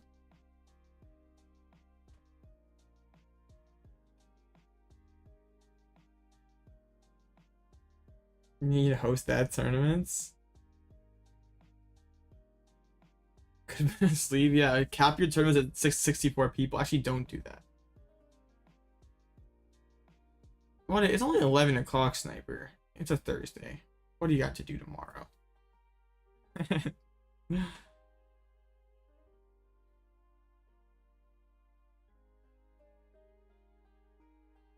Man, imagine if they got tied because I'm both eliminated. That'd be pretty big sad. Work all day? That's fine. Work is a skill issue.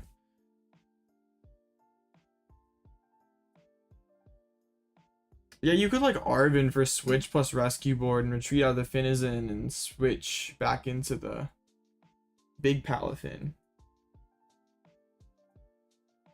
And maybe you could play like Iron Valiant, so you could like Tachyon Bits and improve your damage output and stuff. I guess the good news is you wouldn't need to devote that many slots in your deck to energies, so you could like you'd not be that inconsistent because you wouldn't need to play that many energies. But it definitely seems like it could be good.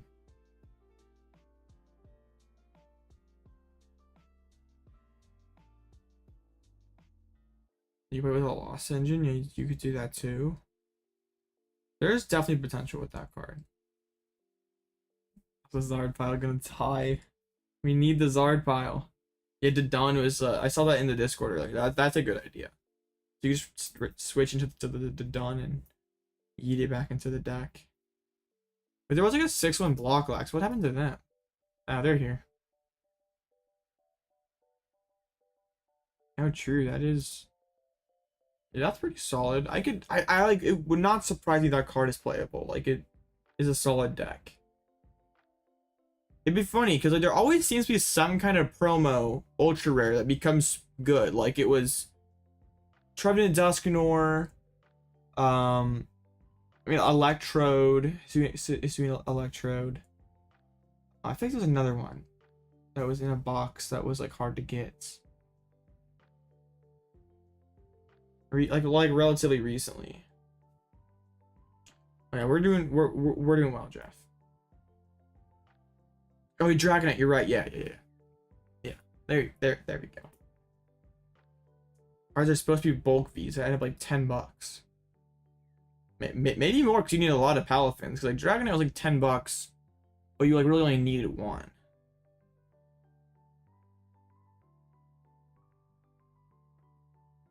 I guess, but like they've like no one buys like the Cyclizar EX boxes, so maybe they figure if they make an actual playable V, people will buy it. Against the C-Pow to Dunsparce in top 8. Let's get it. We'll look at the list here when the thing pops up. I don't think this will be quite as good as a regular C-Pow for us. We get yeah, I don't think it'll be quite as good as regular C-Pow for us, but also the deck's just like less consistent. 2-1 again tonight, testing at League. Yeah. I'm excited to go to League on Saturday, because like yeah, League has been kind of boring, and hopefully like more people show up because of post row. Dunbow or Chen Sparse? I like Chen Sparse.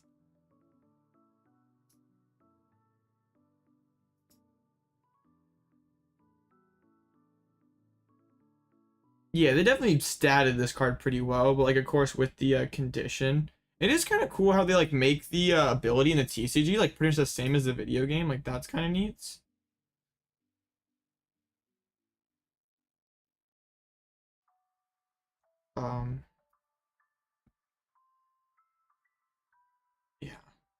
Yeah, it would not surprise me if it becomes a pretty solid deck in the when it eventually comes out. I don't know when it was gonna come out. Wiggly Bird. Wiggly Wings is just the better version of that. There's all kinds of great options. So chat, since like not that far away, if like we get on stream with the deck and like that question gets asked, like what it's called, what's the response? What's the approved All Out Blitzel chat response?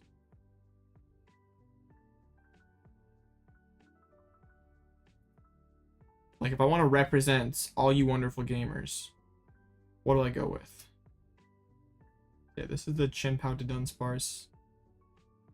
Definitely looks less consistent with like less Ultra Balls, less Nests. It's a bundle. Pidgey Puff. I could. It's like binder drop control is kind of what I've been calling it, but that's kind of lame. Doesn't roll off the tongue super easily. Wiggle Wings. Pidgey and Friends? Yeah, kind of. Alright, let's get it. And if we have a bunch of time in between rounds, we'll try to get to a Master Ball.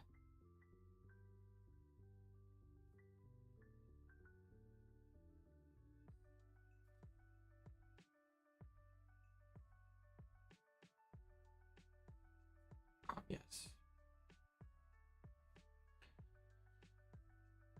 Cause I don't really, I haven't really like ladder grinded that much. It's funny like how much easier it is to grind the ladder now.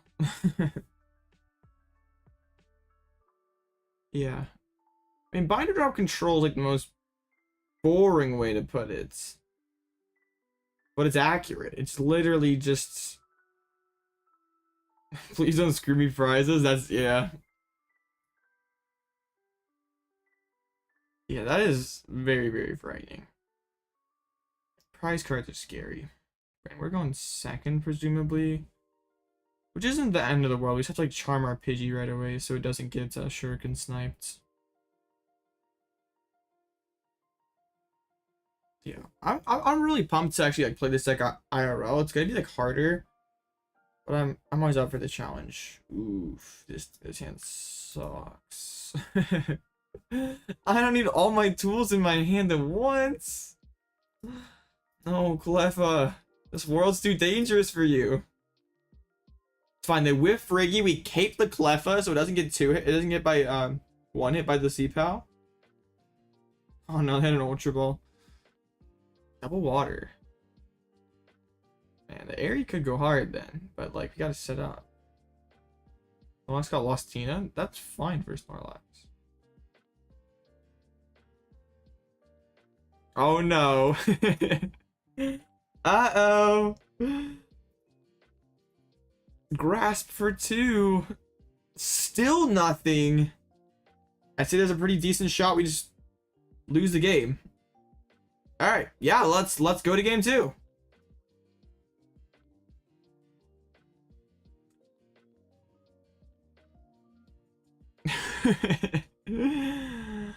Oh no.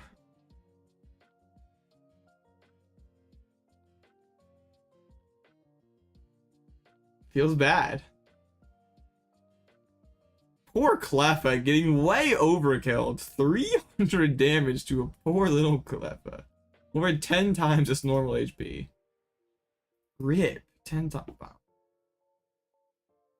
This world is just too dangerous for Cleffa.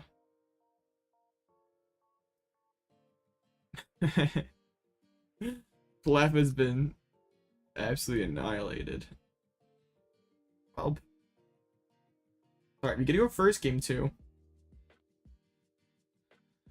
And I have a sneaking suspicion it will just go a little bit better this time. But I won't open with like 5 tools and 2 counter catchers. I at least would have had another turn as well. I wouldn't have just lost. I maybe could have top decked something.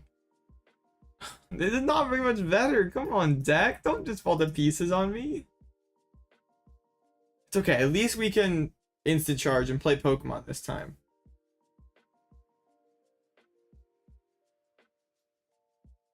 Judge call for the cringe overkill. True. Very cringe overkill. I keep opening C-Pal too. They're so lucky. Pidgey top deck goes pretty hard. Rotom not being prized goes pretty hard. Wigglytuff being in deck goes pretty hard. Not prizing Candy or Pidgeot is pretty epic. I did prize Fire Energy. How many Arvens are in there? All of them? Prize 1. Okay. Seems good.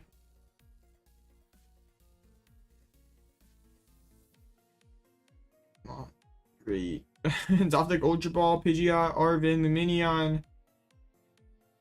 It's not that hard. We have a lot of outs.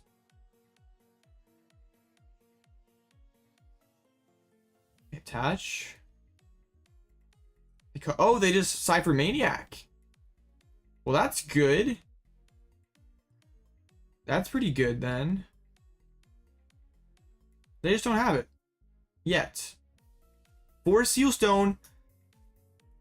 So now we just Sisters and shuffle their deck. I'm pretty sure I saw Sisters. Yeah, oh my goodness, we're gonna go full on toxic control player. Oh, you wanted those cards on top of your deck? You wanted those cards on top? Or we could just mill, but the Chi just gets knocked out. Sorry. Can't have him that easily.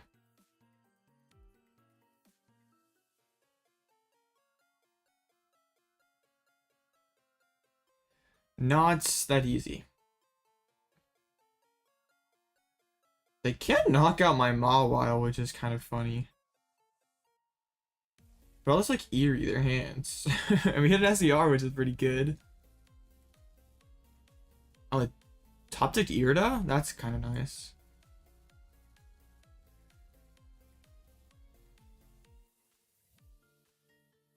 Backs and Poffin. I do want to get the Wigglytuff established. I'll get the Dunstan. That probably means they have a... We could go Pidgeot KO Frigibax. I don't hate that. Like, we win this matchup by taking prize cards. And they do not expect me to do this. And there's zero way that they could punish me either, so... Yeah, we just quick search for the double turbo Boss Zordis KO Frigibax. Also get the Jigglypuff on the board.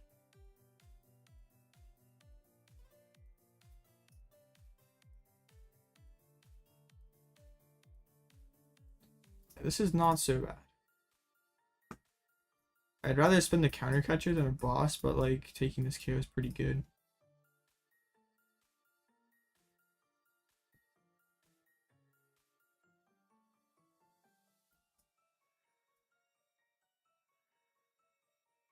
Alright, we can get that down. Oh yeah, we already attached. Doubling it. Don't try to double attach, kids. Nice job, dang Pepe. Good stuff. Alright, that could be good actually.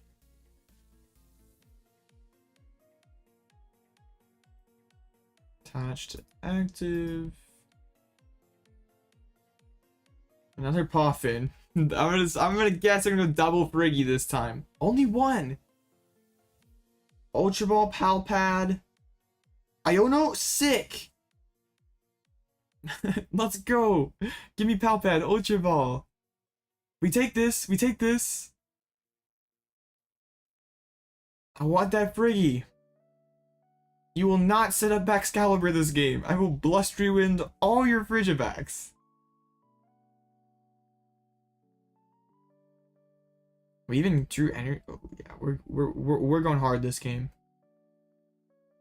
The runaway draw.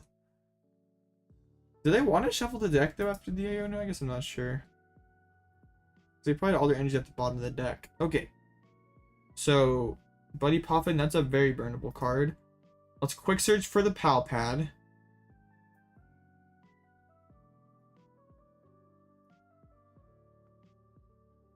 Let's discard those, or throw those back in.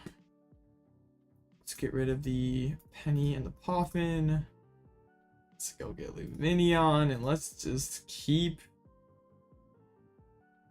the pressure on here. So now they have to win a Super Rod. This is arms. I don't know about that, but I'll bully I'll bully your only Frigibacks any day. Alright, let's do it. I don't have a great follow-up to this, but does it matter? Not sure.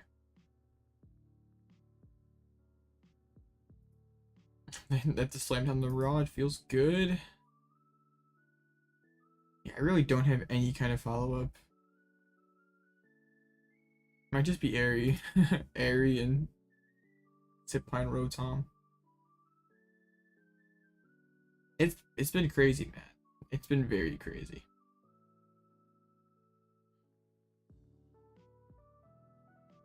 I'll see what they do here. Attach and pass. Alright, I'm gonna kind of chill this turn then, I think. Because we don't have... We could just Cleffa here, but I kind of... Wait, Aries Prize. Whoops. Yeah, I don't...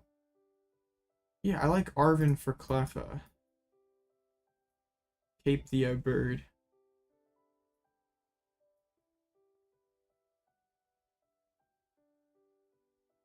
Like the video? Absolutely. Likes are goated.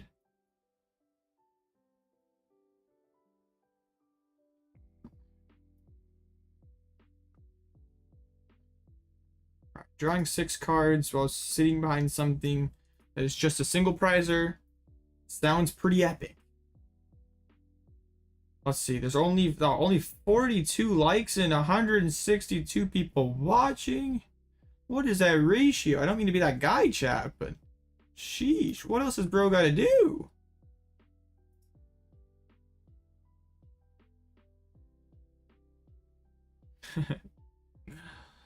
Guess we don't have a special energy on the Wigglytuff, so I'm just joking, Pepe.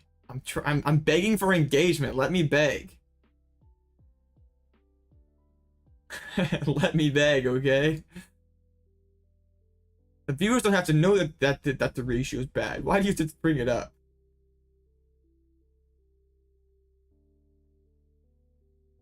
Even if they do chase the Pidgeot, it's not the end of the world, because I would just go KO backs again. You were Pepe. You were quite you were one of the OGs. I don't even think it was 10. Those streams sucked. Those streams were garbage. They just Hailblade. Well then. What if I just Radzard your active? What would you think of that? I go quick search for DTE KO. I don't think you'd like that.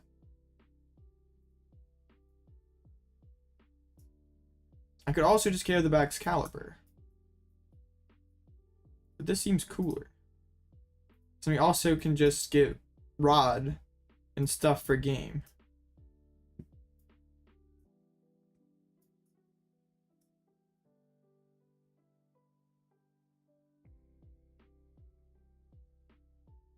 Yeah, they did not find the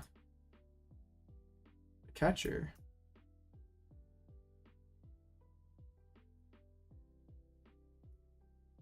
All right. I think they were thinking that I was gonna go KO backs, but like I'm just okay nuking C-Pound and winning the prize race. Yeah, we have Ultra Ball, Super Rod, Luminous Energy. So even if they do, yeah, well they always have to KO Radzard, because if they don't KO Radzard, they lose to Radzard again.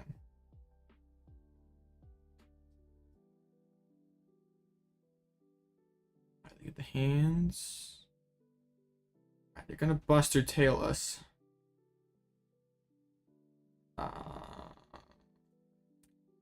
So I kind of want to Cyllene, get back the DTE, and swing with the Friend Tackle. Get down a Dunce. But also just Eri plus hit active with the Blustery Winds while attaching the Mist down there. Seems pretty good. Oh, they're playing double Iono. I forgot. Oh, yeah. Rip. Okay, Sisters is not bad. Wanted a Fine Spell for Radzard. The Snorlax is just better. Ooh, we could go Blustery Wind here. It is sort of risky. We could go Blustery Wind the Dunsparce. If they did have an SCR, though, we'd get kind of sauced. So I don't really want to do that. Like, we don't need the Defiance bands, technically, for any matchup.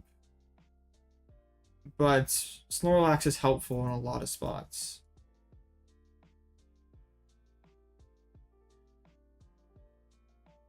Don't play bad cards. Yeah, that's for sure. Yeah, we could go pad back and boss KO to done, but we'd get sauced by Chien-Pao. What other plays do we have? We could guys go search out Eri. I don't really like this that much.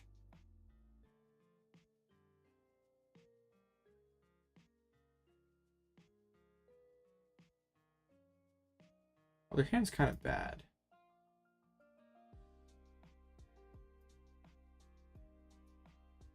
This is still scary, though. This does not change the fact that this is still scary. If they nuked us, we'd probably lose. The Iono kind of got us a little bit. I was not thinking about the second Iono. We do a Pal Pad for boss to KO the backs next turn.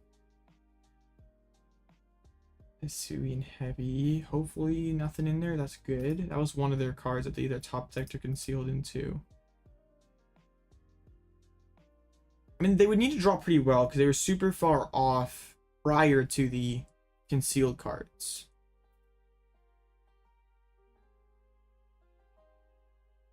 There's a Buster Tail. Well, okay.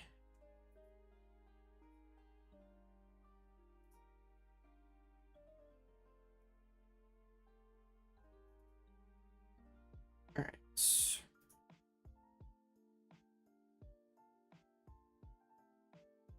Let's Cyllene Stripe a double turbo on top.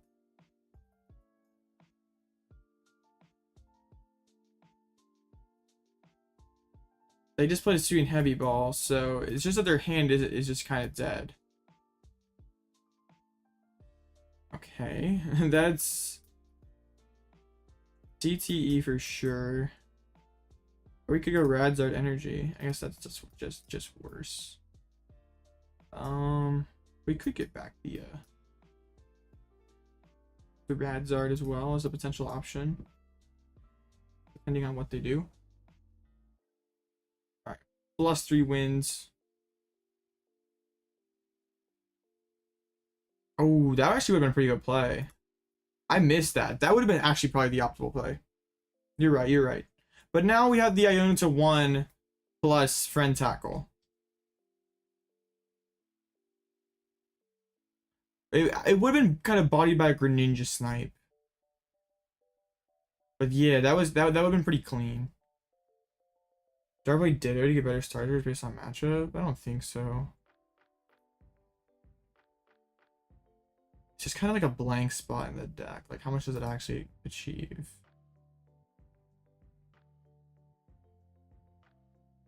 Alright, they got the runaway draw. They need candy backs and an SER.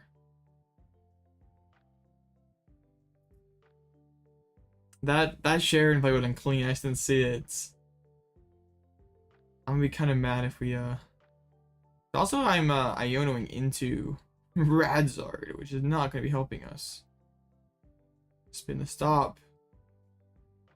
I think they were holding back Excalibur when I remember from the Eri. That is not anything. Yeah. The only thing that like that line gets punished by is reading Greninja, but it wouldn't matter because we'd be down to 1 prize. So it'd be prime up Rotom plus counter cut or plus Snipe. So I would be bodied by it.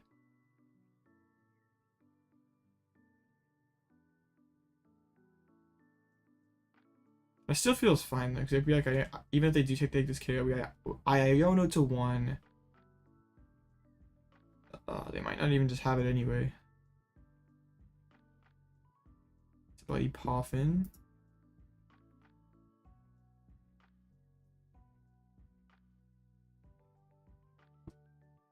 Let's see, they put down Doof. I feel like they would have. Okay, hold up.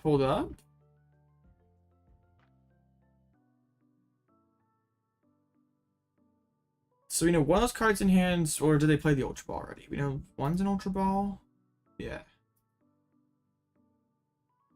I'm wondering why they're like kind of slow rolling me if they prime catch. That's fine. That's totally okay.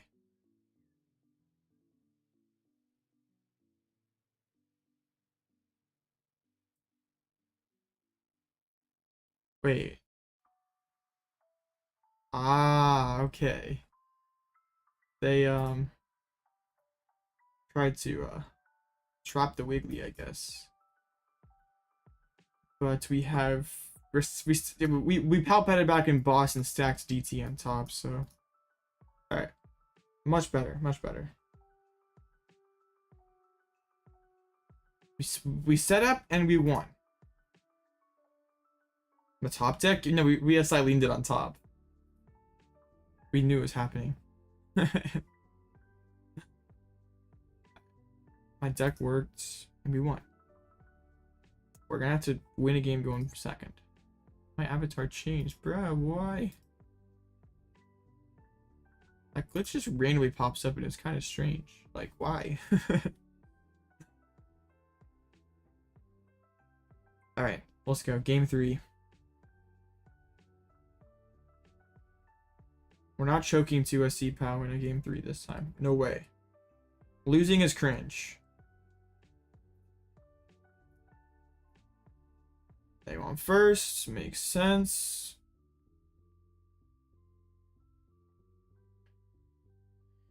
Well, alright. That was fine because we were able to keep pressuring those Frigibacks. And they weren't able to set up super quickly.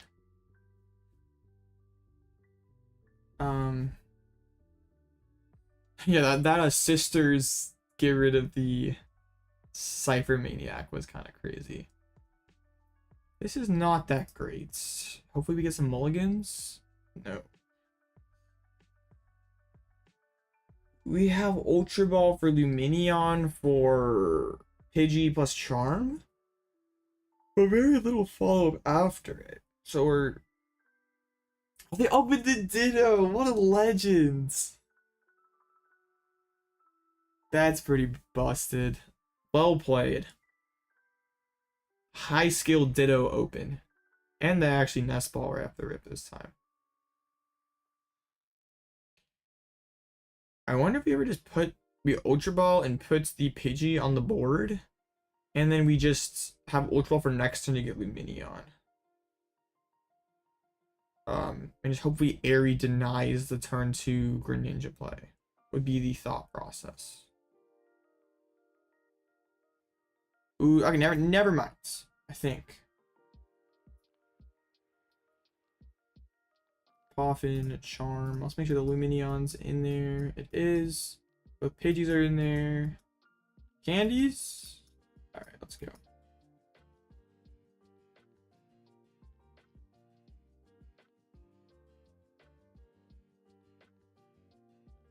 Pretty good.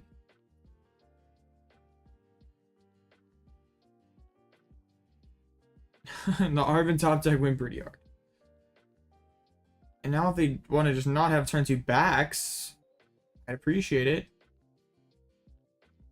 I have a bad feeling my poor Klawf is going to get nuked.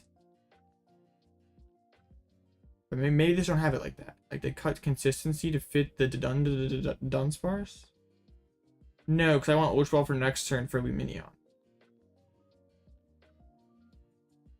I have it guaranteed next turn if I play it like this. Or if I can, if I Ultra Ball for Rotom. Like, first of all, I don't have cards I like discarding. And, alright, rip. Klawf's getting nuked.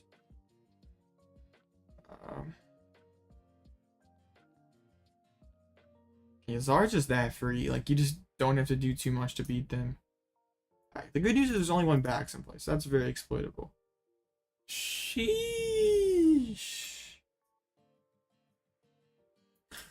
Okay, I see you, deck. I see you.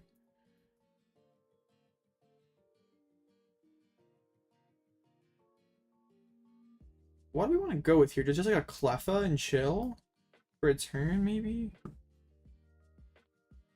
Yeah, I don't hate it.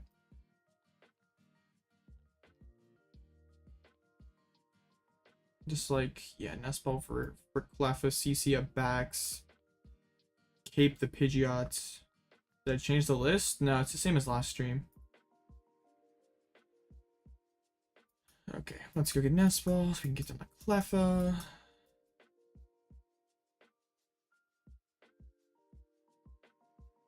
Rotom's overrated. You can just top deck the thing back-to-back turns. Make it a little bit harder for him, potentially. And then we Grasp.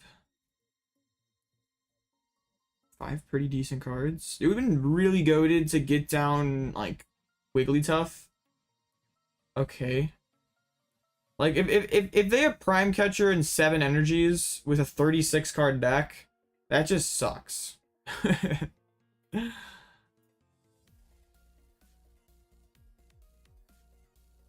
I mean, it's possible. It's not it's definitely not impossible, but like, yeah. That'd be pretty tough. Does mine find a ninja? No, the Iron Hands. They're gonna try to amp this Cleffa. Well, then I go Razard plus Iono. KO put them down to 2. I'm fine with this. Alright, back from the gym. Is this game 1? This is game 3.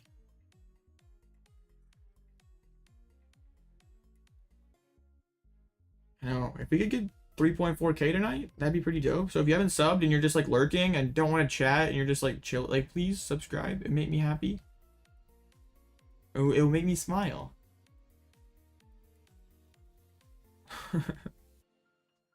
I'm sorry for being so cringe. Let's see if they do go for the amp. I'd actually be pretty fine with that. Whoa! Okay. What do they have lurking in the hand?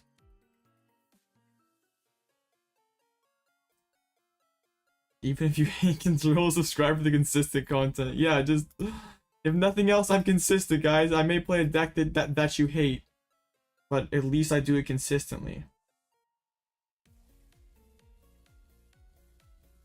They're gonna amp. Okay, this is totally fine with me. Oh, dude, come on. Oh, perfect, perfect. No, this is fine. this is fine. Smile so I actually did it. He actually did it. I promised to smile and it happened. See? Y'all just need to smile more. Alright. We can do this, chat. We can do this. Iono does 2. Do they even have any waters left? Yeah, they do. That's an issue. Even the cape doesn't save me.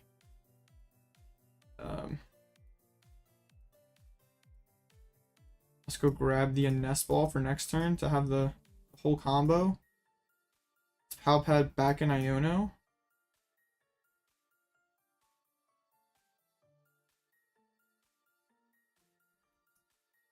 Let's slap him one time real good here. I see for Arceus Regidrago could come back in season 2.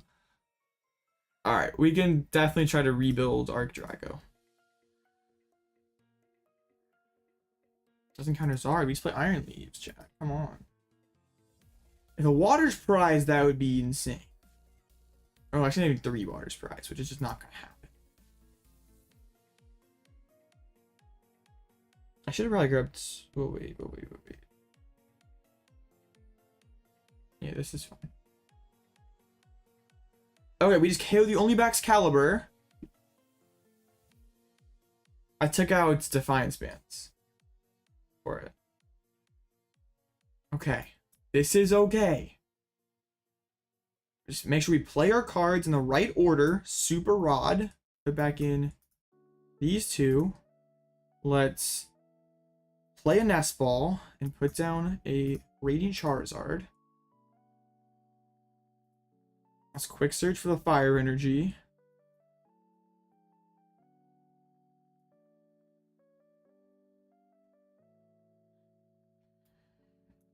Let's boss up the Baxcalibur.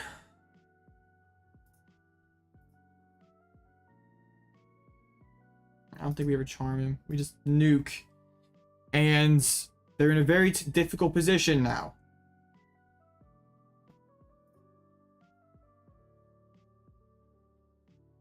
So we can just Penny take the KO, but we're also like, we're in a pretty dangerous spot as well because they don't need a ton. I mean, they do need a lot.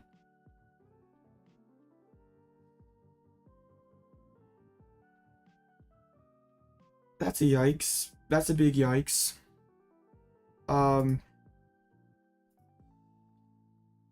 We very well could chase whoever Friggy they put down. Blustery Wind to get rid of the Stadium card. We know that they should play the Superior. Like, they shouldn't play into Eri like that. That gets them... And they also can establish a draw engine.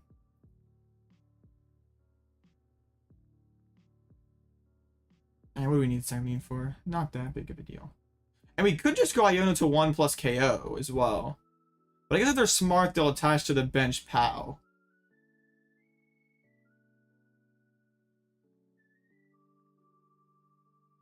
Well, yeah, if they're smart, they'll attach to the bench PAL. There's the SCR. We know one of the cards in hand is a rare candy. I took out Defiance Band and put in Snorlax. I'll see where they put this. Oh, they even have Greninja as well. That was a pretty epic draw by them. Shoots. This is scary.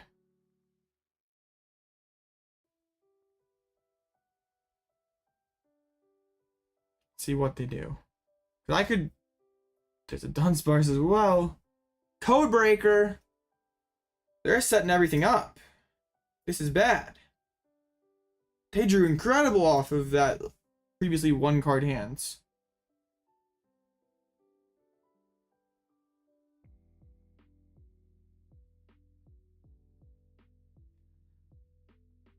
Wow, it's crazy to believe that they just had a C-PAL in play to start this turn.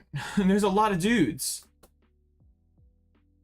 Well, and now what? I want to rip Pokestop and hopefully hits a counter catcher. We did.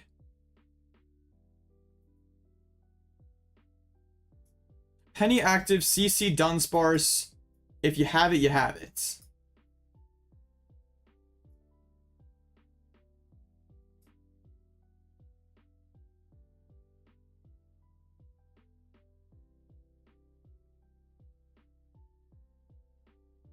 This feels so sketch, but I don't know what other options we have.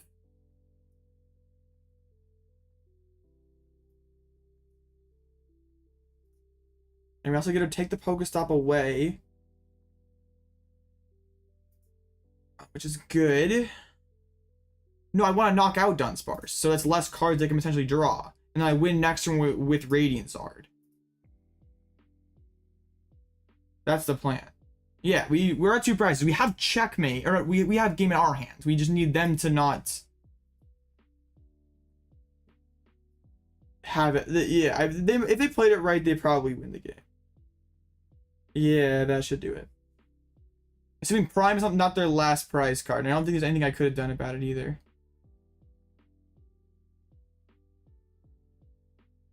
Oh, the Iron Bundle! No, we should have benched the Snorlax! I guess it probably doesn't matter, but I did not think to play around Bundle. Oh no, that's such a depressing way to lose. Like, I was Prime their last prize. I didn't think to do that.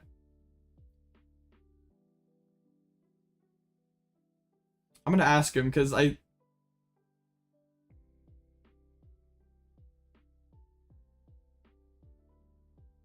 if we bench Lax plus Charm, we don't lose to the bundle there. Okay, Prime wasn't the last prize, so they had it either way. But if I misfortune and shuffle the deck, I leave the Stadium in play, and I leave Radiant Charizard active, so it's quite easy for them to win the game. Dang, that was close. I mean, the draw past game 1 was pretty cringe, and then just slow setup game 2. Didn't I have Vac? I don't remember. Did I have Vac in hand? Did I?